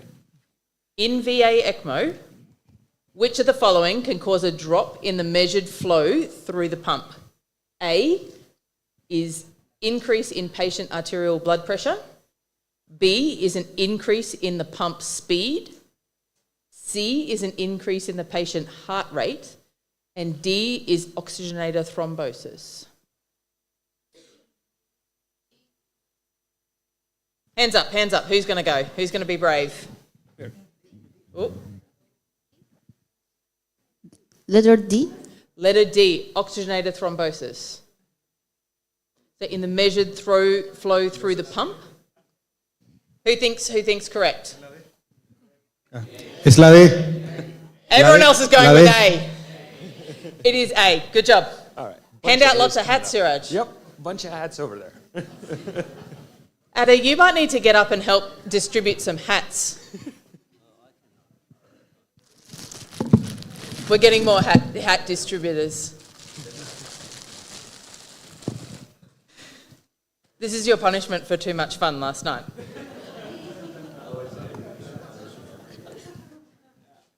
All right, next question. Oh, we'll skip that one. It's not good. Oh, this is a good one. This is a good one.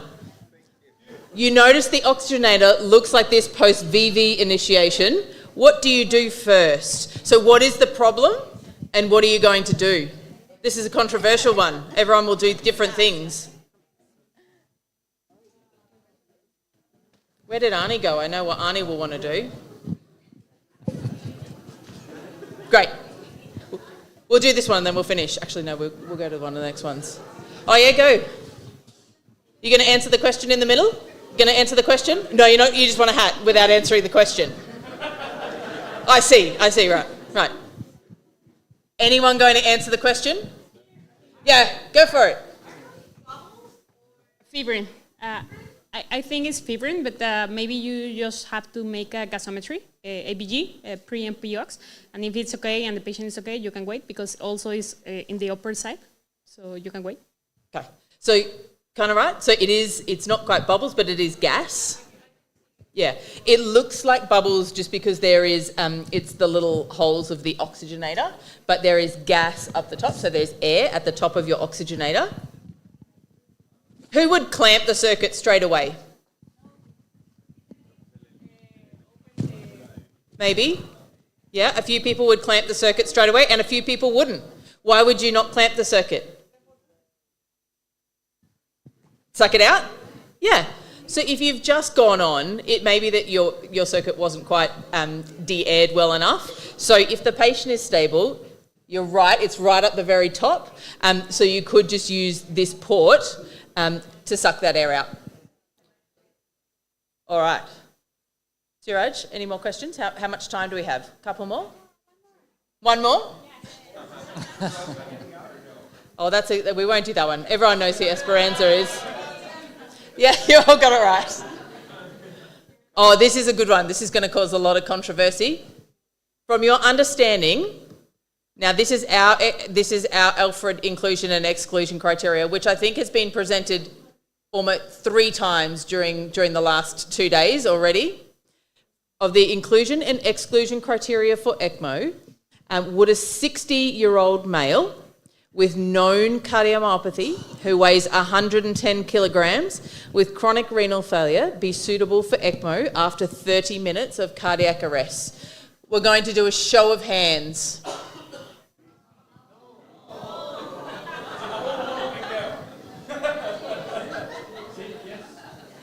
We've got some yeses up here.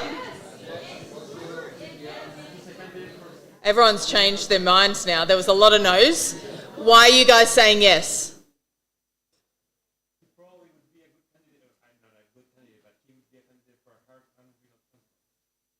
Whew, okay. That escalated quickly. I mean, there are ways to help this. Yeah. Yeah, that's right. So, we haven't really said anything about how bad his renal failure is. It might just be very mild, stage 1, very mild. His cardiomyopathy may just be that, his ejection fraction is 50%, 48%, something very minor.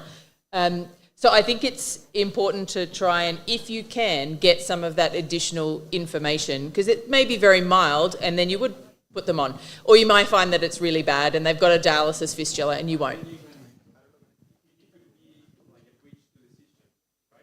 Mm-hmm.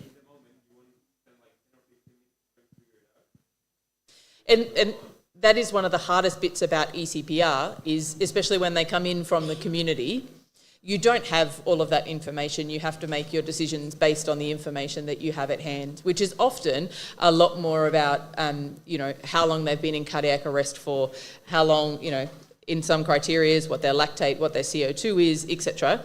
Were they witnessed? Did they get good CPR? You don't have the luxury of their entire medical history to be able to make decisions on. So this may be one that you put on.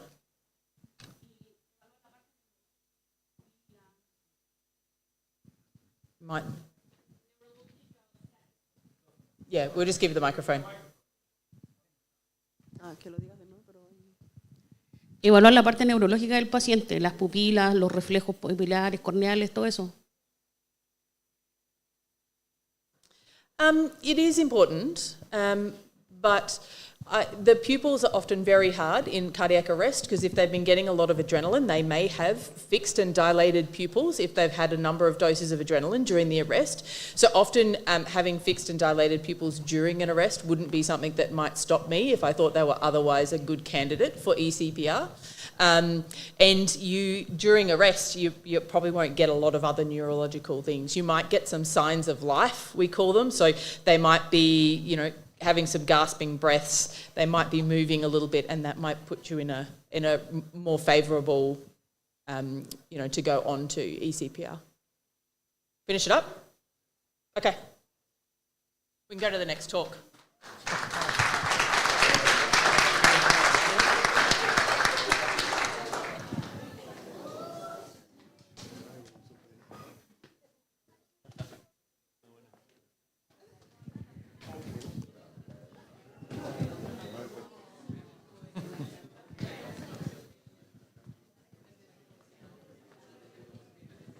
Okay.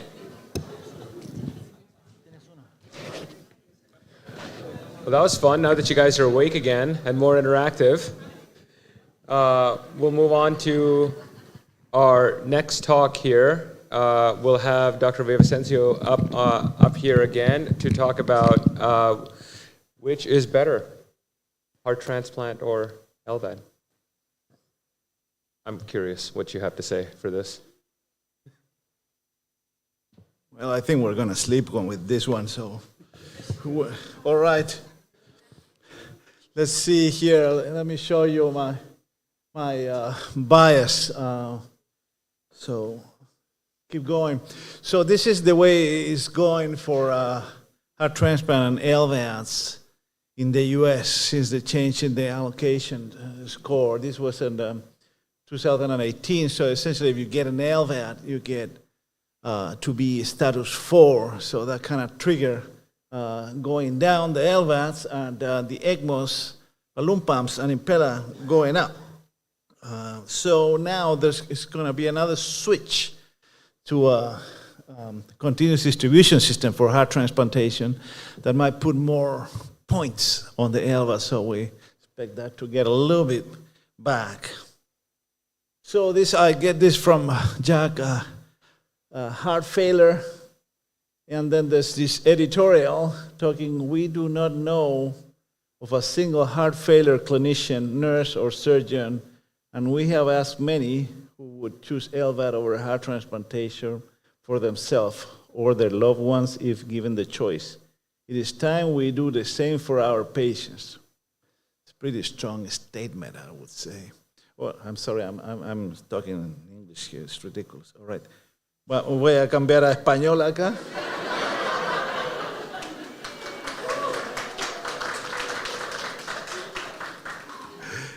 Entonces, existe mucho sesgo en qué es lo que van a elegir ustedes un LVAD, y yo no lo veo tanto como algo competitivo, sino que cada terapia de Advanced Heart Failure tiene su propósito específico. Entonces, si ven las guidelines de la ISHLT, ustedes pueden encontrar que lo pueden usar si han tenido un manejo médico máximo, inótropos o temporary mechanical circulatory support, pueden considerar un aparato de larga duración. Y ahora lo que tenemos en Estados Unidos es solamente ARMATE 3, no hay otro. Y bueno, ayer supe que en China, no sé, el último año implantaron como 700 de unas copias LVADs, pero todavía eso no están FDA approved. Entonces, hay mucha gente, yo le digo a mis cardiólogos, tengo un serio problema porque ellos tienen un sesgo importante hacia el trasplante cardíaco, porque dicen, mi paciente se pone un LVAD y va a ser estatus 4 y de ahí no lo sacamos nunca más, no lo podemos trasplantar o le tenemos que dar un corazón que sea borderline. Pero, ¿qué es lo que pasa? Que hay gente que piensa que el HeartMate 3 se ha mejorado tanto que mejor debiéramos darle al paciente como terapia, primera elección, el LVAD. Entonces veamos, este es el último reporte del Intermax y se enfocaron en los pacientes jóvenes. Y vamos a ver ustedes a ver qué les parece, si piensan que los autores están sesgados o no. Vamos. Entonces, ¿qué es lo que mostraron ellos? Primero, que si ustedes tienen un HeartMate 3, que es el Magnetically Levitated, que está ahí, el número 3, la sobrevida es mucho mejor. Entonces andamos un poco sobre el 50% a los 5 años, de tal manera que ha habido mucho progreso con los Magnetically Levitated, que vendría siendo el HeartMate 3. ¿Qué es lo que pasa? Había una serie de gráficos aquí que no los quise dar la lata para mostrárselos, pero los gráficos mostraban que había habido mucha mejoría en los índices de stroke, sangrado gastrointestinal y disfunción del device. Pero ¿cuál es el problema aquí? El problema del LVAD principalmente es la infección del driveline.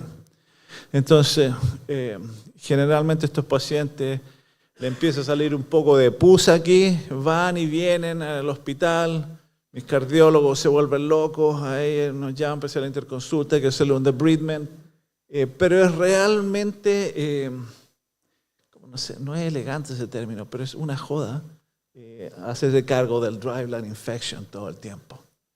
Entonces, aquí es donde se está cayendo Entonces, ¿qué es lo que hicieron? Dijimos que se enfocaron en los pacientes jóvenes, entonces dijeron, pero miren, el HeartMate 3 es buenísimo sobre ustedes si lo usan en un paciente menos de 50 años. Bueno, obvio, pues si mientras más joven, mejor va a andar.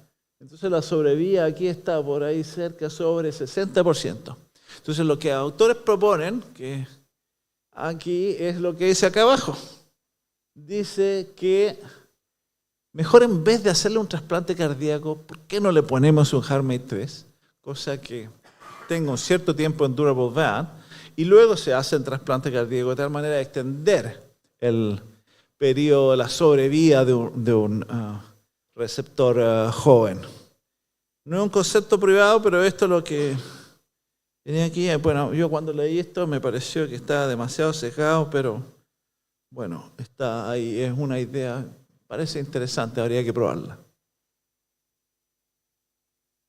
Entonces se han ido poniendo cada vez mejor esta cosa que se publicó. Entonces, bueno, antes usábamos aspirina, usábamos anticoagulantes, pero ahora resulta que aquí en este estudio le sacaron la aspirina y resultó que no solamente no es igual, sino que parece un poco mejor hacerlo sin aspirina, tuvieron un poco menos de problemas de hemocompatibilidad y de sangrado. De tal manera que ha ido mejorando los resultados y la terapia mejora anticoagulados sin tantas complicaciones con sangramiento gastrointestinal. Ese es el otro problema serio. Ingreso al hospital por sangrado, no solo relacionado al anticoagulante, sino las angiodisplasias que se producen en los LVADs. Entonces ustedes pueden ingresar al paciente, le cortan la anticoagulación y el paciente puede seguir sangrando igual, porque se le han formado angiodisplasia y está sangrando. Difícil de tratar, puede estar en el intestino delgado, difícil de alcanzar con la endoscopía. Ahora, bueno, este curso de ECMO, entonces tengo que decir qué es lo que pasa, qué me conviene más. Me conviene hacer un puente con ECMO a trasplante o a LVAD. Entonces vamos a ver qué es lo que encontraron acá. Bueno, aquí esto es para decir que antes del allocation change en el 2018, resulta que cada vez se está haciendo más puente a LVAD, pero bueno, eso cambió y los puentes de ECMO a transplant aumentaron mucho el 2019 y seguro que ahora el 2025 está mucho más alto. Entonces ellos encontraron que haciendo un puente a ECMO, con ECMO a un trasplante o un LVAD, no había mucha diferencia tanto en la sobrevida como en los competing risk models of mortality, transplant and retransplant. O sea, más o menos equivalente lo encontraron. Entonces me gustaría decirle aquí cuáles son los pros y los contras.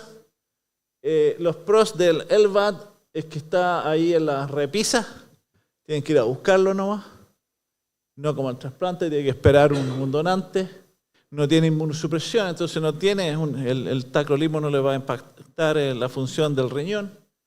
El seguimiento es un poco menos estricto, entonces y no se le quita un corazón a otro ser humano. Nos gusta mucho la hipertensión pulmonar, que sobre todo si el PVR es sobre 3 o gradiente transpulmonar de 15. Si el paciente está, las típicas situaciones que está fumando o está con el BMI alto, entonces no es elegible para trasplante, entonces LVAD. Problema al costo, lo vamos a ver en un segundo. Ya les hablé un poco de la infección del driveline, muchas hospitalizaciones. La calidad de vía no es tan buena, hay que cargar las baterías, cambiarlas, hay que acostumbrarse a eso. No se pueden tirar un piquero a la piscina. Y no está indicado en si la disfunción del ventrículo derecho es severa o progresiva. Y no es muy útil si es que la cavidad del ventrículo izquierdo es pequeña. Entonces, si tienen a alguien que tiene una miocardiopatía restrictiva o muy pequeña, entonces no se podría utilizar, pero hay algunas de estas cardiopatías restrictivas, por ejemplo, un HOCAM, que podría ser que él estuviera en la fase más terminal, que estuviera más dilatado, que el ventrículo midiera más de 50 milímetros, también lo podrían ocupar. Entonces aquí, bueno, este es aquí yo como cirujano de la clínica Mayo están los costos de los aparatitos, de los juguetes que ocupo. Entonces, esto es de los últimos 6 meses y ustedes pueden ver ahí que el ventricular assist device, este es un paciente que está un poco más digamos, un solo procedimiento, $140,000 el aparatito. Muchas gracias por el cobro. Le decimos a Abbott. Y de tal manera que ha habido múltiples trabajos tratando de comparar los dos, pero es difícil compararlo porque hay mucho cruce. Entonces usted le pone un LVAD y después se va y se trasplanta. Y hay diferentes poblaciones de pacientes. Entonces, bueno, aquí hicieron un metaanálisis. Entonces, en este metaanálisis tomaron 12 estudios al final y encontraron, aquí está la sobrevía, LVAD versus heart transplantation. Entonces, encontraron que 1 año, 2 años, 3 años y 5 años, más o menos la misma cosa. Ahora, ¿qué es lo que pasa acá? Aquí, eso sí, el trasplante cardíaco va ganando en stroke y también tiene aparentemente cierta ganancia en bleeding y en infection, pero no es tan significativo, pero hay más tendencia a ser mejor en el trasplante cardíaco. Pero ¿qué pasa con la calidad de vida? Porque a nosotros, mis cardiólogos, les parece que heart transplantation es mejor, pero tenemos que tener una forma objetiva de evaluarlo. Entonces, bueno, hay que ver cuál es la calidad de vida por Quality Adjusted Life Years en los pacientes en forma. Entonces, lo que se ve es que, entonces aquí hay 3 cosas. Está los pacientes aquí que le pusieron un LVAD de destinación. Después lo otro que fueron a trasplante cardíaco, pero le pusieron un LVAD antes, y lo que fueron a trasplante directamente. Entonces todos fueron aumentando su calidad de vida desde muerto a la salud perfecta, lo que dice aquí, entonces aquí en esto va ganando el trasplante puro. Y si lo toman la combinación en el medio, está como en el medio. Después, esto era paciente de un poco más edad, entre 60 y 80 años. Entonces la cosa está un poquito sesgada aquí. Entonces vieron que los pacientes trasplante cardíaco mejor, los que están en el medio con la combinación y los solamente de destinación, pero de nuevo, bueno, hay análisis multivariable y todo, pero de todas maneras una cosa que pudiera ser un poco sesgada, ¿no? Después tenemos aquí los cuestionarios en un poco más detalle. No los quiero aburrir más con este gráfico, pero resulta que la calidad de vida definitivamente parece mejor cuando esto es reportado por el paciente, es mejor cuando tiene un trasplante cardíaco. Entonces, conclusión, en los Estados Unidos el LVAD han disminuido.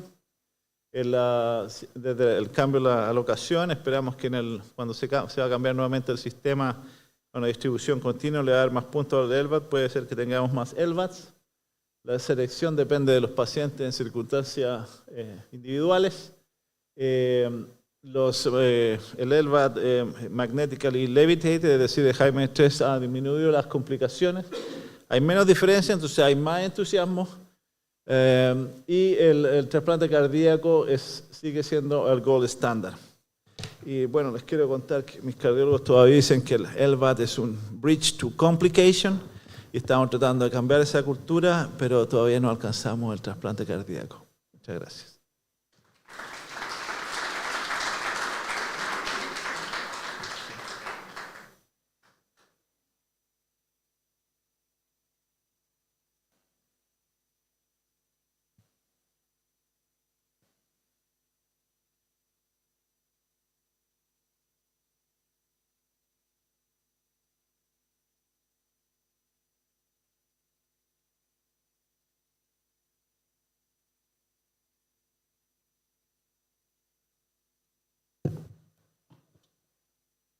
All right, apologies, you have me again.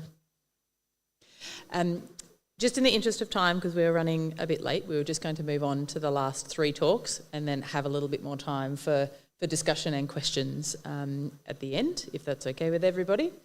Do you mind if we bring up the next talk?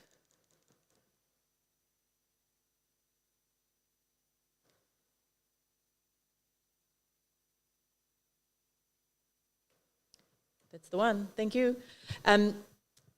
Thank you everyone for sticking around and being so enthusiastic during the last session. Hopefully it woke everyone up. I'm going to talk for the next 20 minutes about education, training and credentialing.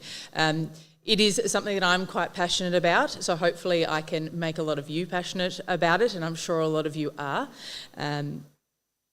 I think the place I wanted to start with this talk is just a really nice statement that, you know, ECMO certainly does save lives, but it's very dependent on how you deliver your ECMO. You know, it only really saves lives when you deliver it safely, equitably, and with excellence. And that's something that we should all strive for. I'd like everyone to consider for a minute what makes a great ECMO service. You know, we've heard from so many people during the last day and a half, and what makes the services that they work in great. I like to think of it in three places. The first one is the people, and that's all of you in this room.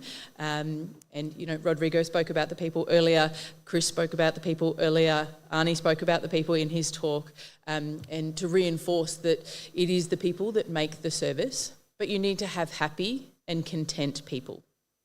The next thing that makes a great service is good patient outcomes. If you're not getting good patient outcomes, it's hard to say that you're a good service, and there's probably work that you need to do. And that flows on to the last thing here, which is a growth mindset. So as a team, you should all be trying to grow together. I personally think that not one of these things is more important than the other. If you have a group of very dedicated people, who are always striving to do the next best thing. But they're always striving to do the next best thing and admit every single patient and do on ECMO on every single patient. With a small number of staff, you will burn out. And if you all burn out and everyone is tired and all of your staff leave because they can't do it anymore, your patient outcomes will get worse. If you have a group of clinicians who are very dedicated, but they've been doing it for a long time and they don't really want to change their ways, they don't want to come to meetings like this and grow and learn and change how they do things, then your patient outcomes will suffer. So having a balance of all of these three things is very important to make your service great. How can education help with that? That's what I want to talk about a little bit more. I want to explore some of what the challenges are to getting a great service. So the first one is the growth of ECMO. The second is the increasing complexity of what we're doing. And the third is the workforce challenges that we all face. So the growth of ECMO, we've all seen it. Surely everyone has seen the growth of ECMO. That's why you're all here over the last decade in particular. This is just the ELSO data. And I'm glad to see that there's some plateau to the amount of ECMO that is getting done in the last couple of years across the world, because I think it was unsustainable. But one of the important things about it is that for you to have a truly great service, you need to look at that growth and match that growth and predict that growth for your service. You need to look at the people who are within your service and go, well, in another few years, my service is going to increase even more. How do I match the number of patients that are going to be coming with the number of people that I have working for me?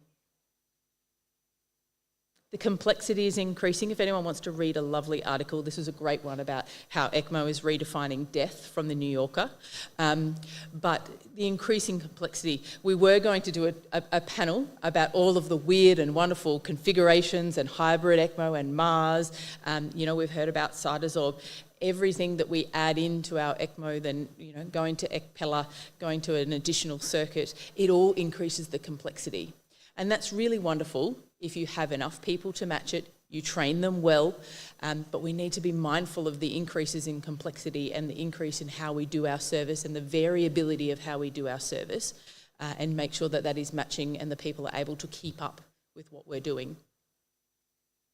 The workforce challenges are the last thing. Work is very hard.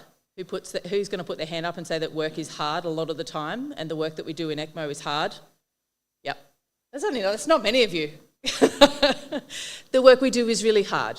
I think in Australia we found that during COVID, our intensive care nursing staff work extremely hard.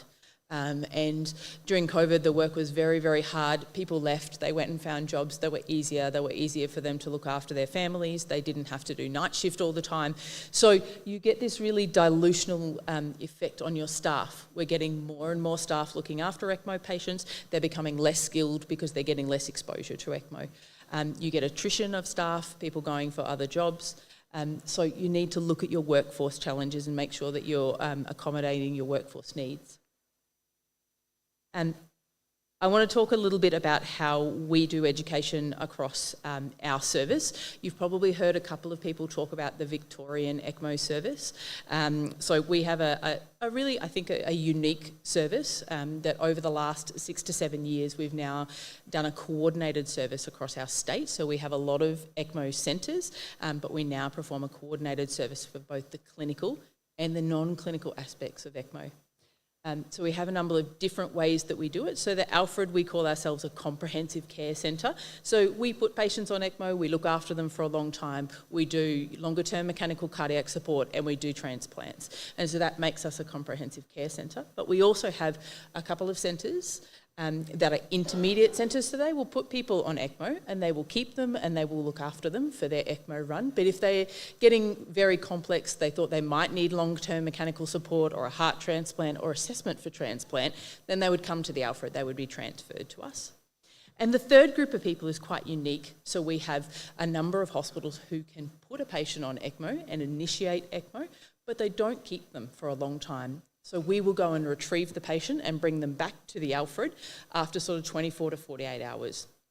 So that means the patient, from an equity perspective, and if they're a reasonable way away from the Alfred, they can get ECMO in a timely fashion when they need it, but you don't have to have really long admissions in low volume centres. And we've seen a couple of presentations over the last 2 days about how having higher volume centres gives you better outcomes. So that concentrates the ECMO patients in the higher volume centres, but still allows equitable, timely access to ECMO from the initiation sites.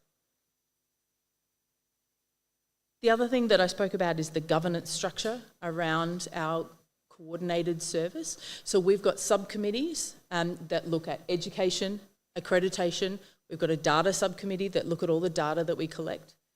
We have equipment and research. And these are all people from each of those hospitals that I spoke about who volunteer to be part of these committees. And I'm going to talk quite a bit now about the Education Committee and the work that we've done to try and coordinate education across our state. We came up with this very long statement, so this is about a 30-page document, and I'm going to try and summarise a 30-page document for you in maybe 6 or 7 slides. We'll see how I go. So we came up with a framework that covers education and credentialing for every ECMO clinician within the state. When we started to approach this, we really needed to look at who we thought we would train, what are we going to teach them, how do we work out what we're going to teach them, when do we train them, like what is the right time to train them, where do we train them, do we train them in one centralised place or at their own ECMO, their own hospital, and finally, how do we actually do it? We really wanted to, when we were looking at who we train, make sure that we were addressing the needs of all the learners within the department. So this is those novice learners who've never seen an ECMO console before, all the way through to the very experienced learners like all of you who have been doing ECMO for a long time, but you still need to continue to grow and learn. And it's often a missed part of our education. We always focus on those people who've never seen the ECMO machine before. How do we teach them how to be safe? But sometimes we forget that to grow as a team and all grow together and learn from each other, we need to specifically focus on those experts and how we can continue to get better. So it was a big focus of our education package that we were doing. This is a bit messy, but this is the plot that we did of everyone that we wanted to train. So it's important to train the intensive care nurses, the perfusionists, the intensive care medical staff, but it's also really important for a lot of the other staff within the hospital to have training about ECMO. So this is our physiotherapists, respiratory therapists, all of the other specialties that might come and see them. So the haematologists, they look at blood tests and help us with these patients. They need to know something about ECMO. So we started to try and come up with strategies to make sure we weren't just keeping it to the intensive care, but we were bringing the whole hospital along with the ECMO journey. What we wanted to teach them, we actually started with the ELSO Foundation curriculum and expanded that out quite a lot. So we made a very comprehensive set of curriculum and learning objectives so that if another hospital wanted to create some educational material, they could use this curriculum to create educational material from and know that they were covering the whole breadth of what we wanted them to do. We've then gone on, and so we've got a few different curriculums. So one is for the foundation and those core things that somebody who's never seen ECMO needs to learn, somebody who's an intermediate, who's a bit experienced, and then what should an expert know? So that if we're going to do a training program for the experts, we make sure that we cover all of those things and we make sure they're continuing to learn and expand. How do we train people? So we've got a really coordinated approach to how we train people. And we used what's called a scaffolding approach for it, a scaffolding learning system. So we're not expecting them to jump from here and know everything in a few days. That's never going to happen. We give them building blocks to work with so that they can continue to learn over the course of their career. We start our first building block is our foundation comprehension and knowledge, and we do 2 things. So at your local hospital, you have a training program, you'll have a lot of didactic material or theory, and then you'll do the practical things. You'll do the simulations, you'll do the hands-on and learn how to do those aspects of it. And then we get everyone to come to the ELSO certified course that we do within Victoria. So there's 2 stages to their learning. They get to learn at their own hospital level, the things that are unique to their hospital. They learn that, and then they come and do another session, which is the comprehensive course. They learn amongst other peers from other hospitals, but everyone has the same learning, which is really important. So those foundation building blocks across every clinician in Victoria, so that is medical, nursing, perfusion, allied health, everyone has the same building blocks for their learning. The next phase is that knowledge application and integration into their work. So this is through clinical bedside care, supervision during clinical bedside care, assessments during clinical bedside care, and then doing those skills maintenance programs. So every year making sure that you're doing the emergency simulations that you need to do for your training, and also doing your hands-on console work. The last is trying to focus on that expert group once again. So this is the continued learning and development of all of our clinicians across the state. The 2 big things we do, one is that we actually get those senior clinicians to come back and teach on our courses, because I think that a lot of the way that you learn is by teaching others. And I think every single course that I run, I learn so many things from everybody else that attends the course. So it's a really amazing way to continue your learning. And the last is just all the normal professional development things that you would do. So it would be coming to this kind of environment to learn from others, learn from international speakers. You can see that it's a scaffold, it's a whole bunch of building blocks that get you up to being an expert. We also have some credentialing. Now, credentialing is pretty controversial, especially within Australia, and people do and do not want to do it and have ongoing credentialing, but I think it's really crucial, and I think there's 2 aspects to it. So one is that we should set some boundaries and some rules about what you should have to be an ECMO clinician. What are those minimum standards that you should meet to be called an ECMO clinician? And the second part of it is, what are the ongoing standards you should meet to continue being an ECMO clinician? If you see one patient every 5 years, is that good enough for you to continue being an ECMO clinician if you do no other training? I would think not. But that is what happens in a lot of places. So this builds on a framework of how you can keep people trained, even if you have some low volume centres. One of the hardest things I find about ECMO and trying to work on credentialing for people is that at pretty much every single different hospital, everybody gets called a different thing.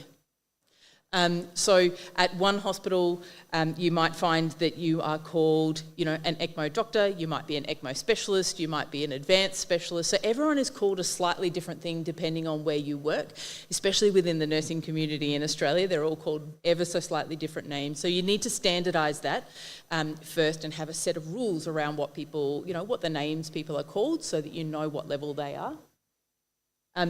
This is a little bit busy, but just to give an example, this is what our tables look like for our credentialing. So we have various tiers and levels of, say, this is for our medical professionals, but we have different levels. So to be sort of a base ECMO medical specialist, we would ask that you have a specialist registration and that you have done at least 1 year of clinical ECMO exposure at an ECMO centre.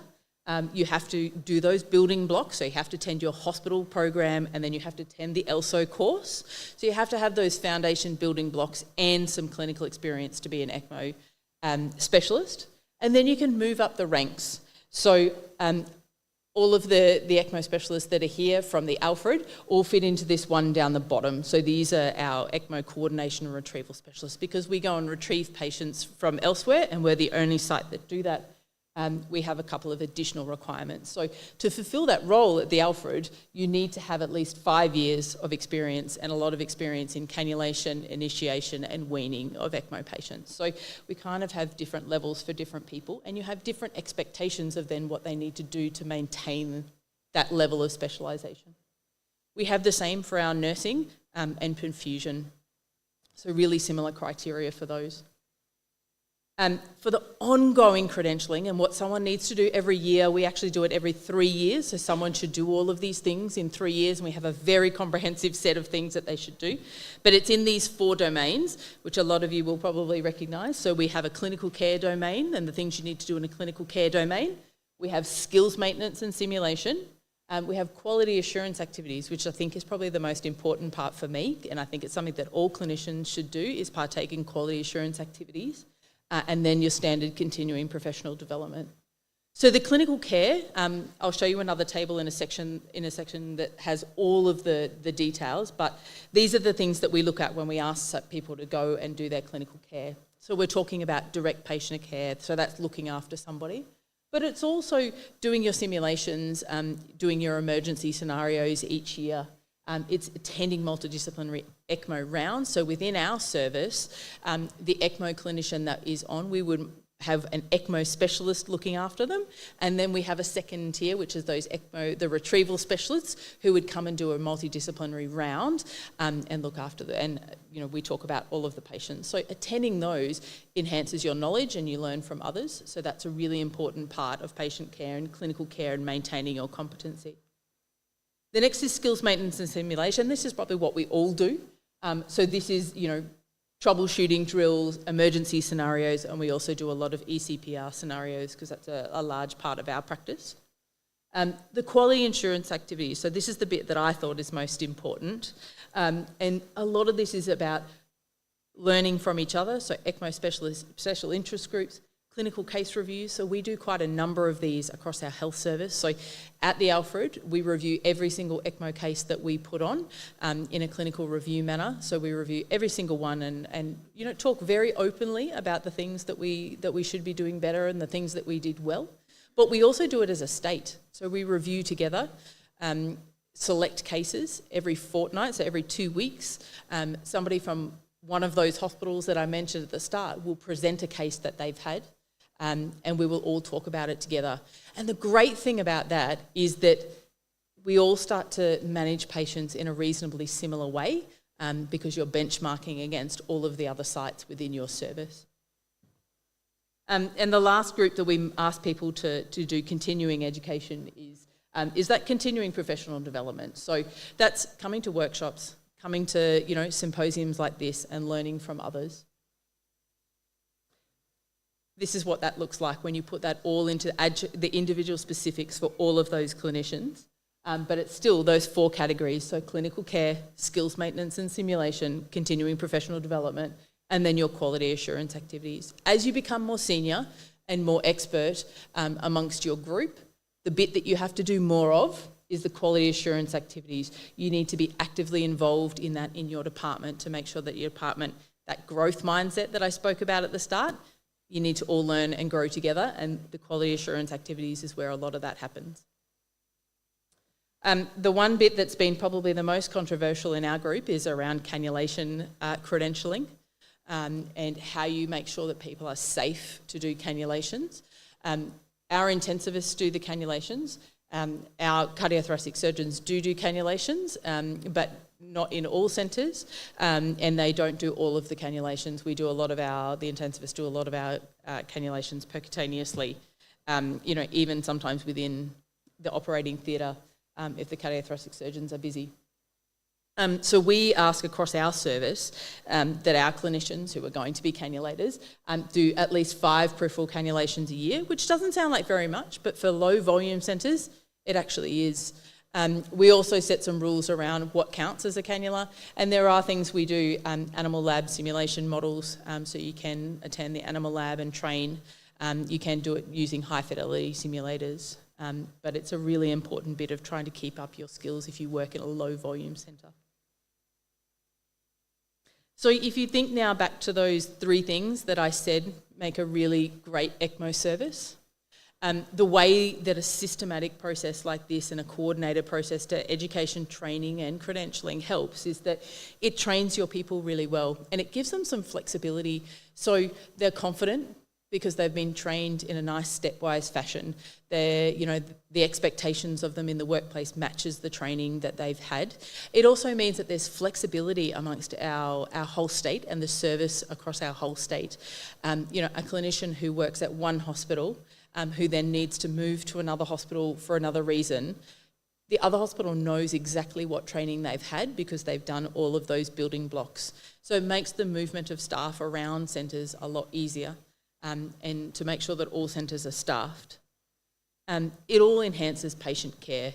you know, I've said it a lot of times, but you all learn and grow together through something like this. Everyone shares the same knowledge, everyone shares the same language around that knowledge. It doesn't matter which hospital that you come from within our state. We all use the same terms, we all use the same language, and we speak about ECMO in the same way, which is really important for everyone's learning.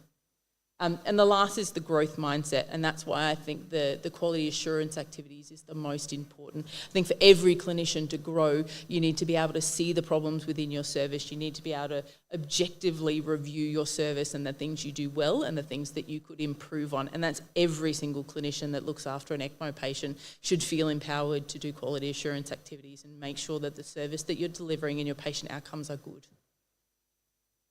I'm going to put this back up there because I think that's really important. So ECMO saves lives, but only when delivered safely, equitably, and with excellence. Thank you.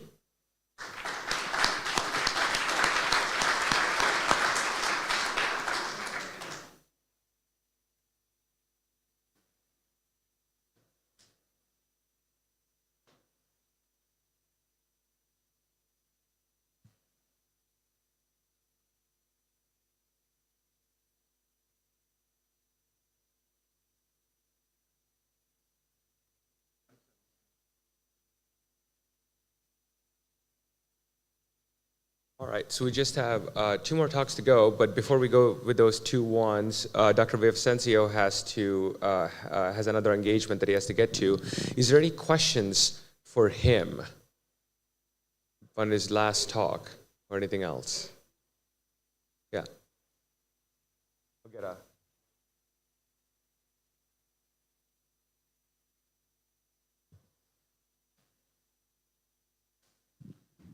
Mauricio, Dios no lo quiera, no sé, pero en Dios, pero no importa.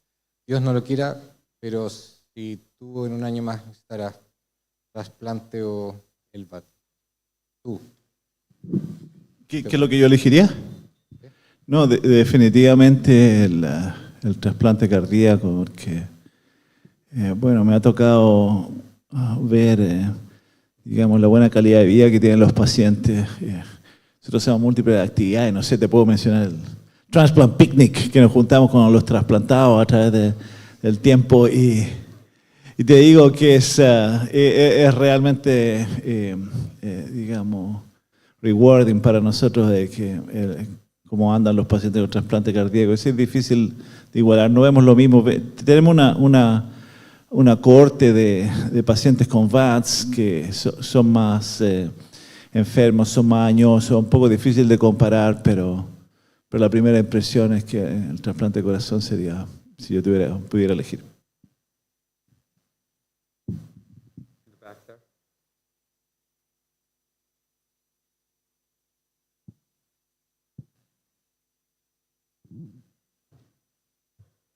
Y en ese mismo sentido, me imagino, no sé cuál es el volumen de LVATs que pone la Clínica Mayo, más o menos, pero me imagino que es grande, ¿o no? No. Bueno, lo que pasa es que cuando todavía no había cambiado el sistema de la allocation, estuvieron alrededor de 60 y los trasplantes cardíacos están alrededor de entre 20 y 30, pero ahora el año pasado hicimos 80 trasplantes de corazón y 15 LVADs. ¿Y no le ha pasado? Yo estuve en un centro en Canadá que no tenía un gran volumen de LVADs, pero eran entre 10 y 15 al año, y nos empezó a pasar. Y tengo una experiencia de un paciente aquí también que le puse un HeartMate 3 del 2021 como puente a trasplante, y que el paciente, estando con su LVAD, elige salirse de la lista de trasplante. Porque dice: yo con esto estoy perfecto, mi calidad de vida, y decide no trasplantarse. ¿Cómo ha sido su experiencia en ese sentido?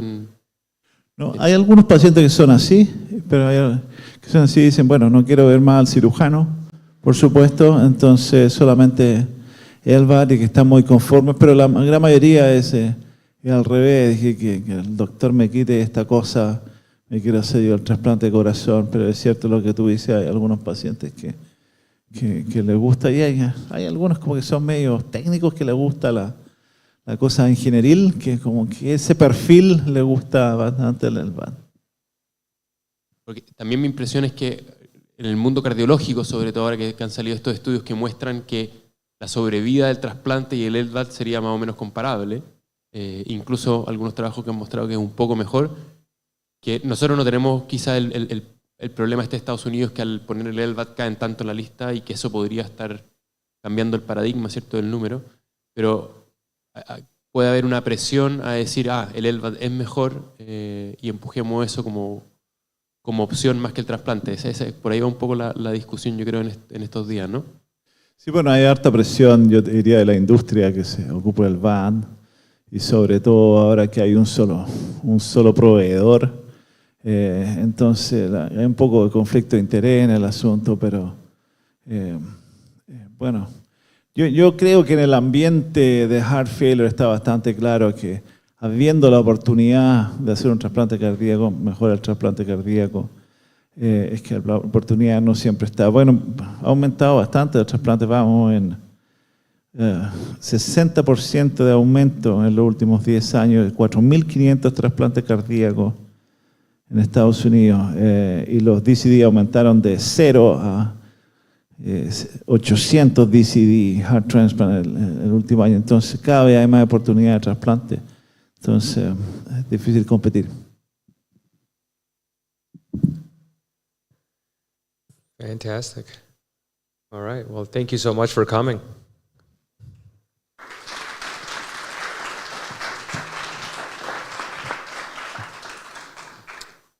Okay. Well, I'd like to invite up Dr. Tobias Bexton next for his talk. He's an intensivist from Germany, from Helios, and I got introduced to him via email after our ECMO course in New Zealand, where we worked on some virtual reality cannulation projects together. But he's going to be giving a talk today on the second victim syndrome. So, actually, if you don't mind, I would just like to go to the toilet for a second. Is that okay? Sure. Just. Well, no worries. Go for it. I was guessing we have a break.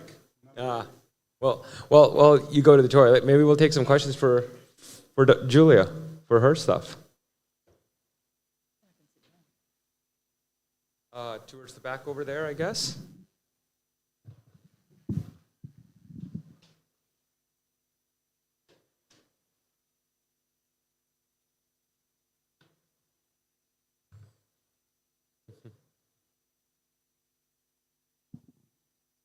Hola, buenas tardes. Mi nombre es Cristian y respecto a ECMO Gold, respecto a la acreditación, ¿qué competencias específicas de enfermería considera esenciales acreditar junto con el personal médico? Y desde su perspectiva, ¿qué rol de enfermería destacaría en esto? Gracias. Thank you. It's a great question. And I think that our nursing model of care and how nursing models of care and perfusion models of care around the world work is a little bit different. The credentialing that we have set is very specific to our service, and we do a primary nursing caregiver model, and our nursing staff do a large majority of all of the work to look after our ECMO patients, and medically we swan in and out during the day. We have there is a large list from an accreditation perspective of skills that they should have, but a lot of that is covered within the foundation curriculum that we created, and it's one of the reasons we did such an expansive curriculum, so that we could really pin down all of the things that everyone should specifically know. So if you're then going to create another training program, you have all of those listed things. So it's a very large document, and we divide it into both theoretical and non-theoretical. So there are practical components that people should know and people should be able to do. So, we expect them, what emergency scenarios we expect them to be able to deal with and address straight away. And then there's a lot of theoretical knowledge, but we break it down really specifically into all the things that they should know about the physiology of ECMO, VV and the physiology of VV, the physiology of VA, all the things that we've spoken about with hemolysis and bleeding and the circuit complications. So we really break it down very specifically of all of those things that we should cover in the training programs that people should know. All right, one more and then we'll go. Ok, doctora, durante la pandemia Durante la pandemia tuvimos un colega médico joven que necesitaba ECMO. Era nuestro primer caso y evidentemente no teníamos la formación, teníamos muy pequeña conocimiento del ECMO, pero lo conectamos y interactuamos con médicos, amigos de Chile y de Colombia y lo pudimos trasladar a otro país que tenía experiencia. Luego de eso, mucha gente se entrenó. ¿Cuál es su opinión con respecto a eso, no? La gente joven en ese momento tenía mucho interés y se pudo sacar adelante ese caso, ¿no? Pero evidentemente no eran los pasos correctos en pandemia. Yeah, that's a really hard one. The pandemic was such a unique situation where everyone probably did things that they felt uncomfortable with at the time. And I'm sure that having one of your doctors on ECMO when you weren't comfortable doing it felt very uncomfortable at the time to manage and do. And I think that's, you know, the supports that you utilised from the other countries and the other clinicians that you know is somewhat, you know, of how we've set up that system. You know, we have ECMO, so hospitals in our service who don't do ECMO will call us on the phone, and we have a one line that they call us on, and they will get one of the ECMO clinicians, and you can ask for advice. We would then run a retrieval service to them. So if the patient needed to go on ECMO and that hospital did not do ECMO, we would go there and put them on ECMO. But that's not feasible for everybody, and it does make it really hard in sites that don't have ECMO. They don't have a service that come and help them with ECMO. And it's a big problem for us in Australia as well. We are a huge country, and we have a lot of problem with health equity. In that there are so many places around Australia that we can't get to in a timely fashion to put somebody on ECMO if needed, but the clinicians at those sites won't be able to do it either. So I think, you know, even for well-resourced countries who do a lot of ECMO, it's still a very big issue about how we help and support those sites doing their first ECMO cases, how we teach them. And we've actually done a very large program within Australia to help one of the hospitals at the very top of Australia. So it's a long way. It's I think, how long does it take us to get there? 6-hour flight, 5-hour flight to Darwin? 5-6 hour flight. So we've recently worked with them on a full training program to train their clinicians to do ECMO. So we help them with a training program. All of their nursing and clinicians go through those same steps that we've done, those same building blocks. So they do a hospital program. We took our course that we run to them and ran the course with their clinicians in their local hospital so that they could get the most experience out of it. And then we support them afterwards. So Paul, Brooke and Arnie did all of the work to support them afterwards. So we do case reviews. So the first case that they did, we supported them through that whole process.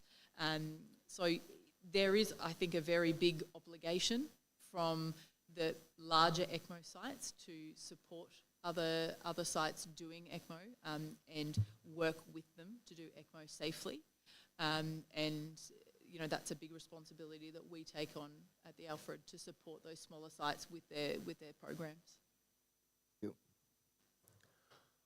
Awesome. All right. Well, let's bring up Toby's slides, and here we go. Thanks so much for the short break. I was expecting another coffee break. I had too much coffee in the morning, though. Julia, thanks a lot for this great talk. I really appreciate what you do there for education. I wish we had the same program. We don't. And I think it's not only important for the quality we give to our patients, but also for our own well-being in the end. Why, you will see afterwards. Let me go back just very quickly. This is our hospital. This is where Stefan and I work there on the second floor. You see the nice landscape around. It's next to Frankfurt. If you turn a bit left, behind you see the Frankfurt airport. On the right side is the Rhine River. In case you have a longer stopover in Frankfurt, please feel free to contact us, to come to our place and visit us. So I talk about the second victim phenomenon. I don't have any conflicts of interest. Nevertheless, I got quite some support and help, especially from Reinhard Stabitz. He's a professor at the University of Applied Science, from Professor Gretje Beck. She's the head of the German Association of Anesthesiologists. So what do we talk about? The second victim phenomenon. describes what happens to us when something goes wrong. And I think in ECMO, many things can go wrong. And if they go wrong, they are really harmful. And we talked a lot about emotions. It's a quite emotional task we do to rescue our patients. So we should talk about what happens to us if there's something going wrong. In the aftermath of such event, we might feel sad, we might feel guilty, we are angry, we might have flashbacks, we might be at home thinking about what we have experienced, we relive the situation over and over again, and may even feel alone. Since it's such a specialized environment we are in, we can't barely talk to anybody about it who would understand what happens. So we might worry about how patients and their relatives will react on us, and how even our colleagues will see us afterwards. Will they trust us? Will they allow us to continue our professional career? So if we don't take care in this situation, the experience might change to something pathological. So it's a progress to disengagement. We might drop out of our work. It's burnout, post-traumatic stress, and in some extreme cases, even suicide. And if we are honest to us, I think everybody knows somebody in the working environment who has committed suicide. And this can't be. So if you look at the literature among anesthesiologists, there's not too much, but there's one review from 2021 where it said that up to 25% of the anesthesiologists within this work had thoughts about suicide. The burnout rate was really high, at least the symptoms of burnout. The depression rate was up to 30%, and stress almost was visible by most of the candidates. So, yeah, actually this was yesterday. I received some pictures from Facebook yesterday. This was posted by the pilot of this helicopter. And I was in charge. It was 1 week ago on Friday last week. This was a young patient, 37 years old. He had a severe cardiac failure due to ischemic disease, and he was on VA ECMO in the beginning, impeller thereafter, and we could remove the VA ECMO after 5 days. So as we don't have cardiac surgery, we transferred him to a specialized center for Albert. And just at the time we were about to bring this patient into the helicopter, his heart stopped beating. So we had to perform resuscitation. And as I was just there, I thought, okay, I have a good team. I have a lot of space. It's not raining, so I can just resuscitate here, get him stabilized. And then eventually it didn't work. We brought him back to the ICU and recannulated him. He survived. But we did quite some debriefing afterwards. If there could have been something better, even the team from the helicopter was present, but who was not present was the pilot. So the pilot posted this one, and I think it's already a sign of overwhelming situation that he was really affected, what he had seen, what he had witnessed, not even being part of the team resuscitating the patient. So, may I ask you, who knows the term second victim? Has anybody heard about it? 1, 2, 3, like maybe 10, 15 people? There are about 100 here. So let's say it's 15%.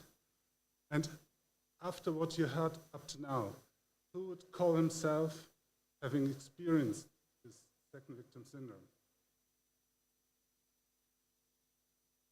Yeah, must be some 80%, 70%, I'm right. So it is something which is really affecting us. And actually what we have just seen here is really reflecting also in the literature. This was a study we did in 2021 among young doctors, internal medicine, 500 doctors, and 10 out of 1 out of 10, so 10% were aware about the term second victim. This is what we saw here. 6 of 10 say they have experienced this phenomenon. 9 of them, or 9% say they have never really fully recovered. So we went a bit further. This was during the COVID. Actually, it was not intended to be in the COVID pandemic, but it was in 2021 also published. No, 2023, sorry, this is wrong. 300 nurses. And at least some more knew about this term, second victim, but also the ones who were affected were 6 out of 10. 12 had a near miss as a key event, so not even patient's harm. And 14% said they have not really recovered from what had happened. So we did another study by the beginning of this year, which was just published yesterday. So in case you want to read it, it's really fresh. This is what took me the night today because I wanted to implement this study. We asked anesthesiologists, about 400, and actually it's almost the same numbers, but 48 at least were aware of the term second victim. 76% were acknowledging themselves to be affected, and 16% have never recovered. If we go a bit into this data, we can see that patient incidents, so we ask what were the key factors leading to the second victim, and the incident with patient harm was highly prevalent with up to 40%, but also what shocked me a bit, this aggressive behavior of patients, caregivers, and aggressive behavior of surgeons. So we also asked what was the exact time to recover. What the good news is that about it's about half recovered within 1 month, but there were still 14% who didn't recover even after 1 year. Exactly the same what we saw before in other professions. We asked about the burden of the second victim syndrome, so we had like 17 items to ask, and we scored them. So one of the highest wish was to proceed, to process what has happened. One of the highest symptom load was self-doubt, feelings of guilt, desire for support from others, sleep disturbance, defensive and overcautious behavior, what is important in terms of safety for other patients. But also we had some handwritten formulas, and there were quite a lot of anesthesiologists who were writing, if my wife would have not been around, or if I wouldn't have gotten support from my friends, I would have become addicted to alcohol or whatever. So, support measures. And this also shocked me a bit. The most important part for many of the colleagues was to accept legal advice after the incidents, but also the opportunity to discuss the emotions and ethical thoughts with other people, and a safe way to contribute to information to help prevent any other happenings. So we also asked, did you receive help? And about 40% said, no, I didn't receive help, and I have not even asked for help. This is crazy. Why should you not ask for help if you don't feel good? Because of blaming culture? You can't really say. And 12% said they have asked for help, but they didn't receive any. And if you look a bit closer at those ones, they also had a greater symptom burden and a greater symptom duration with an odds ratio of more than 5. So 5 times higher. So where does it bring us? Where does it lead if we have this, if we go through the second victim phenomenon? It might lead to a positive case. Yeah, we learn something from it. we increase our knowledge, and we know that we will not do it this way anymore in the future. For example, from this helicopter platform, I now know that it's not difficult to resuscitate a patient on the helicopter platform. But nevertheless, most of the second victims who have experienced this come to this surviving stage, where they just survive what they have experienced, which means they are working in the environment, but they work kind of dysfunctional. They try to avoid certain patients, they try to avoid night shifts. And if we look around to our colleagues, there are always certain things people try to avoid. And another one, and this is a huge problem among nurses back home, it's a dropout. They just don't want to work with patients anymore. This is a pity, because yesterday we had seen from you how great it can be to work with patients, to mobilize them, and so forth. So what can we do? And here comes your part. Education is important. Intervention are the two things from my point of view which are really important. Education helps us to become more resilient, which means in the sense of, I don't know, maybe you know Komorowski, he created this sense of coherence, where he said that meaningfulness is I mean, we are all here. We know why we are here. And this gives us strength even to work with difficult situations. Comprehensibility is I understand what I'm doing, I understand the pathology behind it, and I can deal with it. And I can even, manageability, deal with very difficult situations. So this is also for psychological reason why education is so important. So what we did in the beginning of the year, this was a massive literature work, was to define learning objectives. What is the minimum for medical education? What healthcare professionals should know about the second victim phenomenon? We defined it, we categorized it, and we defined some 7 learning objectives from this one.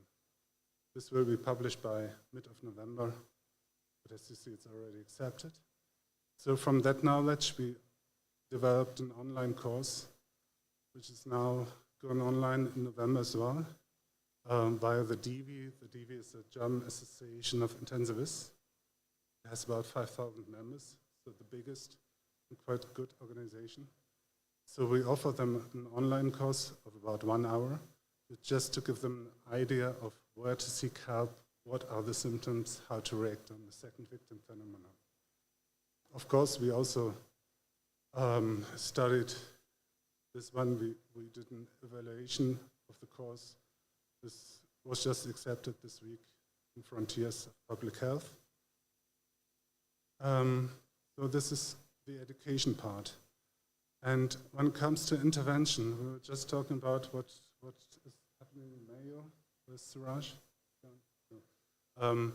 What is happening in Mayo? They have a program, I think in Minneapolis was one of the first programs, For You program, to educate peers, to support others to have a help, just a phone call away. But nevertheless, you have these 5 stages of support, and this is why I find this slide quite important, because you have to be aware of all these 5 stages. First is prevention.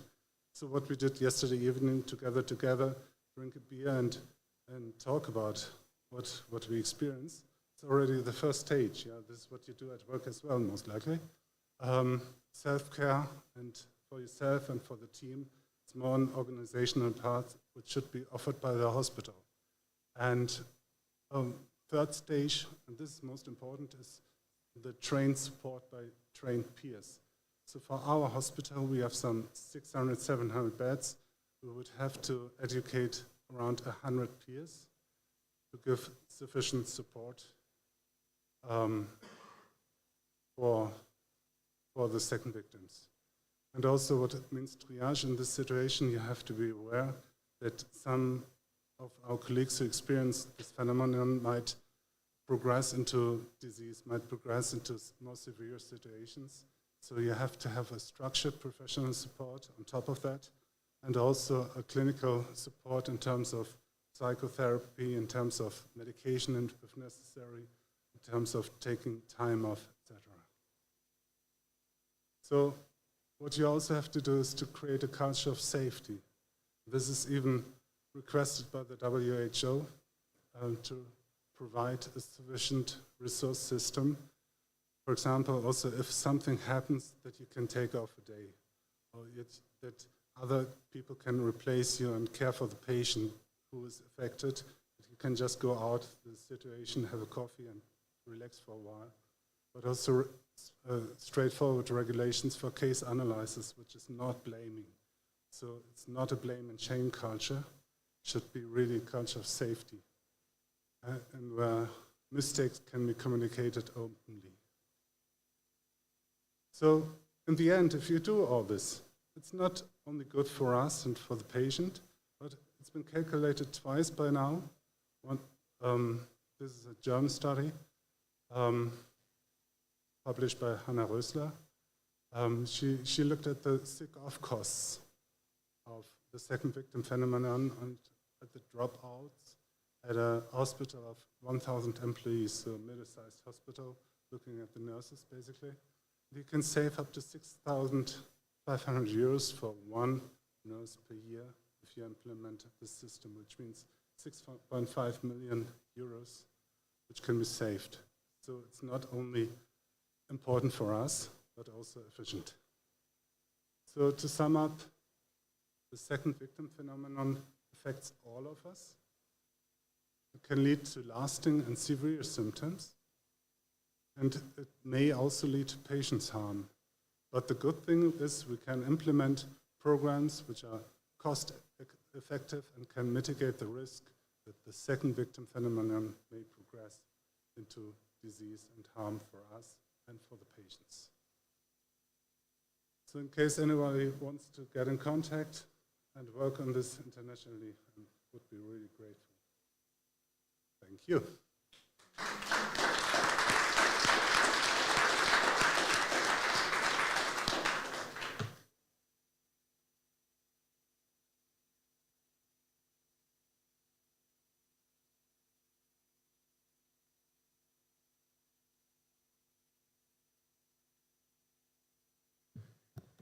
Thank you. All right, if we can bring up the slides for what's new, please.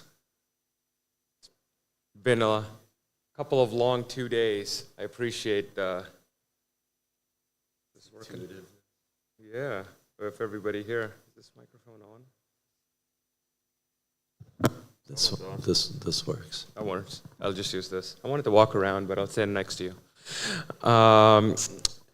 So we kind of wanted to end the course with maybe what's coming down the pipeline, what we can do differently with the technology that we already have. You know, we've been talking about ECMO in the context of what we can do for patients when you use a pump and when you use an oxygenator. Well, what happens if you can use a pump and an oxygenator for something else that also affects patient care, right? And that's kind of what I want to touch on. This is the outline for the talk real quick. And I'll just want to very briefly make a point on the current state of mechanical circulatory support. Then I'll talk about our second heart ex vivo system and how we're using it as a bioreactor. And then Otto will touch base on what he can do with that bioreactor system to kind of supercharge innovation. So here's one of my things with every single study that we've been doing. We've been asking the wrong question. We've been asking the question, does mechanical circulatory support work?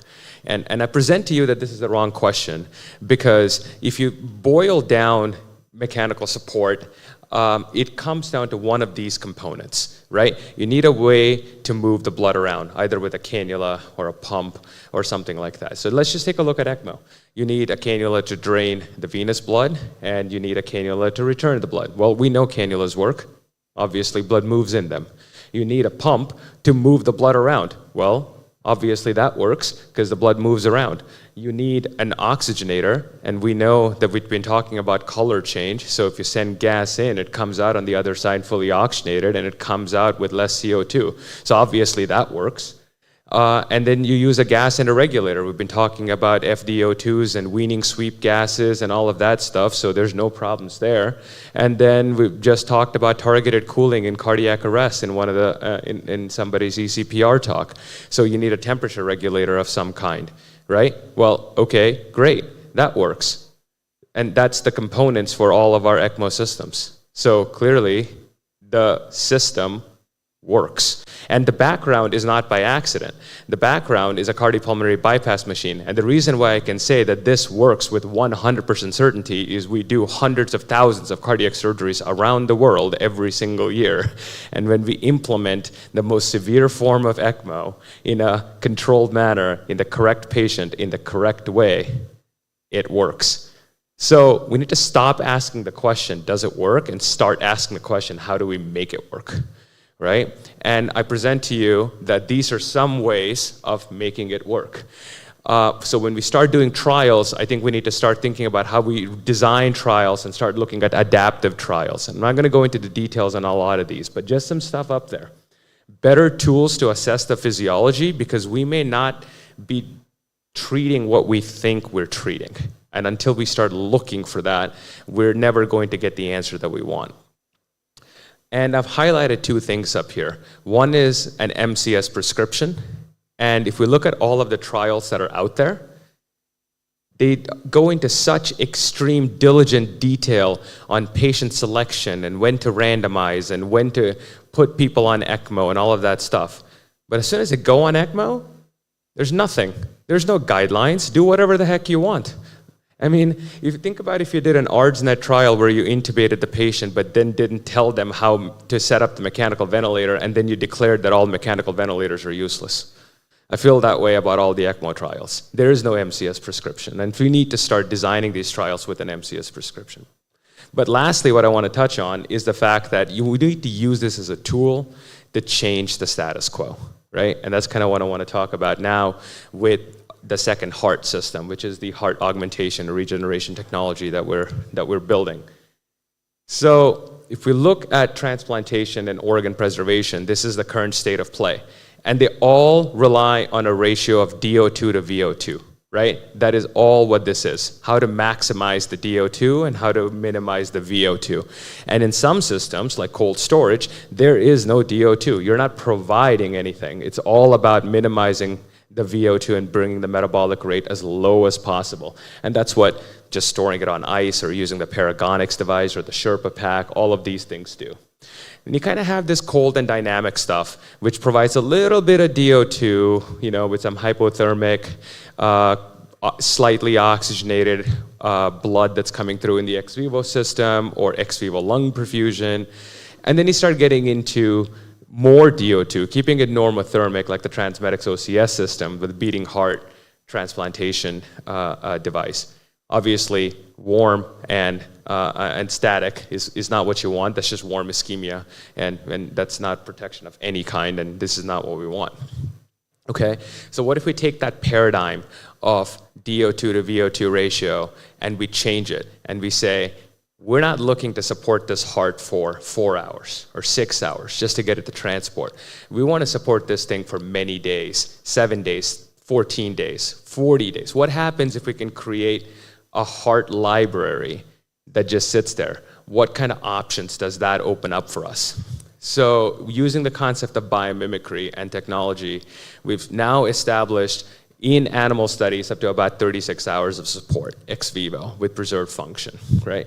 So what does that look like? You may think, okay, you take an ECMO machine and you connect it to a heart and you put it in a bucket. Well, it looks schematically like that. Realistically, it looks a little something like this, where you're monitoring the blood flow both in and out, and you have your ECMO machine, your pump and your oxygenator, and that's connected to a cardiopulmonary bypass reservoir because we have to deal with air, because this system does have air.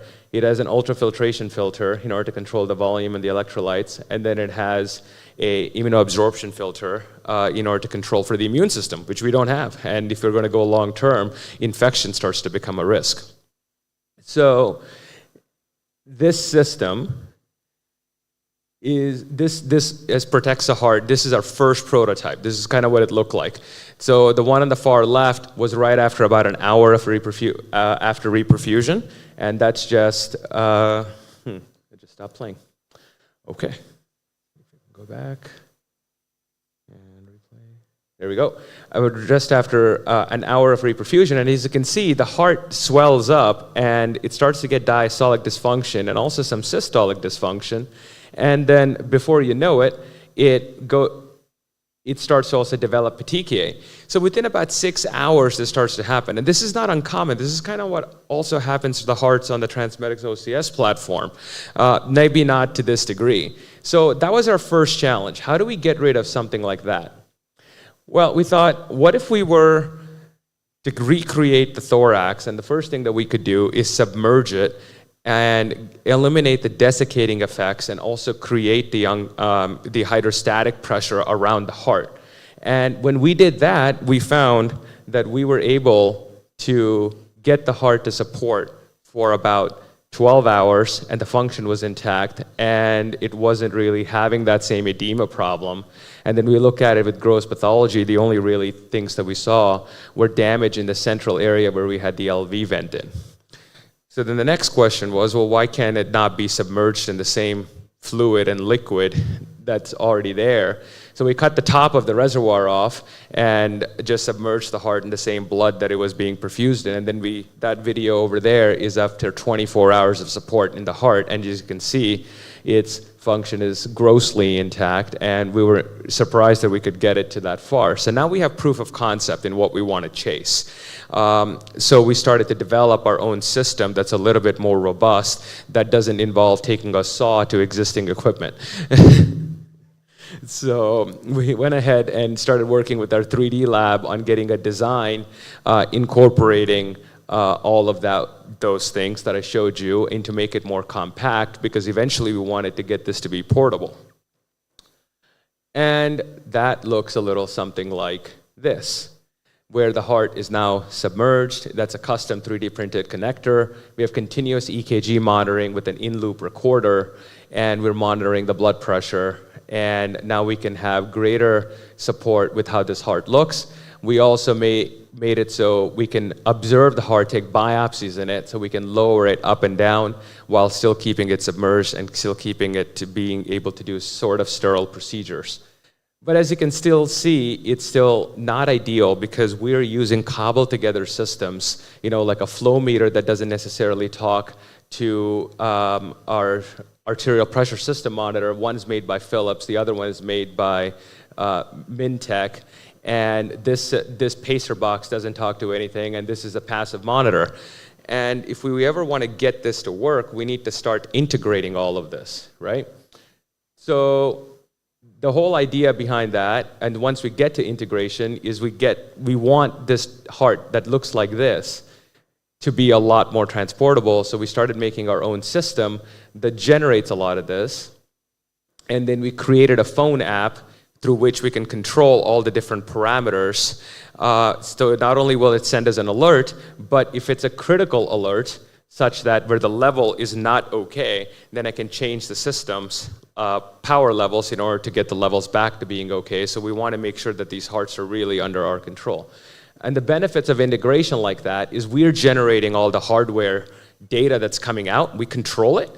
So we can write the software code for it in such a manner and a visualization that starts to give us insights into what's happening with the flow at a millisecond level. So then we can start to see what's happening before the actual events are starting to happen. And it has a lot more fidelity in how we can visualize the data compared to traditional EMR systems or just looking at it on Excel or anything like that. But all of that effectively leads to supercharging the innovation. This is just a platform at the end of the day. And I'll leave to Ada in just a little bit to talk about what the innovations are. And the first one for me is, how do we get rid of the blood? And this is a heart that's been beating for about 8 hours on a bloodless perfusion system. And the advantage to that is that we can reduce our edema quite significantly while we clear the lactate up to 12 hours. Now, we need to solve this little bit when it starts to go back up, but this itself is really impressive for us, and we were reassured by the fact that we're keeping the heart aerobic. And then once we have our homemade system, it's too bad Dr. Villavicencio left, because we were able to do the first fully beating heart transplant from procurement to transport to reimplantation without ever stopping the heart, right? So here the heart is cross-clamped, but it's being fed and it's being dissected. And this is all in an animal, not in a human being. And then we put in our custom aortic connector, and then you can do all the back table work while the heart is still beating, and it's never ischemic. And then it gets, the connectors get put on, the lid gets put on and transferred into our system. And then when it's ready, that's kind of how it looks while it's being supported. When it's ready, we just go ahead and lower it. So this was, when you see the heart, this has been supported for about 6 hours prior to retransplantation. This was just proof of concept that this can work. And you just literally slide it off and get it back in. And then once it's on the field, you connect it back up to the cardiopulmonary bypass machine, and that was after it was weaned from bypass and retransplantation on modest doses of inotropic support, and those are the vital signs at the end. So you can start to do things like that. And then eventually you start to use this bioreactor to sort of de-link the donor and the recipient system. I'll hand it over to you for this. Super cool, right? So, you know, as we've been thinking about this, and I think this really was born out of the, you know, realization, and Mauricio pointed to this, that with DCD organ donation, we open up a massive new pool of opportunity for our patients that are waiting for transplant. And so it behooves us to leverage this know-how that's emerged from the ECMO practice to now see if we can push the envelope of science further. And so one of the things that really bothers me, and I think a lot of us, is that we have these patients that they come in, they're often very young, they often have congenital heart disease, they've often had multiple cardiotomies, and they all have massive sensitization against donors. And we have all sorts of very advanced ways to destroy their immune system so that they can become good transplant recipients. But even with all of the MABs and other ablative therapies that we offer, they still become resensitized, and we've lost some patients because of that. And that's probably my second victim experience, right? So in order to address that, what we now do is, I'm sort of like a basic science nerd, and then we play with ECMOs. But what we decided to do is, as we were working with Suraj to build the ex vivo system on our side of the equation in the lab, we started to build tools to think about, all right, well, if we can actually have a heart in a box sitting there, an isolated organ, what could we do to that organ that we can't really do to the patient or the donor, right? Because now it's a sitting duck. It's just sitting there beating in an isolated perfusion system. We have all these very unique tools, like we can take whole human hearts and do mega block sections, visualize the entirety of the heart histologically, demonstrate what we're doing at the, this is a paper, by the way, where we redefined where the cardiac conduction system is. All these green cells are Purkinje fibers. They're not just in the endocardium. But we can visualize the human heart in ways and at resolutions that we haven't been able to do before. We can take skin cells and turn them into beating heart cells, right? Autologous cells. So we can actually analyze how single cardiomyocytes behave. And then we can take blood samples from any of you, isolate the particles that your heart releases into your bloodstream, and characterize the behavior of those. They're called exosomes. And what we've discovered with that last effort is actually that when patients are rejecting, if they up-titrate PD-L1, if you have ever heard of checkpoint inhibitors, they block PD-L1. Well, if your patients increase their PD-L1 during a rejection, you won't be able to see it on echo. Their EF remains 100% normal. So now that we have this isolated organ, can we leverage all of these tools and now be able to change the heart so that it no longer is rejectable? And so this is a lot of just science foundational stuff, but essentially what we've done is we've designed either an adeno-associated virus or actually an exosome that donates genetic particles that knock down HLA. That's what makes all of your cells you, right? So it knocks down class 1 and 2 HLAs. They're gone. And it massively upregulates PD-L1 as a baseline in the isolated organ. And so the beating heart effort is very nice, because what we're going to do next is modulate immunity in those organs and then probably do a beating heart heterotopic transplant, whereby we'll close the chest, have them on immunosuppression, and then start peeling away steroids, antiproliferatives, and then the calcineurin inhibitor, and just observe the heart.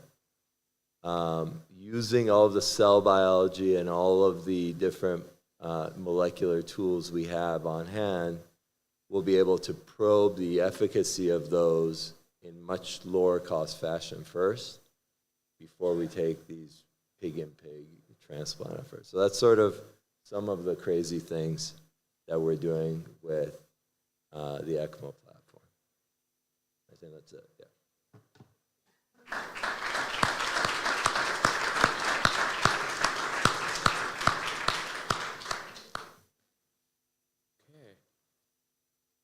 Well, I think we've come to the end.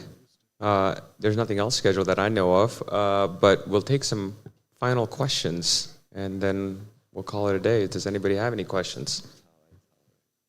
Or is everybody ready to leave because it's Saturday and it's 5 p.m. and you've been sitting here all day long?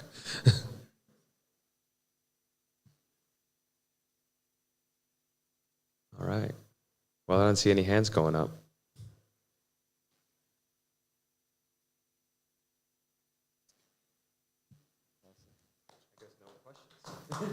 Nice work, guys.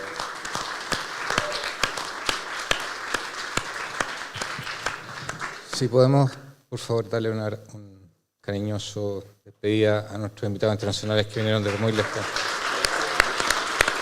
Gracias. Gracias a todos y esperamos que haya sido de su agrado el simposio. Muchas gracias.